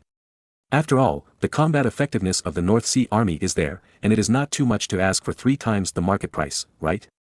Sure enough, the nobles of the Lithuanian Great Sejm were reluctant to spend money. When they heard the 3 times price, they immediately politely rejected Marin's good intentions. Marin was also relieved. He was still worried that he would really have to send a group of men to give away their heads. If the other party refused, it would be great. Moreover, everyone's face was acceptable. But after all, it is a country where his sister is the queen. If he doesn't express it, it will make this ally unqualified. So, Marin thought about it and told Kohler, send 2 ships of old grain to Lithuania. At present, in order to welcome the population snatched from the Grand Duchy of Moscow in the future, the North Sea Kingdom has stopped using rye to make wine. Therefore, there is no channel for processing old grain. So, just send 2 ships to Lithuania as a favor. 2 ships of grain, 100 tons each, a total of 200 tons, or 440,000 pounds, can feed tens of thousands of troops for a long time. For Marin's kindness, the Lithuanian Great Sejm accepted it without any hesitation this time. After all, food is indeed an important material needed for war. Although Marin did not send a large army, the 2 ships of food did express his sincerity. Both the Lithuanian Sejm and Sigismund I must accept this favor. Moreover, Sigismund I had no objection to Marin's previous behavior of sending Simon to America to, coincidentally, avoid the war. For Lithuania at this time, 2 ships of military rations are more important than Simon, a military commander. Moreover, the Count of Kiev will also send troops this time. Simon's absence will not affect the Great Sejm's conscription of the cavalry of the Count of Kiev. Chapter 2148 The Teutonic Empire also moved. In theory, as a poor frontier territory, the Count of Kiev could have provided 1,000 cavalry. However, the noble councillors of the Great Sejm of Lithuania bullied Simon because he was a newcomer and had no foundation in Lithuania, and asked the Count of Kiev to provide 2,000 cavalry. Morton, Simon's subordinate who appointed the regent, urgently sent someone to ask Marin by pigeon. Marin had already thought of a countermeasure: let Morton hire Cossack cavalry. Cossack cavalry are wandering horse bandits on the grassland, but because there are many horse bandits and few fat sheep on the grassland, the Cossacks are not living well and their appearance fees are relatively low. For example, the daily salary of wandering knights as mercenaries is about 1 shilling 8 pfennigs, which is 20 pfennigs a day. The daily salary of Cossack light cavalry is only 5 or 6 pfennigs, which is only twice that of German infantry. However, the Cossacks have poor discipline and do not obey discipline. In particular, they are prone to harm civilians under the rule of their employers. Therefore, generally no one is willing to hire Cossacks with big problems, even if they are cheap. But the Count of Kiev was different. There were already 1,500 cavalrymen under Simon. Although Simon took away the most elite 100 plate armor guards when he returned to the North Sea Kingdom, he still left 400 plate armor guards and 1,000 Cossack cavalry. It should be pointed out that the plate armor guards of the Count of Kiev were different from the plate armor knights.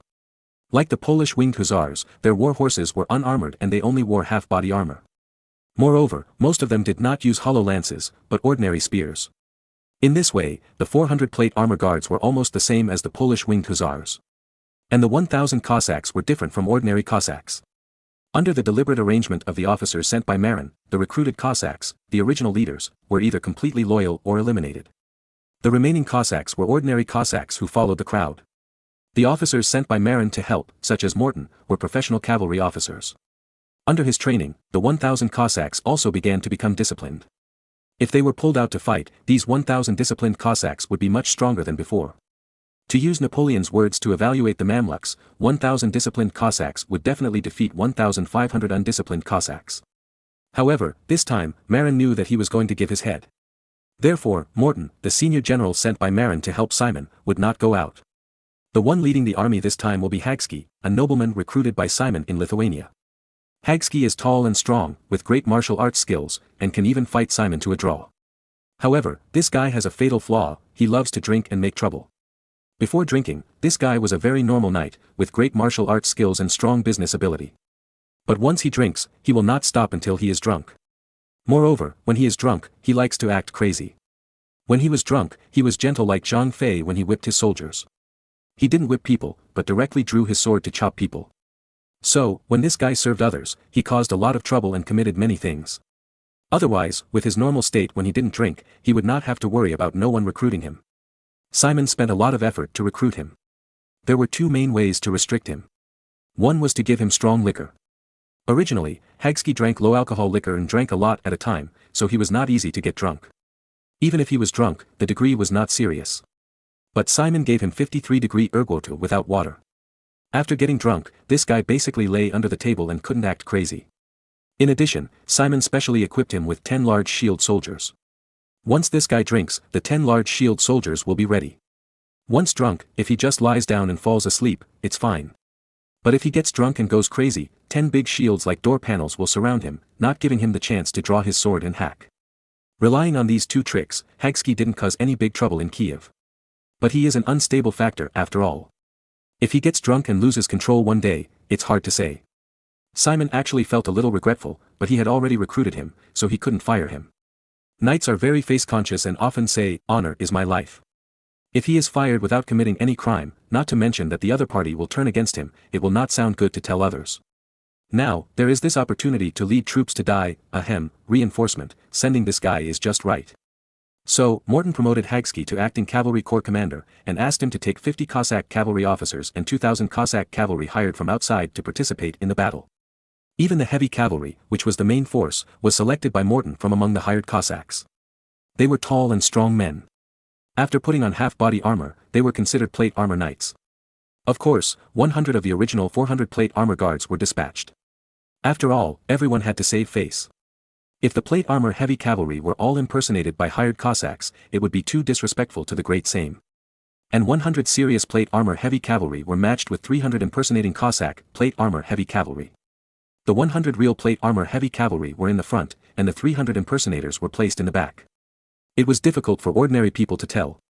Because they were well prepared, the 2,000 cavalry in Kiev quickly gathered north to reinforce. Along the way, the 50 Cossack officers, while marching, restrained the hired Cossack cavalry and taught them simple formations and charges.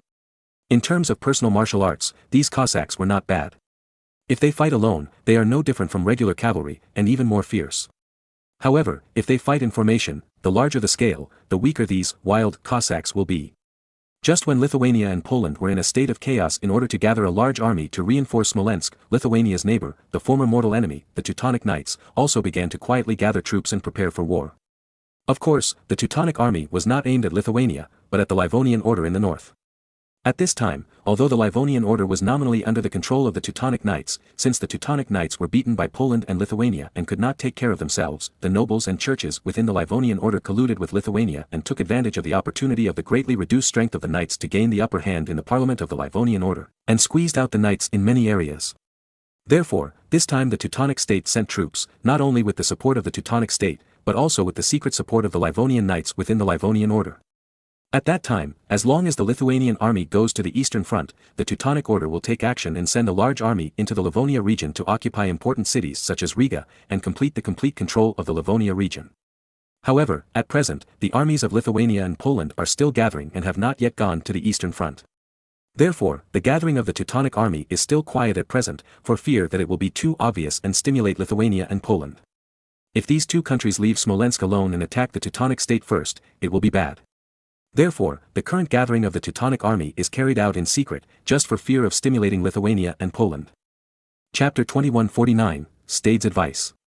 Just when all parties were gearing up for war, His Majesty the Emperor sent the third batch of 10,000 Austrian immigrants. In this way, the number of Austrian immigrants in the North Sea has reached 30,000 households, a total of more than 120,000 people. And His Majesty the Emperor was also satisfied to get 900,000 gold coins. After taking the money back, His Majesty the Emperor will definitely prepare for war to take over the entire Switzerland. By then, the balance will be broken, and there will be wars all over Western Europe. Of course, Marin must hope that His Majesty the Emperor will be more fierce. In this way, the attraction of the French and the princes will be transferred. But His Majesty the Emperor does not seem to be in a hurry to send troops, but plans to send troops during the autumn harvest. According to the news obtained by the spies on the Austrian side, it seems that His Majesty the Emperor believes that all countries are busy with autumn harvest, and even the knights will participate in the rush to harvest to avoid rainy weather. At that time, even if France and the various principalities were prepared to intervene, it would be too late to react. After all, it is unlikely that the two countries will send troops until the autumn harvest is over. It is impossible to cause people in your own country to starve to death in order to rescue the Swiss. Similarly, the Swiss resistance army must have been underprepared at that time. After all, the resistance army is all mountain people in Switzerland, and they also need to harvest in autumn. Although there are many mountains and little arable land in Switzerland, this makes arable land more precious. By then, the Swiss resistance army may not have time to assemble. Marin agrees with the Emperor's point of view. It has always been a good offensive method to catch the enemy off guard. This is the reason for blitzkrieg. If you send troops during the slack season, you are well prepared, but the enemy is also well prepared, and you can't get any advantage. It is better to catch the enemy off guard when they are separated for autumn harvest, and you can achieve better results. The arrival of more than 120,000 Austrian immigrants has also made the North Sea Kingdom busy. Marin holds meetings every day to divide the 120,000 people into residential areas and reclamation areas. Originally, Marin planned to disperse these people and fill them into various manors. But after discovering that the Emperor sent spies last time, Marin became more careful. In addition to the thousands of households that were allocated to various manors in the early stage, there are about 24,000 households left. Marin plans to gather them together first and send them to various places to dig ditches and canals to reclaim wasteland. At the same time, the North Sea spies will be mixed in to identify the Austrian spies. Although Marin will not take action against those Austrian spies because of the alliance relationship and to give the Emperor face. However, proper monitoring and reasonable arrangements are still necessary. Allies belong to allies, but core secrets cannot be known to Austria. Austria has great war potential. It has a population of several million and strong war potential. If it were not for the bad finances, His Majesty the Emperor, who has a righteous name, would really be able to unify Germany. Just like Charles V in the original history, after having the gold and silver support of Spanish America, he immediately beat France and intimidated the German princes. In the end, the powerful France was forced to ally with the Ottoman Turkey, the mortal enemy of Christians, in order to barely protect itself. What is intriguing is that France openly colluded with pagans, and the Roman Curia chose to remain silent. Obviously, the Pope was also afraid of the wealthy Habsburg dynasty. If it was put in other times, colluding with pagans would definitely be excommunicated and excommunicated. Later, Spain and Austria separated, and the whole of Europe was relieved. In fact, if Marin and Maximilian I joined forces now, Western Europe would be basically invincible. The Princes' Alliance and France together are not as good as the North Sea Kingdom and Austria. Why? The North Sea Kingdom is not only strong in combat, but also has the most scarce resources in Austria: money and food. Therefore, the union of the two is definitely a strong union of 1 plus 1 greater than 2. But Marin did not choose to do so. Why? It was still for the righteous cause. Austria has the righteous cause of the throne. If the two families join forces to flatten Germany and finally divide the spoils, there will be problems. People have the righteous cause of the throne, and they must ask for the biggest head. In the end, Marin is probably making wedding clothes for Austria. Therefore, Marin would rather stay alive than form an alliance with Austria. Marin has been waiting for Austria to come to him. In this way, he will have the opportunity to claim the Byzantine throne bought by His Majesty the Emperor. As for the Habsburg family and the French royal family, who can be the imperial guards of Constantinople and be crowned in the cathedral, the throne will belong to them. This is difficult for Austria and France, but not particularly difficult for Marin. After all, Constantinople is on the seashore. It is not difficult to carry out a landing operation, raid the city, and leave after the coronation in the cathedral. In fact, Marin has been prepared for it. He has sent spies into Constantinople to find opportunities to dig tunnels. At that time, once a landing operation is carried out and the army sieges the city, the insider will help to quickly break the city. Because there is no need to rush about this matter, the spies have plenty of time to dig tunnels. Even if you dig 1 foot a day, it will be enough to dig several tunnels in a few years. At a meeting to discuss how to resettle Austrian immigrants, Stade, the third general of the North Sea Kingdom, behind Schwartz and Kahn, suddenly put forward a point of view. Since Marin was going to send troops to Eastern Europe and was still worried about the safety of the homeland, it would be better to temporarily resettle 30,000 Austrian immigrants in the core area of the homeland. At the same time, basic military training was given to 35,000 strong men among the 30,000 Austrian immigrants. The intention was that after Marin sent troops to Eastern Europe, because the rear defense was empty, it would be a good idea to fill these 35,000 trained strong men into various important cities in the country to assist in defending the city. Although these immigrants were ordinary farmers, after training, they might not be as good as regular soldiers in fighting in the field. However, there was no problem in using them to assist in defending the city. After all, with the cover of the city walls, the gap in combat effectiveness and fighting would be eliminated. Moreover, Stade believed that these Austrian immigrants were trustworthy. Although there might be spies of the emperor among them, the Austrian side would never be hostile to the North Sea Kingdom. Even if those spies were attacked by the princes and the French, they would fight for the North Sea Kingdom. There is no other reason. France and the alliance of princes are also enemies of Austria. In this regard, the interests of both sides are the same. In addition, military training is also more conducive to identifying Austrian spies. Why? Because most of the spies of this era come from the army, similar to the Tanma Lai Bao in ancient China, that is, scouts. Therefore, spies must have a certain foundation of military skills. Unlike ordinary farmers, it is difficult to distinguish between left and right. Once military training begins, professionals and farmers with no foundation can easily be distinguished in details. Those who are difficult to distinguish between left and right and take a long time to adapt to military orders are basically impossible to be spies. And those who adapt quickly and perform well are more likely to be spies. Coupled with the previous means of eye recognition, it is easier to distinguish Austrian spies. After listening to Stade's advice, Marin felt that it made a lot of sense, and others also thought it was good. After all, training these 35,000 strong men into militias is indeed very beneficial to the defense of important cities in the North Sea. As for arranging to reclaim wasteland, there is no need to rush. Because the North Sea Kingdom is not short of food at present.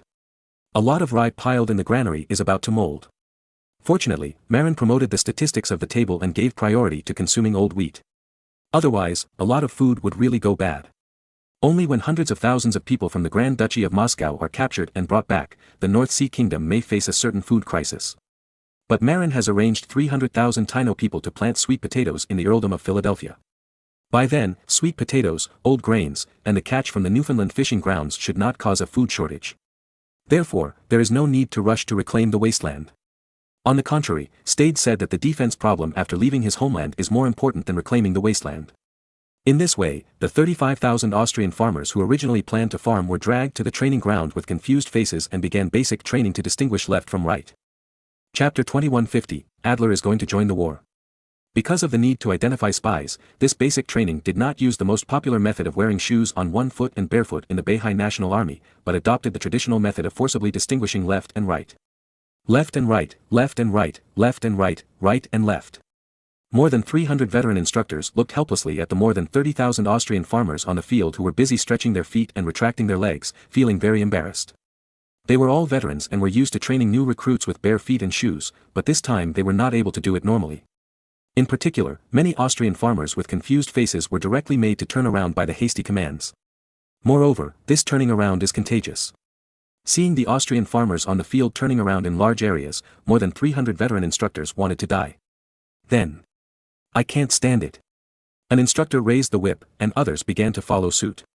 The farmers who turned around were whipped, and hundreds of military police on the sidelines turned a blind eye.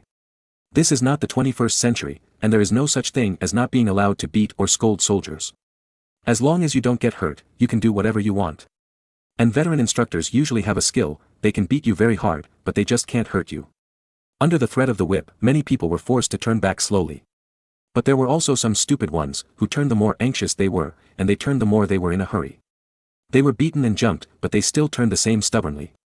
As for turning left and right, it often happened that after turning, they would face each other with their teammates next to them, confused and self-doubting together. Did I turn the wrong way? The farmer who turned the wrong way was full of trepidation. Did I turn the wrong way? The farmer who turned the right way was also in self-doubt. Fortunately, they didn't have to doubt for too long, and the instructor's whip fell on the person who turned the wrong way. On the entire training ground, except for the instructor's loud and screaming instructions, there was only the crackling sound of the whip.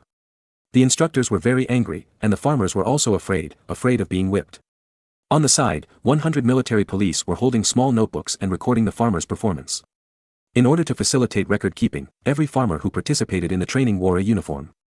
It was a white vest with numbers written on it, so that it was convenient for the instructor to call the roll. After all, it was difficult to remember the names of new recruits. In particular, European names were very long.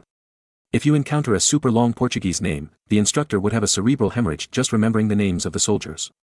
Therefore, it is simpler and easier to call the roll and issue orders according to the numbers on the uniform. The gendarmes who were watching the excitement on the side also recorded personal performance according to the codes on the uniform. On the surface, they were here to record those with outstanding performance and then distribute food rewards according to performance. But in fact, they were identifying spies. A15, A is the platoon number, equivalent to the first row, performed well, clearly distinguished between left and right, and did not turn in the same direction, evaluated as A. A gendarme recorded. C13 performed well.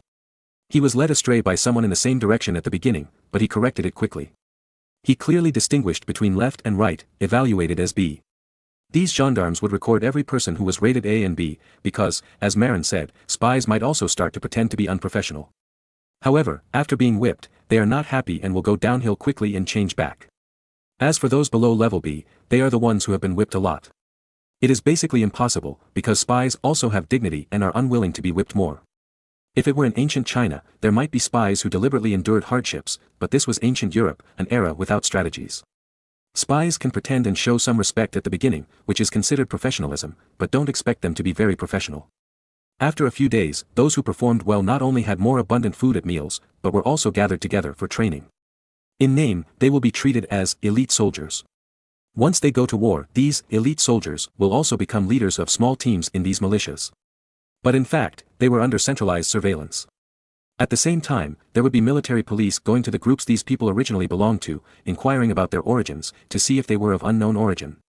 As for why, the military police explained that this was called a qualification review, which was a routine matter and a precursor to the organization's reuse. This was not a lie, there was indeed a qualification review process in the Beihai Kingdom's appointment process. It was mainly to check whether the resume was false and whether the person was of unknown origin. It seemed to be a perfunctory formality, but in fact, everyone who participated in the review was very smart. Once a suspicious point was found, a secret investigation would be initiated. There was nothing they could do about it. Beihai Kingdom was an immigrant country, with many people from other states. In the army, 90% of the people came from other states, and their loyalty could not be guaranteed. Could they not be strictly examined? After careful observation and examination, some spies who were hiding deeper were indeed found. These spies generally did not look around or like to ask questions. Because their mission was to come here temporarily to lurk and then be used.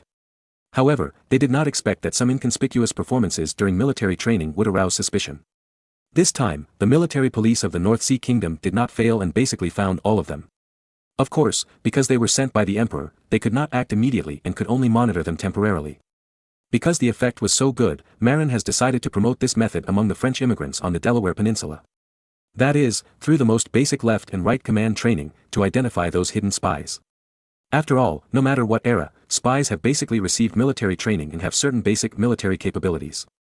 Through basic left and right training, although it is impossible to identify who the spy is, it can greatly narrow the scope of suspicion. After all, basic training is also very difficult for ordinary farmers.